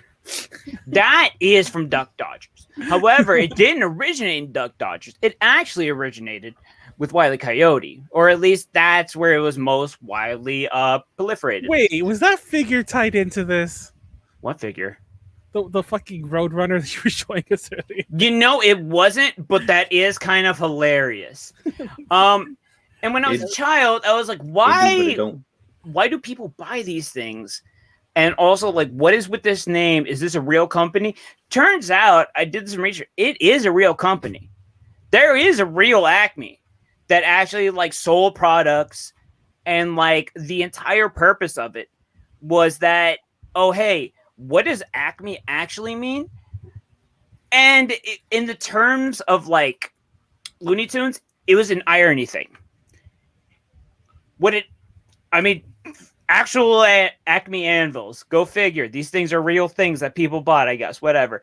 But it actually comes from a Greek word, from the Greek root, tending to mean the apex, the highest point. And so the whole sort of subversion was as like, oh, okay, we'll call this in the cartoon like the best thing possible. But then it's kind of like bad.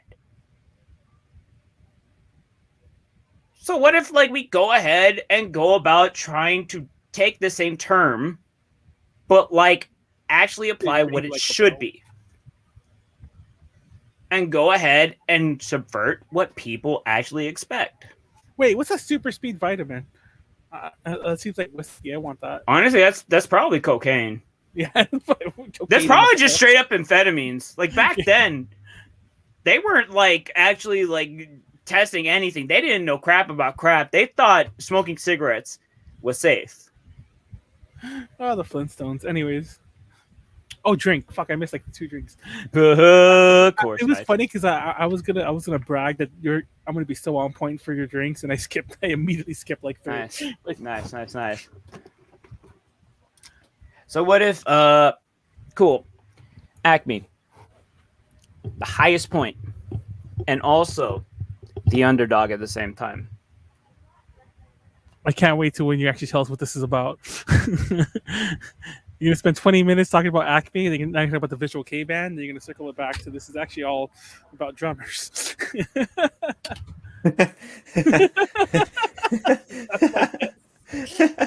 It's funny because Leslie just went to go see them. I know. Acme just finished their tour yesterday, 2 days ago. I don't know. Leslie was there. What's her name? Yuji was there, and I guess a couple of the home. It was in Costa Mesa though. I'm like, I'm not gonna go all the way to Costa Mesa. And then our buddies was definitely running it. Oh yeah. Shout out to Rubab and Tomo. Yep. That's exactly what we fucking doing, dog. Oh my god, I knew you would have an Acme set up. Oh, I almost fell out of my chair. That's how upset I got. I really did. Oh, we can't hear the sound though. Are we gonna have to tell them to not? Oh yeah, we can. Never mind. We can't hear the sound. I'm gonna laugh back. If Acme claims this, I'm gonna yell at Rhubarb. Please, Rhubarb, please. All right. Why'd you freeze it? I like how he's about to swing. Look at that. Pleiades, we can't hear you. Pleiades, we can't hear you.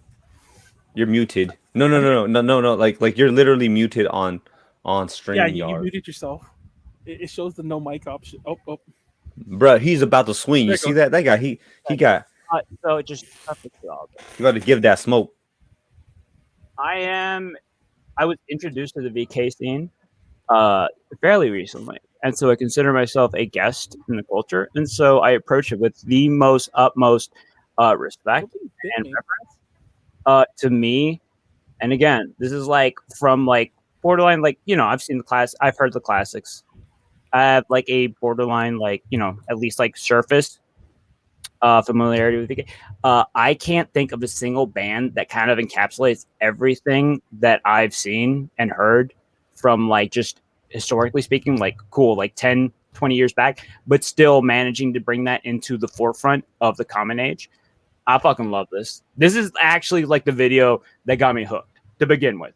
I'm going to just play a little bit. Might get claimed. Fuck it. I like it's the Espanol sub. Okay.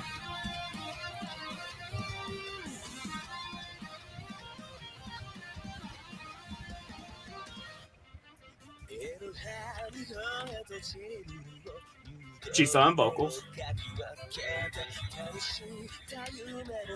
Shogo on guitar. Rikito on bass. And Hal on drums.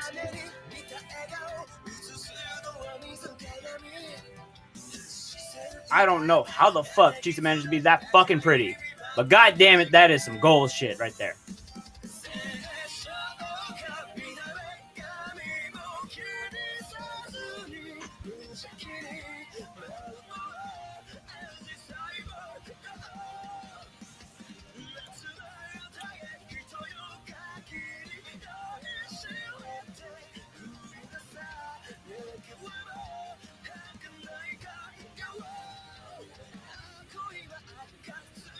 Cool, good enough.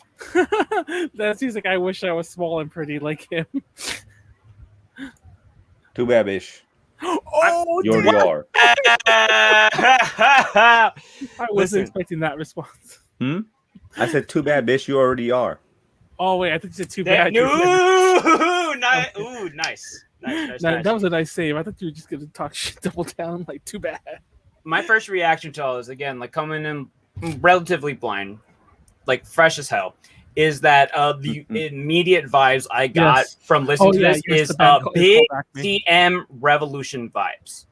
And I think it's just because of like Chisa's like just like the way his voice is, and it's kind of like a little bit deeper, but then you have the power chords and everything, and it's very reminiscent of that. Which, I'm a sucker. Like Rurouni Kenshin, like I can't help it. That is like ingrained in my brain. It's just like this is like brain candy. And yes, thank you, Mr. Taku.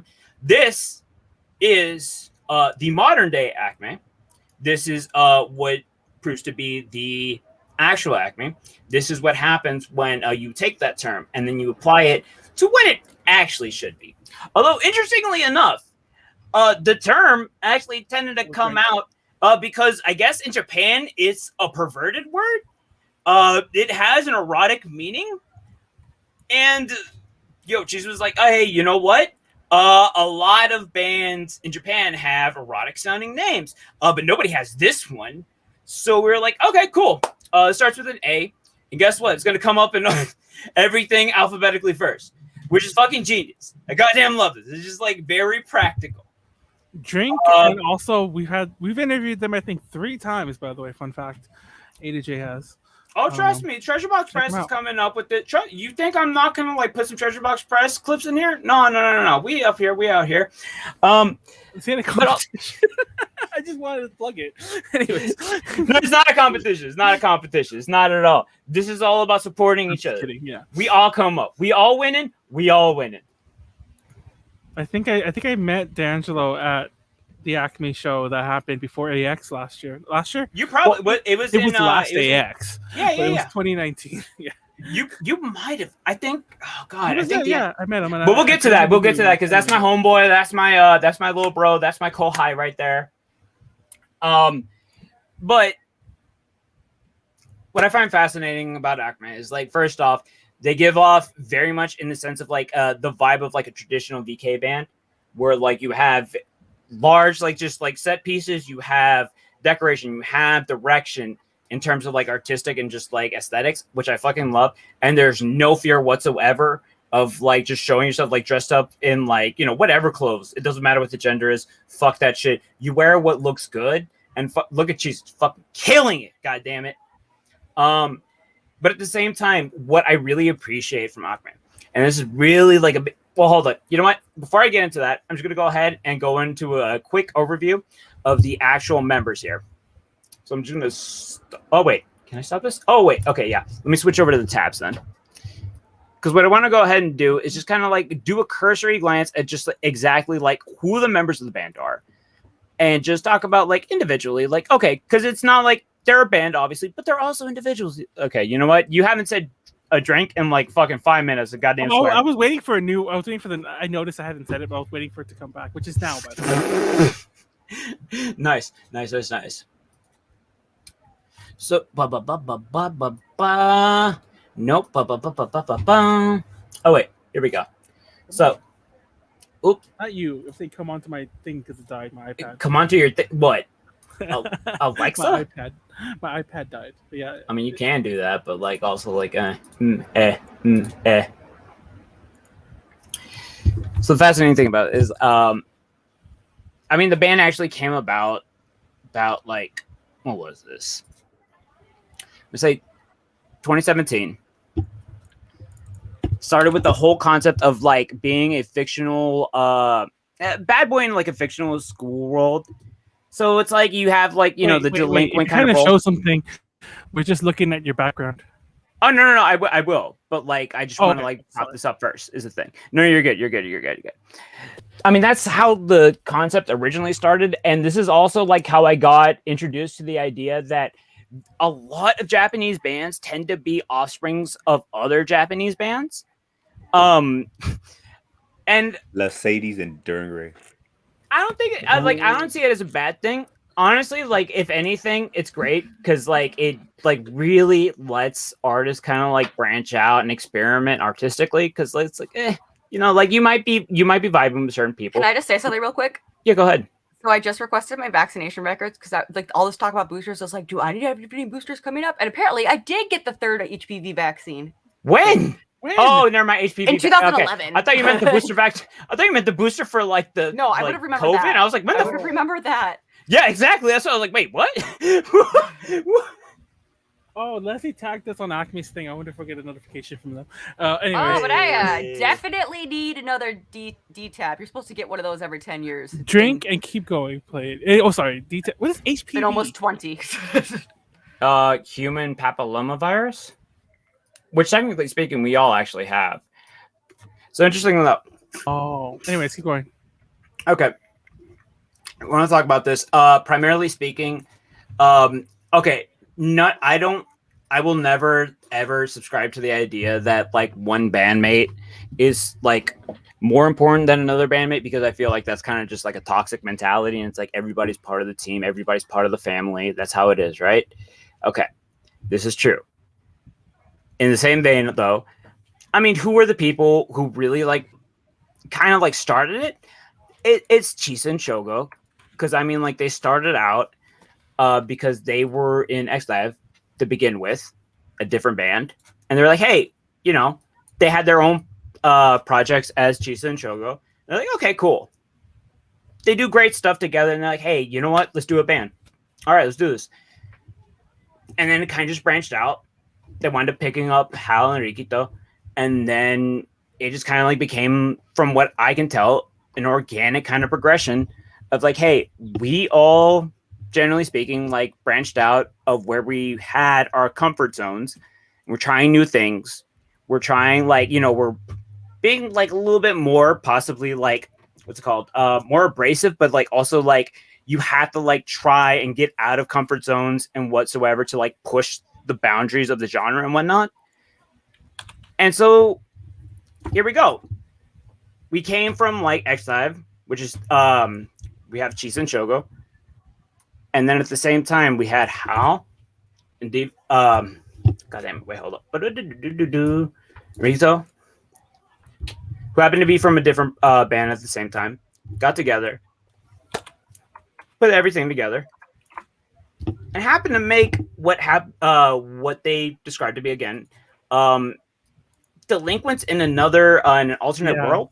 And it's interesting because, you have the countercultural like aspects.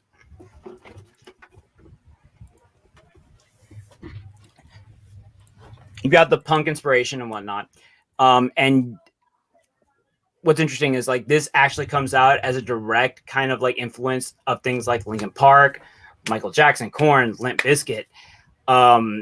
So it's weird because like there's a little bit of new metal mixed in there that like in nowadays isn't really celebrated, so to speak. I would hazard to say that like I don't really like know a whole lot of people who will celebrate new metal in the current day if it's not like ironically Creed or like goddamn it, who else is in there? Who else sounds like exactly like them that we constantly have these conversations about?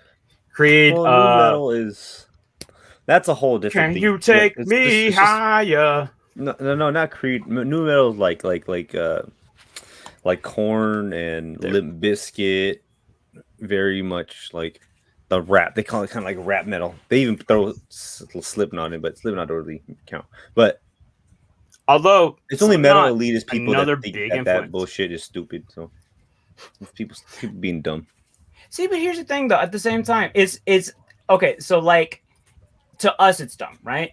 Maybe to us, it's dumb, but at the same time, a lot of these things, one way or another, actually inspired all the members. Well, not all the members, but certain members of ACME. I think it's kind of like how in the 1980s you had a lot of glam metal, a lot of glam rock, and that really did influence the VK scene.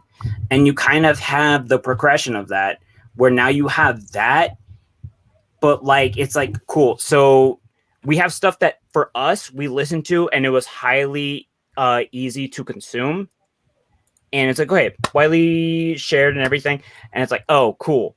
But then it's not really like revered for us. But other places do. Other places, like members of ACME, like saw that, heard it, and they're like, cool, this is fun. Maybe there's a distance thing here where it's like you don't get like the cultural like corniness of it. And so like you can just enjoy it just for it being enjoyable for how it is. Got it? And then for me, it's like, yo, if that's what it took to get ACME, I'm like, cool, there you go. We put in fucking Limp Bizkit and we got this out. Dope. All right, cool. Let's have a bunch of more like lame bands, and then we can just like squeeze diamonds out of this coal. Drink. Amazing.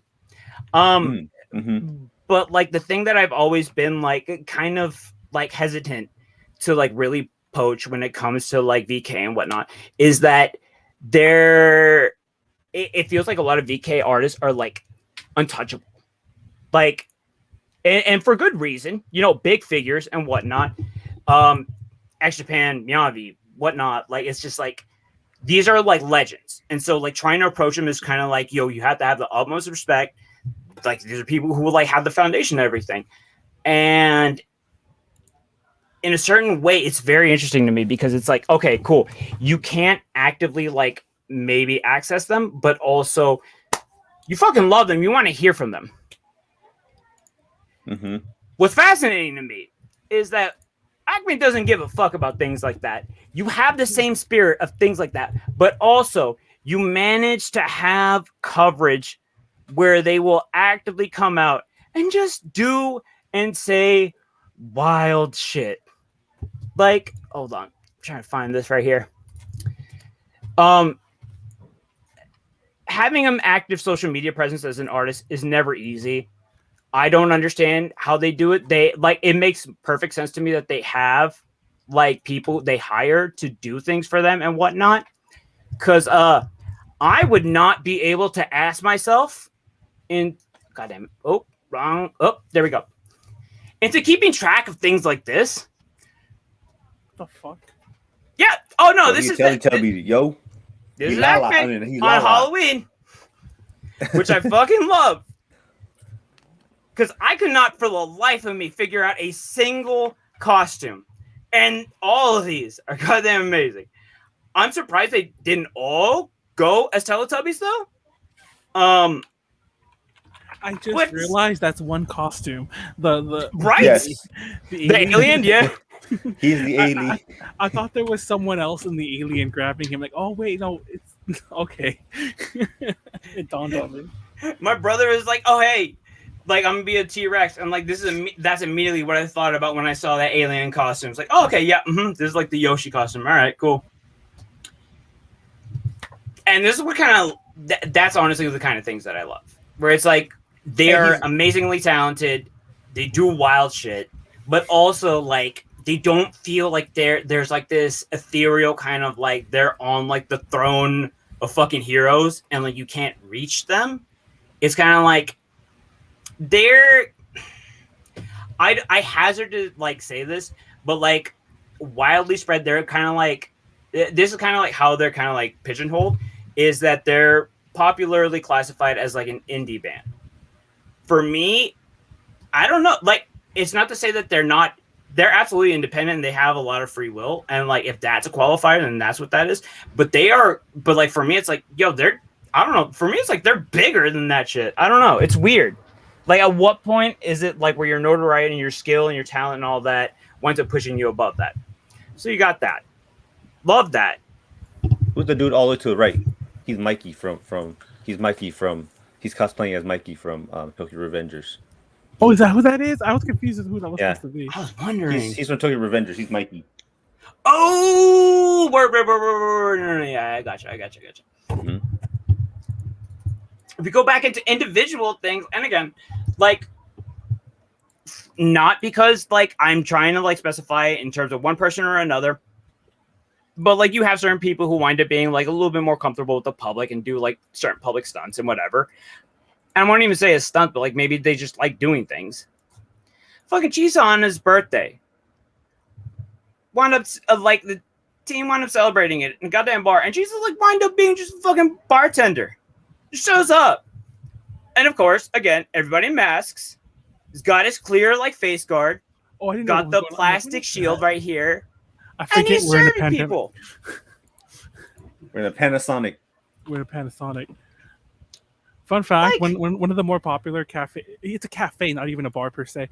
There's a cafe that's run by Kenzie. He's the singer from Anti-Feminism and Dead Pop Stars and like more bands I can think of. It's just crazy. This super hardcore guy, and he's just at the cafe. It's like this. Also, it reminds me of this. Also, I will just say this because obviously getting, like, this is where like where I got the photos from. Shout out to Butt Cape.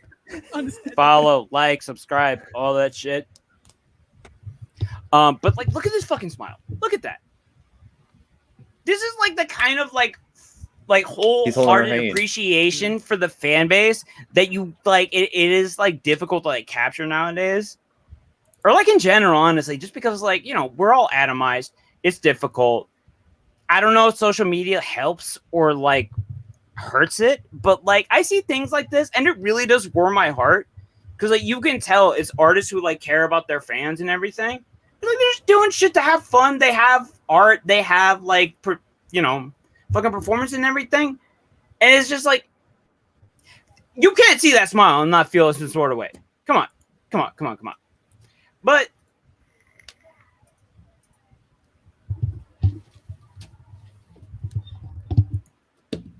what I love is the fact that I don't know how long it'll take for this to happen, right?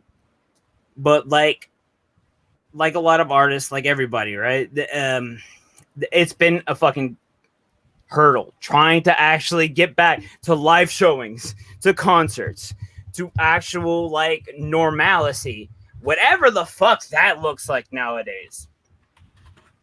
But yeah, who was it? Wait, Warren, you said Leslie just now went to like ACME concert, right? Correct? Leslie's like Warren shaped his head. Anyways. Ow, my ear. Ow. Yo, I think I could cosplay as Dracula from fucking Tokyo Revengers now. Did you not tell Leslie you're getting a haircut because Leslie is acting shocked in the chat about your hair? I mean, you can. Shit, my hair's still fucking long. I want to get my hair cut for real. Anyways, keep going. I just shake my sides of my head. Continue, Pleiades. Every single time you've seen, like, they have a showing. And I mean, yes, this is a little bit more common in the current day. But to me, it still warms my heart. It may be like an easy grab or whatever. You can call it whatever it is. I love it. I love seeing artists take photos with their audience. I love seeing artists. Well, never mind. That's a different show. Oh, no. This is from... Yeah. This is from Atlanta, yeah. Which, by the way, I don't know what it was. If anybody has any personal accounts of Anime Atlanta, I would love to hear them because I'm sure it was wild as fuck. Ask Ren and Sylvia and all them. They're there. Well, things like that. Like, yo, going to Disneyland. Like, it's just a basic thing, but it's a very human thing. And so it's like you see your artists that you like enjoy already. And it's not like they're just like ethereal gods. I mean, yes, they're very talented. Don't get me wrong. But like seeing them is like they enjoy shit just like us. And it's like, okay, cool. Now you have that connection. It's like, I want them to win. When they win, I feel like I win. So, like, you have that support there. Also, again, not giving a fuck in typical VK fashion. fucking mouse ears with the bows, no giving a fuck. You know why? Because they look good in them. It does not fucking matter. That is the operant thing. Boom. Hold up. But also for this, I have to switch over back to the vocal version. Wait, goddamn, where's it? Wait, how do I stop sharing this? Oh, that's how. Duh. Cool.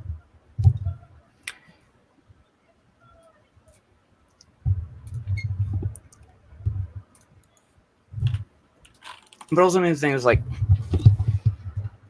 VK to me, like, it's always been this thing where it's like, it is a great, it's an amazing music genre and everything. It's amazing music genre, period. Trying to like get it, trying to like make sure that it survives in the modern day. There's always been kind of like the fear, at least in my mind, just because it's like some things carry over, some things don't. And how do you make sure that this thing survives? To me, it's like the music's good. Like the aesthetic is great too. Those things don't have to like do anything worth of change whatsoever at all. It's all amazing, despite the fact that, like, again, sound like evolves as they go, as ACME does. But hearing these things, the changes and whatnot, it really does add a different dimension. The song is too loud. Wait, what song? I can't hear it. I have a song on. There's nothing playing. I do not have a song playing. I know Warren's computer's like. What are you playing, son? Whoa! I think my thing. For some reason, because I touched my earbuds and I think I had my Spotify up and I probably pressed it and it turned on. I was like, "What the fuck?" Okay, my bad. I was just like, "What's that sound thing?" Wait, actually, hold up. Share. Oh, hey. Oh no, I will. I just want to make sure the audio is included. I got all scared. I was like, "Wait, where the fuck?" And for one reason or another, maybe it's like mercy, maybe it's, you know, kindness or whatever. I do love and appreciate all the kindness and accessibility they've shown us, you know, because it's not an easy thing to get. Oh, I just turned this.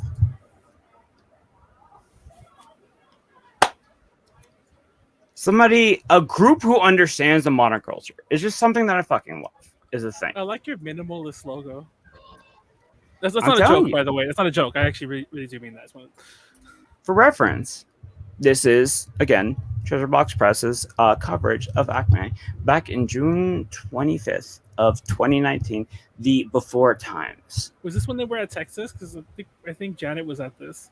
California, Texas, and California. Oh, yeah, they were California too. Duh, that's where I saw them. And of course.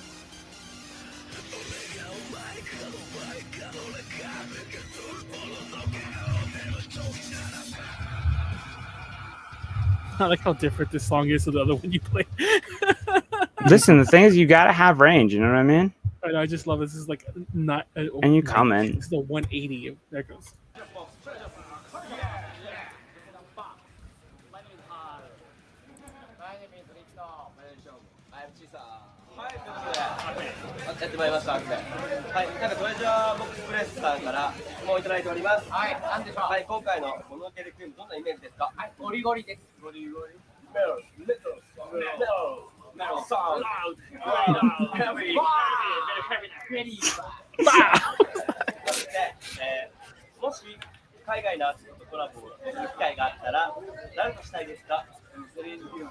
Celine Dion, bro.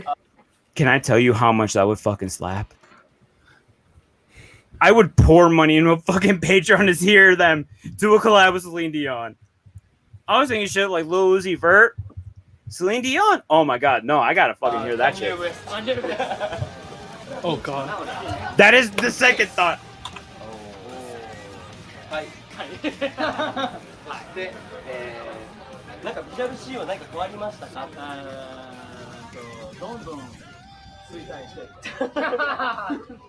I mean, they're not wrong.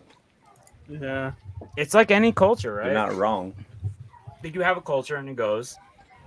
But honestly, like I said before, to me, like for what it's worth, it's not putting like weight on their backs or anything. It really does feel like they're carrying this kind of like the aesthetic like into the future. Because it's like you have the inspiration, you have the direction, but now it's like to have it survive, you have to acclimate to whatever it is that you're like is made available to you. It's one And of it those doesn't ones. take anything away, it just makes it stronger as a result. See? But now we have worldwide exposure. Oh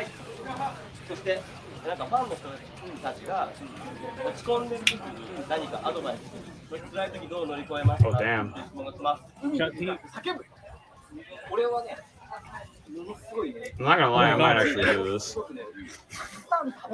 These are all terrible coping mechanisms. Yo! This is exactly what I do! My man! I eat a lot and I drink. What is this? My man! Face as fuck! はい。そして、その後ですね、7月の2日かな、はい、ロングビーチでライブがあります。これをご覧の皆さん、プレジャーボックスプレスをご覧の皆さんもよかったら遊びに来てください。以上、ACMEでした。Subweebs. Yeah, I think it was specifically that they had said subweebs that I put subweebs on our room at Anime California. Remember that? Yeah. Yeah, and then they found our room. Yeah, and then that was a fun con. That was fun. That brought back a lot of nostalgic memories. Now I want to die. No. Manuel, what you have to do is you go to an ocean and you fucking scream. And then when I'm done, I'm not gonna lie, the second I have a chance, and this is the first thing I'm gonna fucking do. And then when I'm done screaming, I sleep a lot, I eat a lot, and I drink a lot, which is the normal life. I'm not gonna. That is how I tend to get over breakups. It's very effective. Oh man, this is his way of telling us he's single now. No, I'm just kidding. No, I'm not, because I haven't had to do that in a long time, thankfully speaking. Oh, but yeah. man. They just finished up a Chicago shoot, and I will just say, we have my co-hi, D'Angelo, who actually managed to go to Chicago because he is not super cocked into like doing 12-hour work days like how I am right now. Should have that post up in like a couple days. Honestly, by the time this goes up, probably have it up. But yeah, there you go. Nice. Yeah, we have some interviews with them. I think the last time we interviewed them, they did a song. Gosh, I don't know who they did it. They collab with somebody who wrote some English lyrics. Remember that? And we interviewed them for the song, like a little mini interview. And it was during the pandemic. It was mad during the pandemic. And yeah, I'm surprised you didn't mention the Sea Dog thing. They did that video with Sea Dog VA. Listen, I could go on and on, but I was like, you know what? I'm trying to keep this like as like streamlined as possible. I know. I'm the one who started rushing you, and now I'm like, why didn't you show the Sea Dog video? Sea Dog? He's like, do you want me to get into like the past band's history? Do you want me to get into like their progression, their discography? Because if you do, that's a different fucking presentation. Oh, fun fact, Chisa used to be in a band called Dive, like spelled like Div. That's what I said. And I know, I'm just saying it again. But anyways, and he what was I saying? We were supposed to have him as a guest at a panel, like Skyped in. Fun fact, we did do that with other vocalists. We had Kaya at one, fun fact, but we were supposed to, Chisa was supposed to be the very first one before there was even an ACME. So Chisa and A to J connections go Remember that one time? really far. Wait, was that the one that I was at? Which one? Like the Kaya one or which one? No. Was that the one where Rhubarb was translating? Which one was that? Yo, I will also say, shout out to No, it wasn't Kaya. It for sure wasn't Kaya. Oh, shout out to the fucking like. It was the one where they didn't show video. It was just voice. Oh, it was the one where I can't remember his name. It was the. I don't remember his name, but he was from another band, and I do. That sounds stupid, but I do remember one of the questions they asked what he had done, and he admitted he was a Johnny's member. I was gonna just say that, but I didn't want to say. I didn't want to out him. Well, I'm glad we don't remember who it is, because I don't think we're supposed to repeat that. They actually we filmed it for ourselves for our own purposes. We weren't allowed to put it anywhere, and I think that was one of the questions that even Rhubarb was like, if you ever put that anywhere, don't put that question, because I don't think that they would ever want to know that he was a ex Johnny's member. So for anybody who's not, I'm glad for anybody who's watching this who just heard that, because this shit is not going to show up in the vlog. I mean, you would have to like even following A to J Connections, because that was an in-person panel that never had video that we released. I mean, you could find out. Don't get me wrong. This is lost media. Yeah, actually, it really is lost media because I think I lost that footage, so it's not even. You are the king of losing media. I swear to God. Yeah, I told you we have a podcast where I lost all 50 episodes. So yeah, there you go. Anyway. Oh my God. Oh, you are giving me ulcers right now. I can't remember the vocalist's name. It's a good thing. Actually, I think I remember what band he was from, but I'm not going to say it. Anyways, because that. But anyways, that's our show. Molly won the popular vote, by the way. Hey, it's funny. Leslie, I also thought that Warren shaved his head, and then I was like, wait a second, and I looked at the top of it. Like, no, just sides. Yeah, I was confused because like his background's kind of taking off his hair like the way mine does, but when I saw his side, I'm like, oh look, there's his ponytail. I need to get a haircut. No just to like trim off the ends. Oh, you see, my ponytail is chroma keyed out. That's not the word. But anyways, I'm not gonna have a ponytail when you guys see me at ALA because my haircut place opened. I'm surprised. I don't know if they were always open and I missed it, or if they reopened recently. But they're open. I'm gonna get my haircut like closer to the con because I don't want to get cut more than once. But yeah, that's actually how I used to have my hair in college, Warren. But yeah, see, yeah. Ooh. I just had just the top. Oh look, you can see the end of my ponytail. Nope. No, man, that's a long as hell hair. My hair is really long, and it's funny. All I see is Dracula questioning the legitimacy of Christmas. Christmas, I know. Anyway, I'll plug some shit real fast. Tuesday's DPZ, and we're talking holiday food. It's a tier list. Be myself, Janet, Nonyar. I need to find another host for that. Tier list for what? Holiday food. Like turkey, cranberries, mashed potatoes. Listen, objectively speaking, the only people who complain about turkey are the people who have never had good turkey. Yeah, I agree. Well, I almost feel like it's dry. It's like no. You ate turkey that somebody fucked up. That's the problem. I almost feel like we should have different turkey rankings because there's fried turkey, there's turkey that's been brined. You know, there's there definitely is turducken because turducken is very like greasy in a good way. Greasy is good. I will objectively make the S rank because I do this like I did this last year. I made an S rank turkey for Thanksgiving. But yeah, we're doing that on Tuesday. Tune into that. I'll find a host. OnlyFans agrees. Wednesday we're finishing out last one way or the other. We're finishing that shit.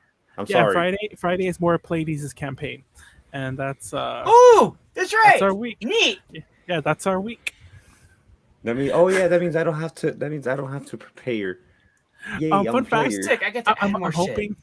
Yeah, I think I might DM the Christmas one, but we're probably gonna do a Christmas special for Drink Talk Roll. I just want to start plugging that. We might have a Drink Talk Roll Christmas special. Don't tell your Baba. It's a Baba. No, we're talking about. You didn't hear nothing. Nothing. There is no Christmas. Y'all ain't hear shit. What is a Christmas? A miserable little pile of presents. Anyway, it's good. Otherwise, it's a miserable little pile of coal. This is a fun Drink Talk Learn. I think we all went a little long, but it wasn't a bad long. Wait, what am I saying? No, it was nice and good and long. We heard you. It was John C. Holmes long. Anyway, it's funny because that's a porn reference, but that's a boomer porn reference. I just mentioned like a golden age of porn star, a porn star. By definition, if you made the reference, we all gathered that. No, I just love that. I love that even in my own like making a dirty reference. It's like it's a porn star that was like from the 70s. We know. Anyway, a fun fact though, he was involved in this thing called the Wonderland murders because he was involved in drugs towards the end of his life. I don't know if you count that as a fun fact. Well, they made a movie about those murders, and Val Kilmer played him. Is it on Netflix? I think it is. If you've ever seen Boogie Nights, that's not about John Holmes directly, but it's based on his life indirectly, like the way Rockstar is, like on Judas Priest, kind of. Wait, that movie is the movie that's based on is literally Boogie Nights? Well, one's called Boogie Nights. The one that's really based on the Wonderland murders is called Wonderland. All right, putting this on my that one's definitely about John Holmes. Like it's by name. Damn it! Why did Taylor Swift come up first? Fuck this. Damn it. Anyways, Yeah, he was a porn star involved in some bullshit. Anyway. Sounds like a porn star. Sounds like the Anyway. porn industry in general. Yeah. Well, that's our show. He just. That's our cheese. I'm gonna save talking about him for a DTL because he actually had a series of porn movies called, and he played a character called Johnny Wad, and he was a detective. And I don't care about the movies. That's not what I'm going to talk about. But in the early 2000s, the original director for the Johnny Wad movies started producing books that were just like Johnny Wad books. And I love them. They were like, you could only get them at the Hustler store. And I think I have the full collection. I'm not throwing those away. I mean, Manuel wakes up. He's like, I threw them away. Yeah, like I threw them away last week. Oops. in the ground. Honestly, Anyways, I like don't read. you do way more in like novelizations than you can in anything else. So yeah, and I'm pretty sure those videos are cringe to watch, but the books are a little better. They're just reading pulpy fiction. Anyways, that's our show. If you tell me they're cringe, I'm absolutely seeking them out. Support us on Patreon. Like, comment, subscribe. Go watch all the links. I'll have Acme links. I'll have Treasure Box links. I'll have A to J links. I'll have that Tepish movie. I might go back and get that some of the shit Molly showed and have links to that. And there you go. I don't know if my Google search is to be the same, but anyways, we'll see. Okay, that's it. Good night. Good night. Take care of yourselves. Peas, greens, potatoes, tomatoes, lamb, wham, homma, bye. Oh my God! I forgot I was the one who can